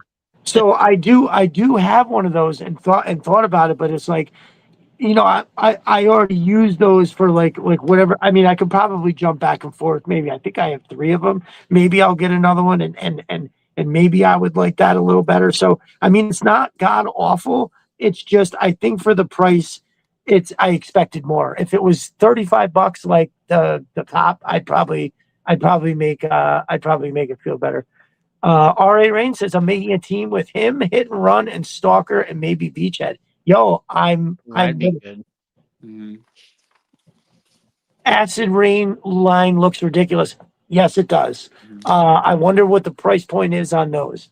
Because I did see a picture the other day. There was my boy Laser Pants had it out.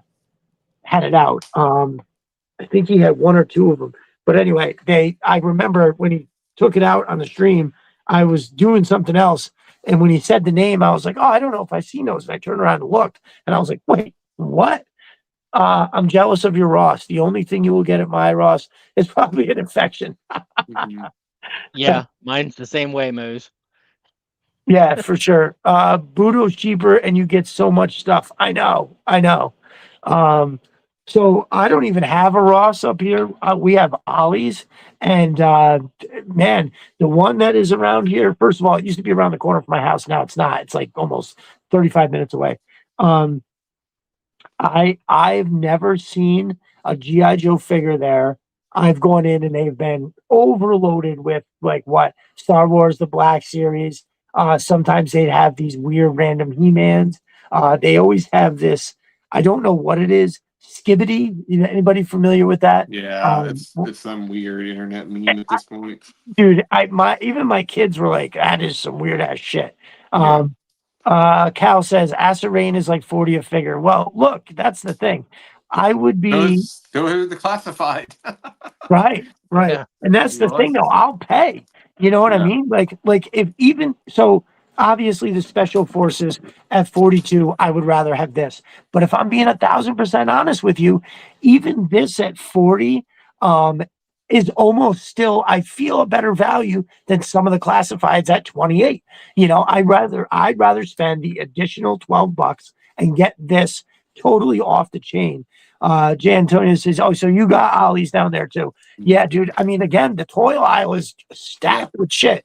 Not a single classified. And none of it's moved since 22. Like all of it's stuff from the last 2 to 3 years. Right. Especially Marvel Legends and all the other random crap. So. Sorry, that was the other ones: the Star Wars Black and the Marvel Legends, and never anything cool. You know, yeah, it's all MCU figures that nobody wants.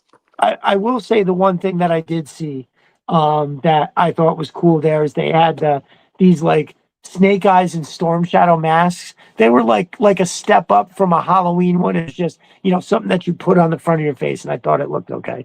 R.A. Ren says, I found a retro soldier at Rosh for $6.99, but usually has crap. I mean, hey, you take what you can get when you can get it. Are you sure they're 40 or the 118 version? So the one that I saw, the two 112s are 39.49 on BBTS on pre-order. So is that where they are? I'm gonna write that down and go over because I'm considering, you know, anything that's like really classified adjacent, as long as it looks good, I'd be happy to use it. Like, for instance, when we were sitting here, I just took this off. So here is this Monster Force figure, right? But what I also have are two of these guys, the Steel Core Sentry. So look at how dope they look together. I mean, that's a win, right? That the colors are almost identical. So guess what? Homeboy is now going to lead the Steel Core Sentry. I have two of these, and then with the helmets, I got 6 grunts that I have the helmets on. So these guys are all going to be the same, except I do like the idea of this guy and the other Monster Force guy ruling as like the army of two. Does anybody remember that video game? Yep. How awesome was that game? It was fun.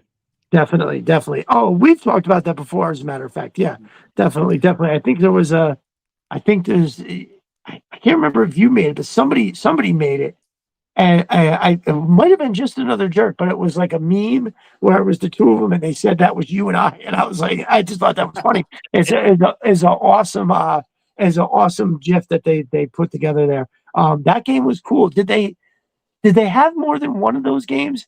Was there an army of two? I think, right? There was a second one. Yeah. Nice. Novark is sick looking.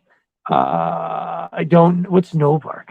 I want a new Army of 2 game, Army of 4, Helldivers-esque. Yeah, I mean, yes, give it to us. Very much so. One of the Soldiers of Fortune figures, I think it's a BBTS exclusive, but the paint scheme is like Pimp Daddy Destro, where it has like the leopard print and like the fur and stuff like that. So like you get a couple of them, and if we ever, we do have a Pimp Daddy Destro figure. You just put them together, make a cool little scheme. Yeah, I think that was their whole intention, was to make him some troopers. So those are cool. Oh, no shit. Yeah. So I feel like I had never even seen them, and then all of a sudden, Predpool or Redpool, and it takes pictures in our community. He dropped a picture where he had like it was a black Vanguard looking thing, and then had like 4 or 5 of these guys that were all decked out in some extra gridiron gear and stuff. And dude, holy shit. I was like, I up to that point, I may have seen them, but I definitely didn't see like 4 or 5 of them together. And they just looked amazing. And I was like, whoa, stop the presses. Who is that? And yeah, that's what it was. I think I had them on pre-order for, it felt like 3 years before they finally released them. Yeah. Oh my God. When did they get released? Like recently? Is that just recently? Yeah. Jesus, holy last shit. Couple of weeks, I think they actually started shipping, right? Yeah. So those are not necessarily available to just go buy then. Is that what the Soldiers? Yeah, they're on Big Bad Toy Store now. I think they're pretty much all in stock now. Okay. But and they have new I guess there's new waves coming out and stuff like that. Yeah. I wouldn't be surprised if they run some sales on those, to be honest with you, considering I haven't seen a whole lot of people with them, so I wonder. Okay. And the way that the one that I saw, it had the balaclava and whatever gear that he had on, I was like, oh, that looks sort of like a 788 Firefly. Now, not that I don't think I don't think that's a character I want to create as much as I thought that was just a really cool idea, for sure. The Skeletron, Red Shadow, Wolf Troopers are badass. Which ones are those? Are those the ones that looks? It's not the Crimson Guard looking ones. It's the other one, right? It's one that looks like Wild Weasel. Yes, that's the one. That's the one. Yeah, those are fucking cool. Holy shit! I would be interested in getting one of those without a doubt. Cal says the Acid Rain has some crazy 1/18th scales. So at first, that's all I thought they made. I had seen somebody had a collection. They had like 6 or 7 of these things. And I was like, holy shit, those are like some of the more detailed ones that I've ever seen. And then it wasn't until I think it was last Wednesday. Yeah, Laser Pants pulled out 2 of the 112 scale figures. And I was like, hold on a second. What? Holy fuck. And he did, I could tell by the way he was holding them, they were definitely 112 scale. And my mind was largely blown.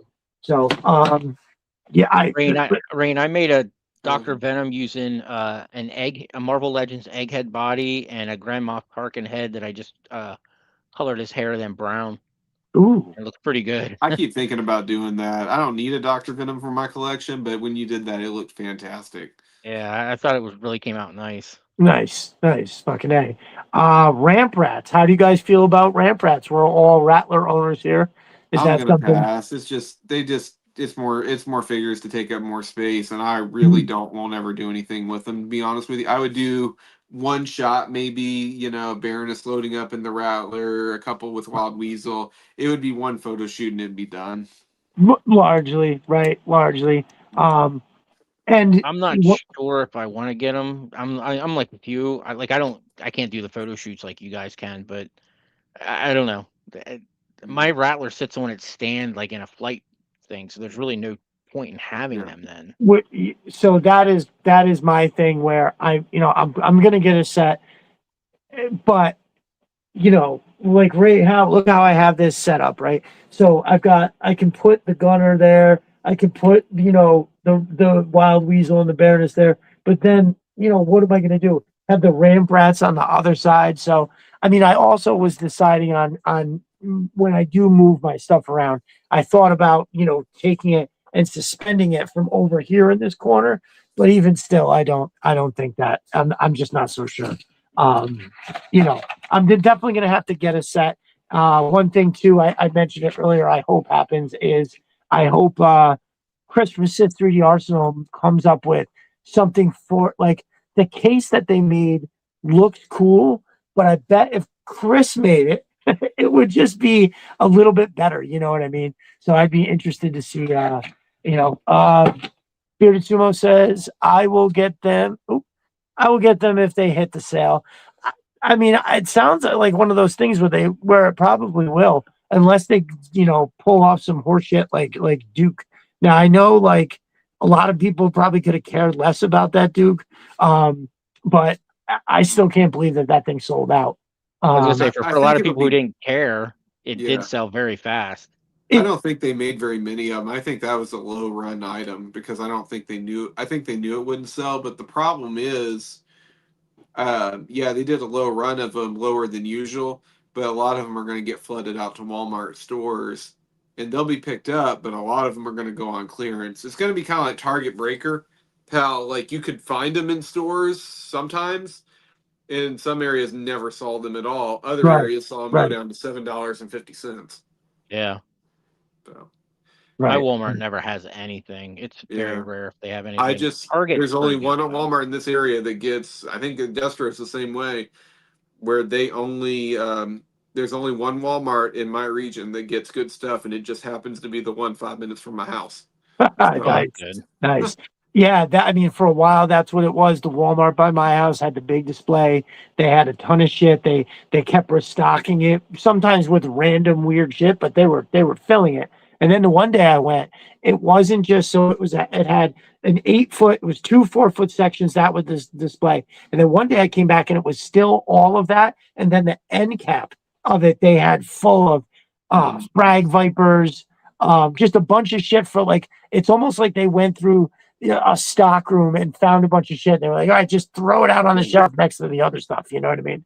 And then all of a sudden, they I know I probably said this before, but when Conrad, when you were scoring all of that stuff on sale at your Walmart, I was like, oh, I know this is happening, everywhere. The Walmart I stop at home every time I come by. And so I was like, I went through a stretch where 8 days in a row I stopped and went in there and I could not, everything was still full price. I went there so often that the lady who works in the department wouldn't even wait for me to ask. She would come over and just stick her thing out like this and wait for me to hand her a figure to take so she could beep it. And lovely lady. She was very nice. And then so it was like the ninth day. I wasn't going home that way. I had to go like the total opposite way, and then came home on like through like a bunch of back roads to avoid the 87 traffic. And that one fucking day, literally almost everything sold. I'm not so I showed up after the day I missed, I stopped by the next day. I walked over to where the display was. The display was completely empty. And then the lady that was there, I said, "Where'd everything go?" And she said, she pointed downstairs. And so this again, I live near the largest Walmart in the world.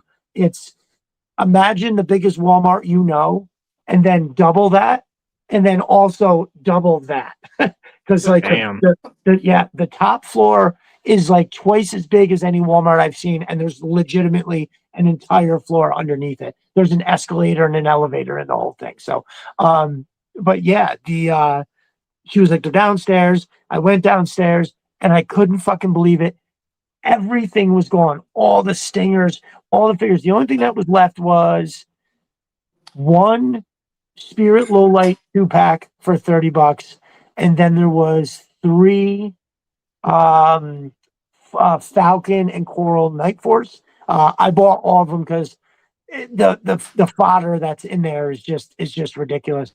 I'm also now, after I did that, I've also decided that I'm not going to like buy shit like that anymore because first of all, they're all still sitting in the box. I had no use, yeah, I definitely want to maybe pop the Night Force head on Coral and make her like a troop builder for Night Force, right? I could do a bunch of different stuff like the Flint or the Falcon. I could take the shoulder pads off, give them a grid or give them a Valorverse backpack, and just change up the heads or something like that. I got extra heads I do have. Actually, my idea was to put Tiger Force Outback's head on that Falcon Night Force body, and then I would have a Night Force Outback. But then Matt from Mo's Mind showed me that he has his Outback head on one of these Monster Force figures, and I went, "Oh, okay, that definitely, yeah, that makes sense." It does. It does. So he had that head on here, and also what was the other one? Oh, he had a Snake Eyes. He had a Snake Eyes that went the commando head, and it looked fantastic. Like legitimately looked completely amazing. And I was more or less sold right at that point. I don't know what I did as I was sitting here messing with this figure, but this freaking foot feels like it's about to break off. I don't know if I like slipped it past the point of no return and I've got to just pop that bitch back in. But yeah, some of those are tight. Well, so the thing is, see how it's like at an angle? Yeah. This one's straight. This one's at an angle. I can't, like when I push up, look at his heel. It's like like the heel. Okay, hit it with some heat. Hit it with some heat, and that will fix it. Oh, I think the peg is bent. That's what it is. That's what I was gonna say, because I think if it's already bent at that point, you'll have to kind of move it, heat it up, move it back into place. Just let it sit for a minute. That's what it is. Heat it up again and move it. It'll work.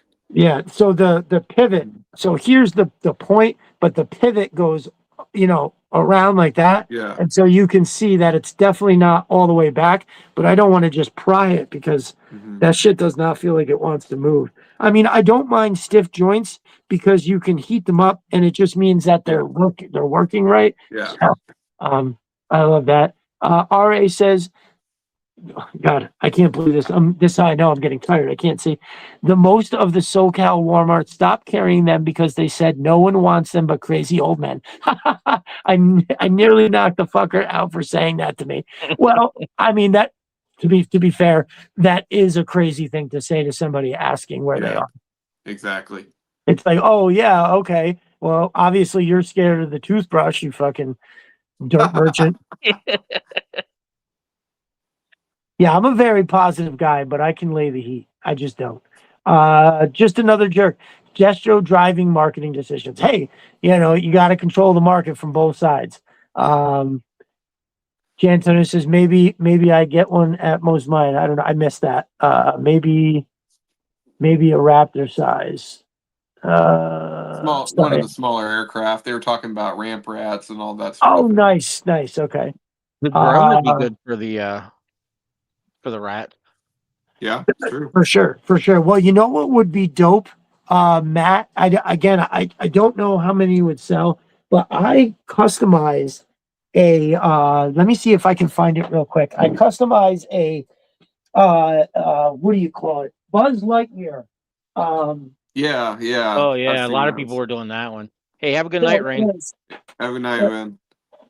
So there's actually two of the ones that I custom. So like these things here, which are like, I think they're diggers for the Buzz Lightyear, but it's like you could have them as like a mountain sentry because they and dude, a classified figure really fits in here. I hope you guys can see that right. It's got pretty cool. Yeah, and it is like incredibly posable.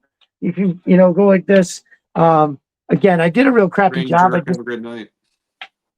Oh, JAJ, have a good night, brother. Thank you for coming through. I appreciate it.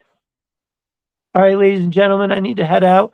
Destro, great show. Keep it up, brother. I'll talk to you soon. Thank you, my dude. Appreciate it. And I've got that blurb for you. I started writing it the other day. I know we want to. I didn't ask me, or I'm sorry. You've asked me that for once, and I've been telling you that I'm almost done with it for like a week. But yeah, I will get that over to you for sure. But yeah, this is cool because you could take this off, and I could, you could probably do a real great I just painted it all silver, but I could go through that and make that like super detailed. I do like leaving it with just the. What did I do? Did I put that on wrong? Oh, okay. There we go. But yeah, like look at the feet. You can even move these, so you could like position it. You could. It's got like I could actually drill through here and like mount. I could almost mount this on a wall and just make it like a a mountain defense cannon. I don't know. I thought it was too cool not to. But anyways, my point was the one thing that if Matt could make a cooler version of this to taxi the Rattler around. So what I did is I cut this out so the figure could fit it. The head would just stick up a little bit, right? I originally started by just cutting the roof out and it didn't look right. So what I did is I took the door off and everything and making it so the driver can like see better. This door does open, but I don't let him get out of there, right? I'm more or less making it just like, one shot. This is pretty cool. I actually have a hose that I was going to connect to here and have it come out like a fueling, like this was fuel and we could have fuel getting pumped. But I had something else that was connected to those. But anyways, what I was using this for, and I tried, and just when I did the Cobra Claw launching facility, this was going to be for this.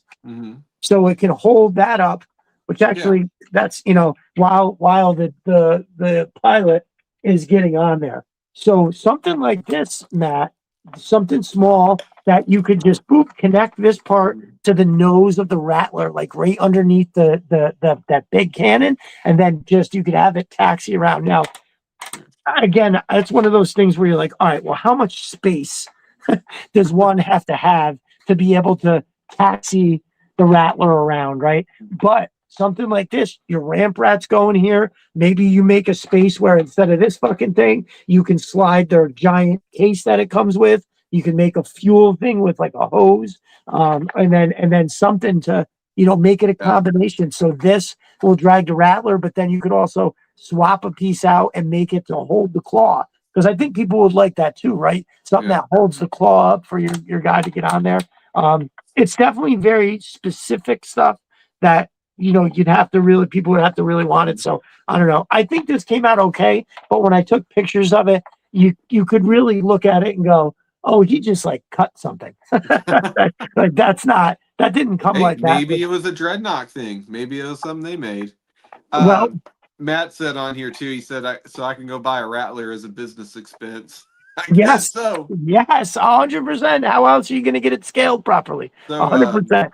Yeah. So, hey, I've got to head off of here. I've got a church in the morning, and so I got to get a little early for that. No, it's fine. So I'm gonna have to bail on everybody. Thank you so much for having me on tonight. Thanks everybody for letting me show off my collection a little bit. And man, have to do this again sometime. Thank you so much. Absolutely. Yeah, no, of course, brother. I had an idea in mind of getting a couple people on, every other week, get what I really want to do is get it community shows about the community where we have community fellas from the community, because it's recently just been guys from other shows, like all this stuff, but we'll get a community centered one. And I think it would be dope. So thank you so much for coming on, brother. CG, I love getting to talk to you, man. Thank you for coming on. I really enjoyed having you here. I'm glad we got to meet now. Yeah, that's true. We haven't actually gotten to meet, so that's now to think about it, that's awesome. Very cool. Man. Nice. Well, I'm gonna wrap it up anyway, but I won't drag you through the next 10 minutes. But you're good. You're good. Thank you so much, brother. Thank you, gentlemen. You all have a wonderful night. I will catch up with you on these Twitter streets. Have a good one. You know it. Later, bro. Later, brother. Yeah, and no, it is definitely time to kind of wrap it up. It's way past my bedtime, man. Oh no, for sure. Not, listen, brother, I appreciate you coming on for sure. We got everybody heading out. Jay Antonio, thank you for coming. Have a good night. Cal, thank you for coming. I appreciate it. Have a good night, brother. This week in Hearthstone, thank you so much. Matt from Mo's Mine, thank you. Just Another Jerk is gone. RA is gone.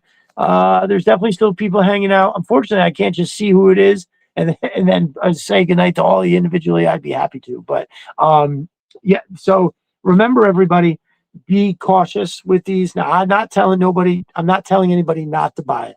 All I'm saying is that I'm a dude who I just spent the whole last year being absolutely blown away by every fucking figure I got.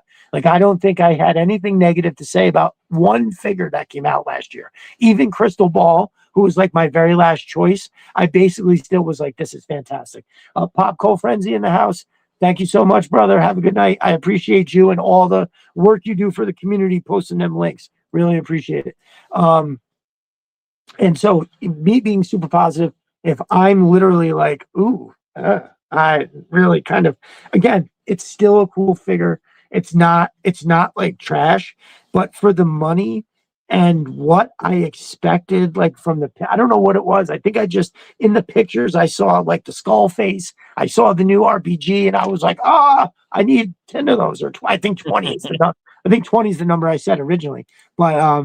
But yeah, taking it out of the package, I feel like I spend so much time, pumping up stuff. And when I do come across something where I don't love it in the way that I normally do, I felt sort of obligated to really express that. And that was the litmus test too, was last night after I did the review, I was like, I'm not going to post this. Like, I went on for 18 minutes about how much I didn't like it. Or I did show a few things that I thought looked okay and it was good, but then in the end, I was like, yeah, but I don't like it.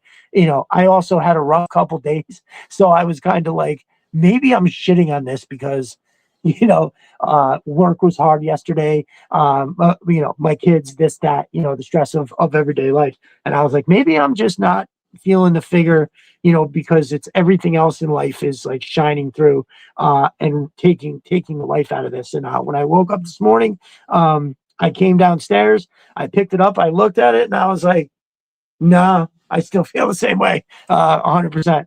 But again, I'm still going to keep 2 of them for sure. I can put some gridiron stuff on them, and they will look great with the grunts and the footloose and the. Who is the other one I have over there? I swear, I feel like it was. There's another figure that you don't normally troop build with, but I'm doing it anyway because it just looks good. I can't remember what the hell it was, but anyway.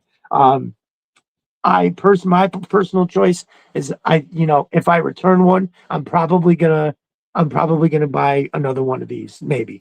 I do want to get that one where it's Marky Potter put the Mindbender head on the Monster Force. The guy's got the brain, so you take that brain head off, you put the Mindbender on there. As much as I don't feel like putting a head on another figure, maybe moving the neck thing. That looks really incredible, and I feel like it's an almost better interpretation of Dr. Mindbender than his crazy outfit that he came with when we were kids is an iconic look, and we absolutely have to get that figure. It was like, as much as I want to have it the other way, half the fun with Mindbender is that he looks like a fucking psycho. You know what I mean? It's almost like if you took the shirt off of David Bowie in Labyrinth, that's what he would look like. You know what I mean? You know what I forgot to show? I'll have to do it on the timeline. But so I made one of these as a test. Let me blow up my screen here. Oh, nice.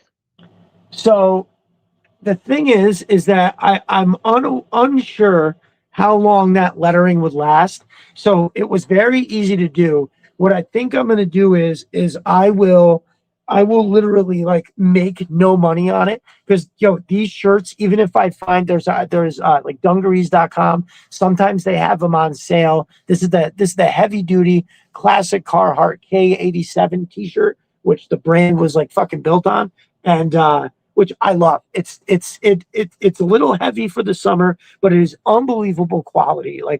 I love it. And what I think I'm going to do is literally just charge whatever I pay for the t-shirt. So I'll try to get a few sizes. Maybe, I think the last time I picked up a few, they had them on sale for, I think it was $19.99. So if I can, I'll just charge nothing for this, $20, get it out the door. And then I won't make money, but I will be super happy. Oh, Roadblock. What's up, my brother? Yeah, everybody's going to get one. All you have to do is let me know your size. And like I said, I'll just try to charge exactly what it is. Maybe I'll even be free shipping. So if I lose, technically, quote unquote, lose, say $10 on a shirt, right? That would add up if a lot of people order one. But at the same time, I think it would be amazing advertising, and I would love to have all my people in one of these shirts. Have you looked at Teespring or anything like that? They'll handle all that for you and ship the shirt. Who is that now? It's called Teespring. No. It's is it like T? What is the one that everybody uses? T Public? Is that what it's called? Like the whatever Stevie Z and Jay Antonio have their shirt. Stevie Z, what does he? I thought he went through Teespring. I think it's T Public, or maybe dude, I'm probably wrong. I almost certainly fucking Matt from Mosmine said I was gonna say print and ship places can handle that. See, but you know what? I guess if I'm not gonna make any money off of it, I might as well just go through the service, right? And maybe I do have to look into that. Well, because that was the thing. It was something like I think Stevie said he only makes a couple bucks a shirt, which at that point I was like, well, wouldn't you just want to do it yourself and then maybe make $10? But again, you have to buy it. You got to get the shit. You got to ship it. That's a lot. You're going to the post office a whole bunch of times. The ones that CVZ has is great.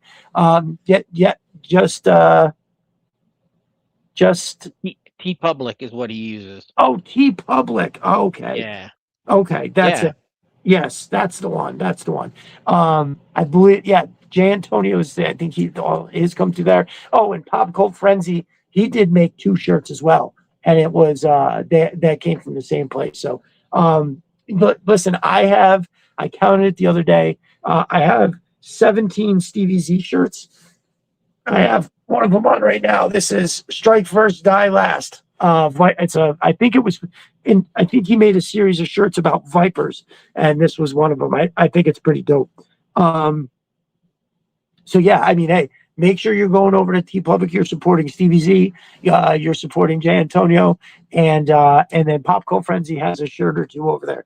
The one that I got from Pop, I love that one. It's the O'Hara Karate with like a small picture of Scarlett in a gi. Okay.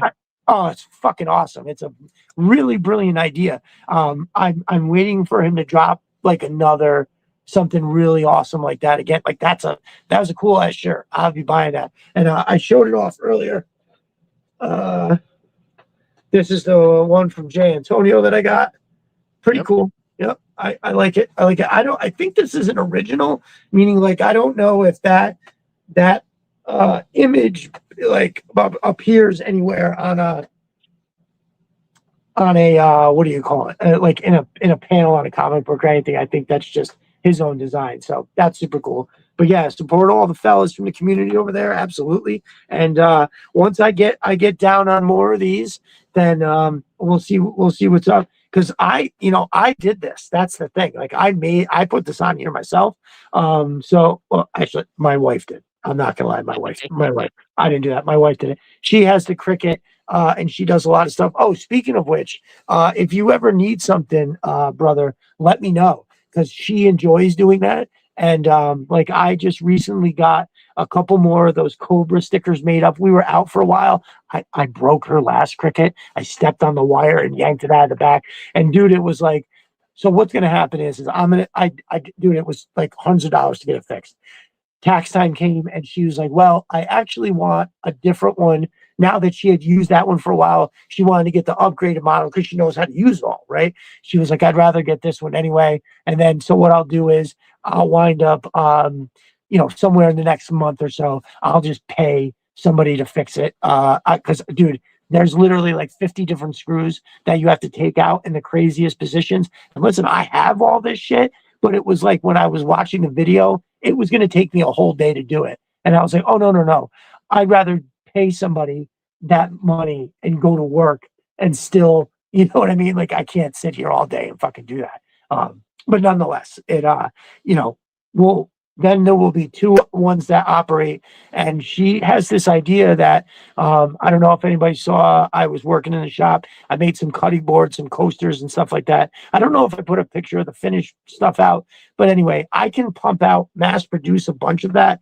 And there is like a craft fair that's in this really nice neighborhood where a bunch of rich people live basically. And people just sell out of stuff like that. If I make coasters and cutting boards and all this other stuff, and she's got these decals of certain different things, just throw it. It costs $100 to get a table. And I got to be honest, given the neighborhood and how much money is in that area, I was kind of like, $100, that's it. And I can stand here all day and sell all this stuff. I'd have to sell maybe 2 smaller cutting boards to make that back. And then everything after that is gravy train. So there's a good chance that I might do that. And and I love your idea of doing the podcast from the New York City thing. We're 100% going to do that. So I am excited. I threw it out to the family that I was going to be going down. They do expect me to return that evening, and that's fine. I don't drink booze, so I can drive back, very easy. It's been a really long time. Dude, one day I realized I was like, oh, I'm having like 3-day hangovers from 2 Heinekens. I was like, this is not worth it anymore. I don't need it that bad. Yeah, the very last time I had like 1 finger of vodka in a glass on ice, and I drank that. I was playing cards. And I knew I was driving home, so I wasn't going to have anything after that anyway. But dude, I swear to God, an hour after I finished it, I just felt like absolute ass. My doctor said it's, you can develop allergies to shit like that later in life. Because dude, my face would get all red and I would feel like nauseous. I was like, oh my God, what the fuck? What did I do to deserve this? But then I actually found that it was just better without it. You get to an age, your body doesn't react well to it. I was a really wild, crazy person in my 20s. So, I even when the kids came, I was worried that I'd have a couple beers one night, and the next thing you know, we're partying. You know what I mean? We're going really wild, and it never happened. But anyway, I got far enough away from it to where like I never had it. I was never one of those people that needed to have drinks to go do a social thing. I'm like this all the time. And I can remember I think it was like a full year later. I hadn't even really realized it. And I had got to it was like there was a Halloween thing. I was walking around with my kids in a neighborhood I had brought them to that year. And it was like my sister was there, a bunch of people that I know. And we were walking around, and some of the adults had like a beverage with them. And somebody offered me it was like a Sam Adams something. And I took it, and I was just about to open it. And I was like, oh, I don't want this. And I gave it back. And then it was like, he was like, what do you mean? He's like, you don't drink? And then I was like, I guess not. I was like, I had gone a whole year and not realized that I just never had any. And it's not like I drank all the time either. By the time this decision was made, it was like I went to a wedding, maybe had a couple beers, went to some get together in my hometown with one of the boys. I remember exactly. But yeah, that was when I realized I had like 2 or 3 Heinekens, and literally this was on Saturday night, literally waking up on Tuesday going, oh my God, when's it gonna end? Like what the hell is happening here? And then that's when I was like, yeah, I think that's it. And then I went months and had that little bit of vodka, and I felt like ass a couple days later. I was like, oh, so even the tiniest amount, even if I sniff it too much, it makes me feel like shit. So I was like, all right, I think I'm good. But all right, brother, I don't want to ramble on too much. We are damn near close. I think this is the longest one I've ever done. 5 hours. Yeah. It's crazy. It's crazy. I'm such a blabbermouth. I'm surprised more people don't accuse me of being on drugs, to be honest with you. Or at least they don't say it to my face, which is funny. And it would be a justifiable thing. I remember Laser Pants said something one time on his show. I was in the chat, and I had said something, and he was like, "Oh, he's goes on with our friend Destro's spirit animal." And he's like, "I see him over on Figure Fight Club," and he's like, "The motherfucker can talk. If you need somebody to talk, you get this guy to talk." Right? I thought it was a very, very nice and funny way of describing, my ability to blabber on for some time. Laser Pants is a good guy. I've talked to him a few times. He's not only like in the figures, so I'm part of a comic book group, and he's in that comic book group as well. Okay. And so him and I've talked a few times, and he's friends with Bobby Valla. Oh yeah. And so I said to him the one time about, hey, I'm going to ZoloCon. Bobby's going to be there. And Bobby always had he has an exclusive for these cons that he goes to. Right. With his Steel Brigade, he had I think it was 1 in 100 figures, and it would have the I can't think what it's called, but how Cobra Commander's mask is reflective. Yes. Yep. He had the helmets was one was gold, and then there were silver ones. And Laser Pants said, "Hey, drop my name, Bobby will hook you up." I'm like, great. It's like, when I meet Bobby and I'm talking to him, I'm like, hey, Laser Pants. Laser Pants said you'd hook me up, and he just laughed and he goes, "That effing guy." And I didn't get the exclusive figure, so I have to give Laser Pants shit for that one. That's funny. That is fucking funny. Yeah, drop my name. He dropped the name, and it's like, no. Yeah. That is funny. You know what I saw the other day that I had never seen before was who had it? I think it was Jay Antonio. It was with these group of figures, and it was the Swarm, whereas they had wings and they were yellow and black and gray, and I had never seen those before. I think part of the Action Force bad guys. I have one of the Swarm figures. Now I don't have one with the wings, but they're really cool looking figures. I think they had wings. He had a he bunch has ones of them. with wings. Yeah, he has them. He makes a bunch of them. Nice. But that's the bad guys for his Action Force team. Huh. Nice. No shit. That dude, I feel like this week I saw in the last week, I've seen a whole bunch of shit that has been out. And I like when I started seeing those Soldiers of Fortune ones, I was like, where the fuck did these come from? How the fuck are these existing? And I had no idea. Well, those maybe are a little different because they were on pre-order and the Swarm, I think they stopped selling them, right? So I'm sure they Yeah, just that was like his first wave of figures that he had, and that was 2020. I think they came out around the same time Classified started. right. Okay. Yeah. He Bobby used to work for Hasbro, right? Yes. Yeah. I heard most of all that story. And Mark from Destro is My Spirit and got me caught up on some of it as well. Yeah, that is a crazy fucking story. And then wind Mhm. up locking down the name Action Force because somebody at Hasbro took their eye off the ball. I just think that that's hysterical. Good for Yeah, him. well, especially Steel Brigade and stuff, and dude, Right. he's a small company, and he's blown up. His company has grown huge and stuff, and he makes good figures. He does. He does. So I just got the Arctic Trooper. I think it is Steel Brigade. Hold on, let me grab it real quick. I just got it too. No shit. Yeah. I think So that I yeah, BBTS had them on sale, so I picked one 20 up. $20. And to be honest with you, I may go back and grab another one. Yeah, these guys right here, right? Yep.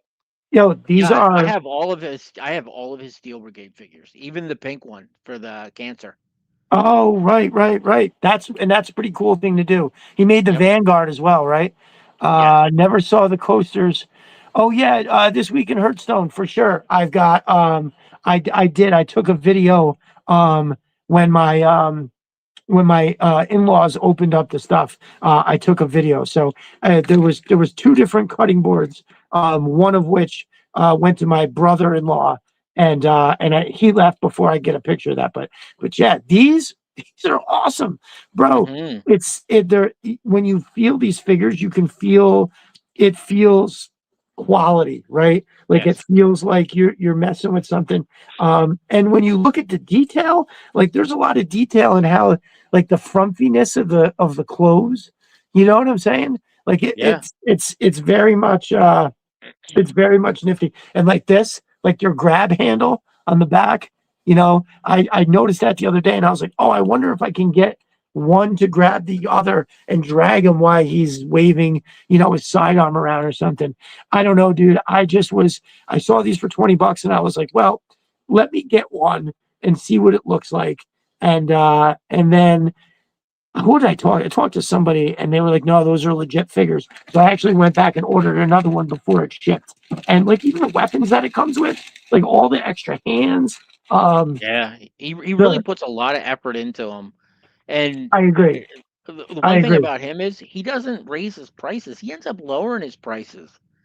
Look, he's being realistic, and it's a way that you can say because look, he definitely rides the wave of like, you know, Hasbro makes this, I make this, and it's a very much like a comparison. So it's like if you like that, then you should like this. And it works. It works. Now, did you happen to get they had the kit that was on sale at the same time where you get the soft good ghillie and there was a sniper rifle that broke down into a suitcase. It was on sale for I think it was normally like $30 and it was on sale for $17.99. Does that sound I right? I didn't. I just got that. He might actually have it cheaper on his own site on the Valaverse website. Okay. All right. I'll have to go take a look at that. But no, I dude, they were on sale at Amazon for 20. I had two in my cart and Pop Cold Frenzy was like, the rifle's kind of cool, but the soft goods are very much not good. And so I was like, and at the time I was like, you know what? I'm not going to spend this money. Like, every once in a while I get real, um, like fickle where I'm like, oh, this has to bowl me over or I'm not spending the money. You Yeah. know what I mean? Yeah, I That get sort of like thing. that.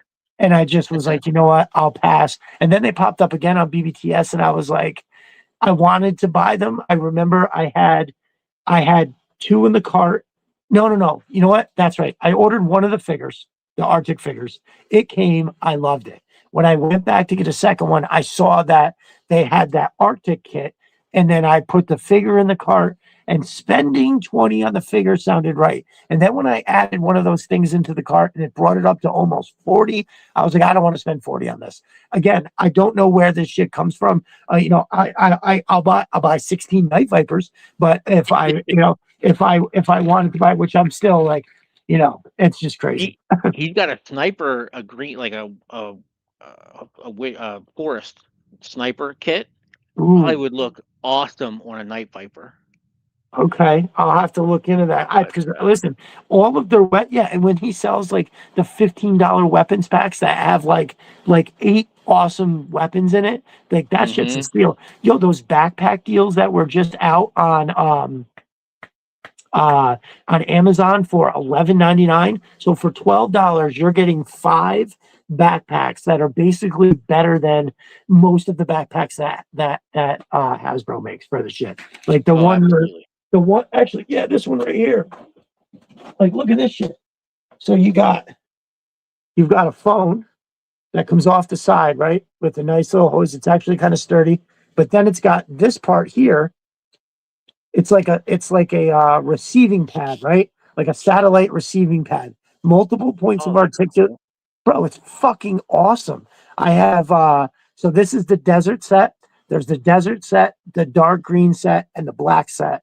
I have 1 desert, 2 green, 3 black. Now, I didn't realize, I was like, oh, I'm outfitting at this point like all of my Joes with these backpacks. And they look pretty good on most people. But yeah, I just think that that's amazing. So the shots that I've taken, with this thing in the air, I did it with the snow serpents. This was in the air, and the deluxe snow serpent was talking on this while it was on the back of one of the regular snow serpents. So, dude, $12. I mean, that's like saying, oh, dude, $2.25 for this amazing backpack. So it's that kind of shit that, like, I don't know. I've heard some, I watched the podcast with Destro's My Spirit Animal, Laser Pants, and Bobby. It was the 3POA podcast, and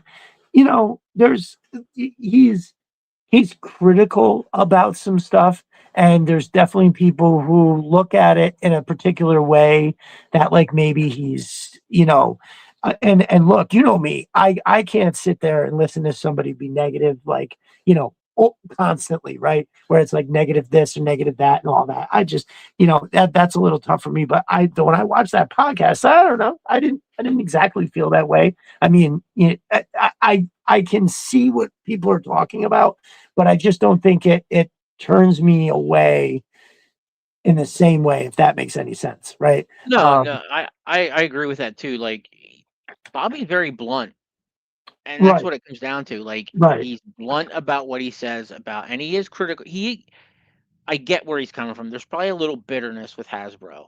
Sure, but he makes some good points a lot of times. When, like, at the beginning of the Classified, they were still using pinned joints. Right. Well, the only people who still use pinned joints is McFarlane Toys. Like, you need to come in with the double jointed stuff, and now Hasbro's doing the double jointed stuff. And he makes good points. Sometimes how he comes across, though, is like almost an arrogance. But he's confident. For sure. The guy's been doing this for 30 years probably now. Right. So he knows his shit. And from what I understand, it's not like he had some rich benefactor family member that financed his venture like that. From what I understand, it's he crowdfunded the first wave, and then it blew up everything. So he doesn't have to crowdfund anymore. Right. So, he bet on himself and then made the right moves after that. So absolutely. I coming from a guy who has largely worked for himself for 25 years, I can really appreciate that. And I can also say that I have an understanding of how hard it is to do shit for yourself. Because, like, when you don't have a boss to report to, you're then self-motivating. Like, when I wake up in the morning, my only motivation is, well, my kids, right? My kids drive me. I need to get up and make money for these kids. But at the same time, there's days where I'm like, well, I don't have anything scheduled. I could probably just stay home. You know what I mean? Or do I want to reach out? Do I want to reach out and try to find something to do or anything like that? So I can appreciate what he did there with that. And I do think it's just hilarious that, did they fire him? That's the one thing I was trying to remember as we're talking. Like, I don't remember how they separated, but either way, obviously wasn't, very amicable. And it sounds like, when he winds up with the Action Force name and all this other shit, I just think it's one of those stories where I'm like, oh yeah, that's fucking great. Good for you, buddy. Oh yeah, I think when he got Action Force and Steel Brigade, I think that was a big FU to Hasbro for sure. Oh, 100%. Not only a shrewd business move, but definitely like smart. Yeah. This is absolutely smart. Smart. Because we all knew what Steel Brigade was when we were kids. Right. And then go ahead. No, I was saying, but and then when you have that momentum and you're in basically like he's in a mind space where he can take that name and actually capitalize off having it, right? It's not like he's got the name and then didn't know what kind of figures to put behind it or anything like that, right? So I found that was all very refreshing in a way, to see that when I finally, because I remember seeing those figures at first and I was like, wait a minute, Action Force? Before I knew all you guys and I could go ask questions, I remember seeing those and going, wait a minute, isn't Action Force the European G.I. Joe? And then I remember Googling it and they were like, yeah, Action Force, European G.I. Joe. I'm like, no, but wait a minute. I just saw this thing. They're being made in Connecticut, or like the guys from fucking Rhode Island or whatever. And and then I finally found the right article because initially it didn't say that he got the name. It was just a very Action Force is a company based in something. And I was like, oh, he's from here. And I was like, oh, okay, maybe I'm just confused on what Action Force is. And then I don't remember how I figured it all out, but ultimately I was like, what the fuck? This is a crazy story. So good for him. Yeah, I'm looking forward to he's coming out with basically the Night Landing raft himself. Now, I like the one that Moe's made. I think it's amazing. For sure. For sure. But I definitely will probably get this too because I'm sure it'll have a lot of stuff that he'll throw in on it. And it looks different from the one, the Merc is very much a now I said this to somebody the other day and they said they never heard of it. Back when I used to play SOCOM Navy SEALs, they called those things Zodiacs, right? That's the name that they were. So I always refer to it as a Zodiac. But that one there very much has a particular look for something that has precedent, and that's the Night Landing, right? That looks like the Night Landing, and I think that's, Matt usually he comes up with his own idea for things, and then just but this one in particular though, I feel like the base is different. But when you look at it from the side with the rope and everything, it's Night Landing, which is what I wanted. Which is absolutely. It's what we all wanted for sure. But no, I just saw, what was it? I think last week he released some newer images where there was some color. Well, did you see too that it's coming? It comes in that splash effect. You know what I'm talking about? Yep. Also seems very cool. I saw the weapon on the front, and in the picture, and then I'm trying to think. I don't remember if I actually saw anything with the motors look like, except for that very first picture. So yeah, and hey, look, for me, I prefer to just put my money where my mouth is, and I get stuff from that. But that could be one of those things where that slips in the back door, perhaps, because it does look pretty cool. But honestly, I've got 2 Mercs. I don't know where in the world I'll have room for any other. Man, I have no space anymore. Oh, the space is. Dude, after I get this shelf set up and I get all the figures on the shelves, I'm going to have one little table space, right over here, right there, to work off of. But then everything else is going to be legit nuts to butts, totally packed with everything. And, especially once we start talking, I think I said it earlier, Snowcat. 2 Arctic Hiss.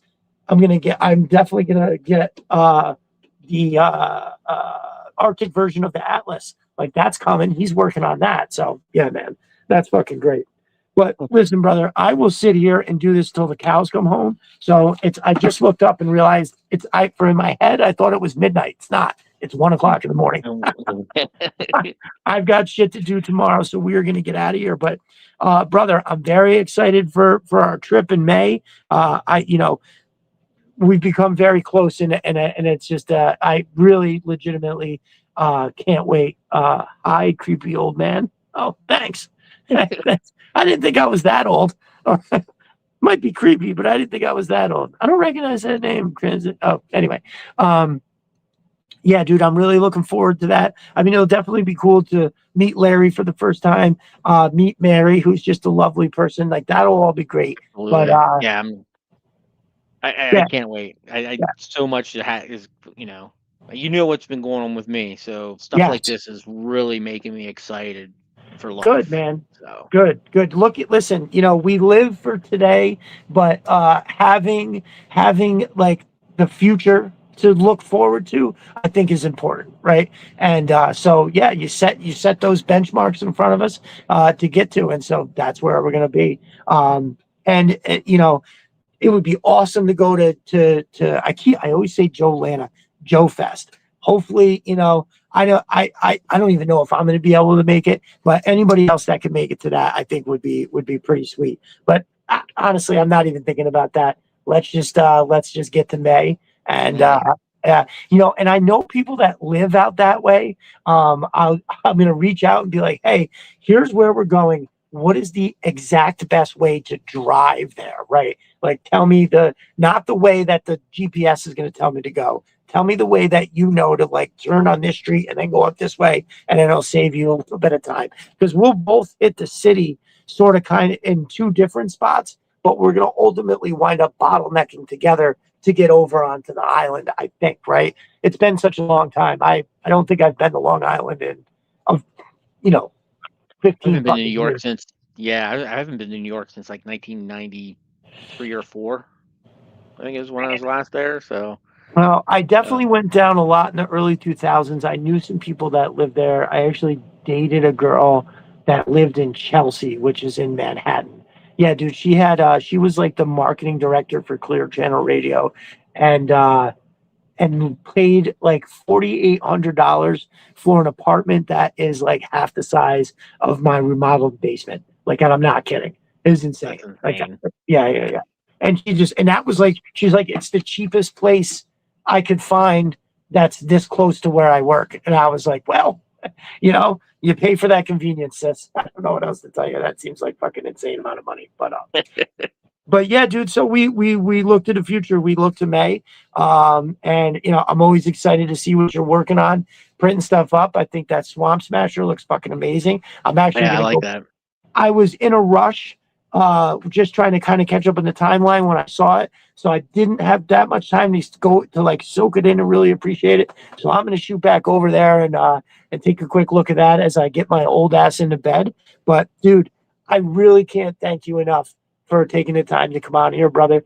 We're gonna, as much as you want. As like I said, I want to have shows in the future that are much more community focused. I'm going to start introducing a format where, in the beginning of the show, I dedicate it to actually spending more time talking about specific photos or this project or that project. Right? I feel like the show started off with that, and then it just kind of turned into, I was having other people from other communities on, which is fine, but I feel like I just got away from what made the show really special in the beginning, right? And that was to have, lots of talk directly about the stuff that's going on in our community. Plus, it also helps bring in other cool people, So yeah, definitely we'll look forward to it. And I know during the week is hard, but I will always reach out to you. I didn't reach out to anybody on Wednesday for the news burst, but if I'm going to try to do like 6-7 o'clock news bursts if something comes up again next time. So again, I'll shoot you a message. I'll shoot you the link. if you're interested, that's fucking great. But listen, I know during the week it's hard, so don't sweat it. But just wanted you to know that I'll be putting the offer out there. I think you're great every time you come on, so I'm really looking forward to having you on again, my brother. Yeah, I love being here. So I'll jump on anytime I can. Fuck yeah, I love it. I love it. All right, well, I will see you in them Twitter streets tomorrow, and yeah, I'll shoot you a message, and we'll talk a little more about the rendezvous. All right, sounds good. Awesome. You're the best, brother. Thank you so much. And thank you to everybody in the chat. Thank you to the replay gang. I will see all of you in those social media streets, Twitter, Instagram, Facebook, and TikTok. I now have Destro Designs, Viper Den Studios. The YouTube page is here, Destro Designs. Find me Monday nights with Destro is my spirit animal. We do a live talk about all kinds of shit. Tuesdays, I swing by the Figure Fight Club open mic night, try to show off whatever pickups I have, throw down with the boys a little bit in there. And then every Tuesday and Friday, you can see me dropping articles for Serpentor's Lair, where I make some kind of a crazy thing to talk about that's always, G.I. Joe centered. As I go on, I'll probably get a little further away and talk more about life in general, just kind of view it through the lens of being a G.I. Joe addict, but it's always going to be good, and I'm enjoying that. So thank you to my homeboy Adam for getting me set up over there at Serpentor's Lair and keeping it fucking awesome. Keeping it real, to be honest with you. I love all the writers that they have over there. Yorktown Joe, Vera, young lady, I believe, drops. Because she definitely did. She dropped a video game article the other day that I read, and it was very good. Oh my God, I'm gonna blow my mind. I should always have these things written down so I don't try to half-ass them. But yeah, no, all the excellent writers over there. I'm happy to share the stage. So thank you all again. We appreciate it. CG, one more time, thank you so much, and we'll see you all later. Have a good night. Night, everybody.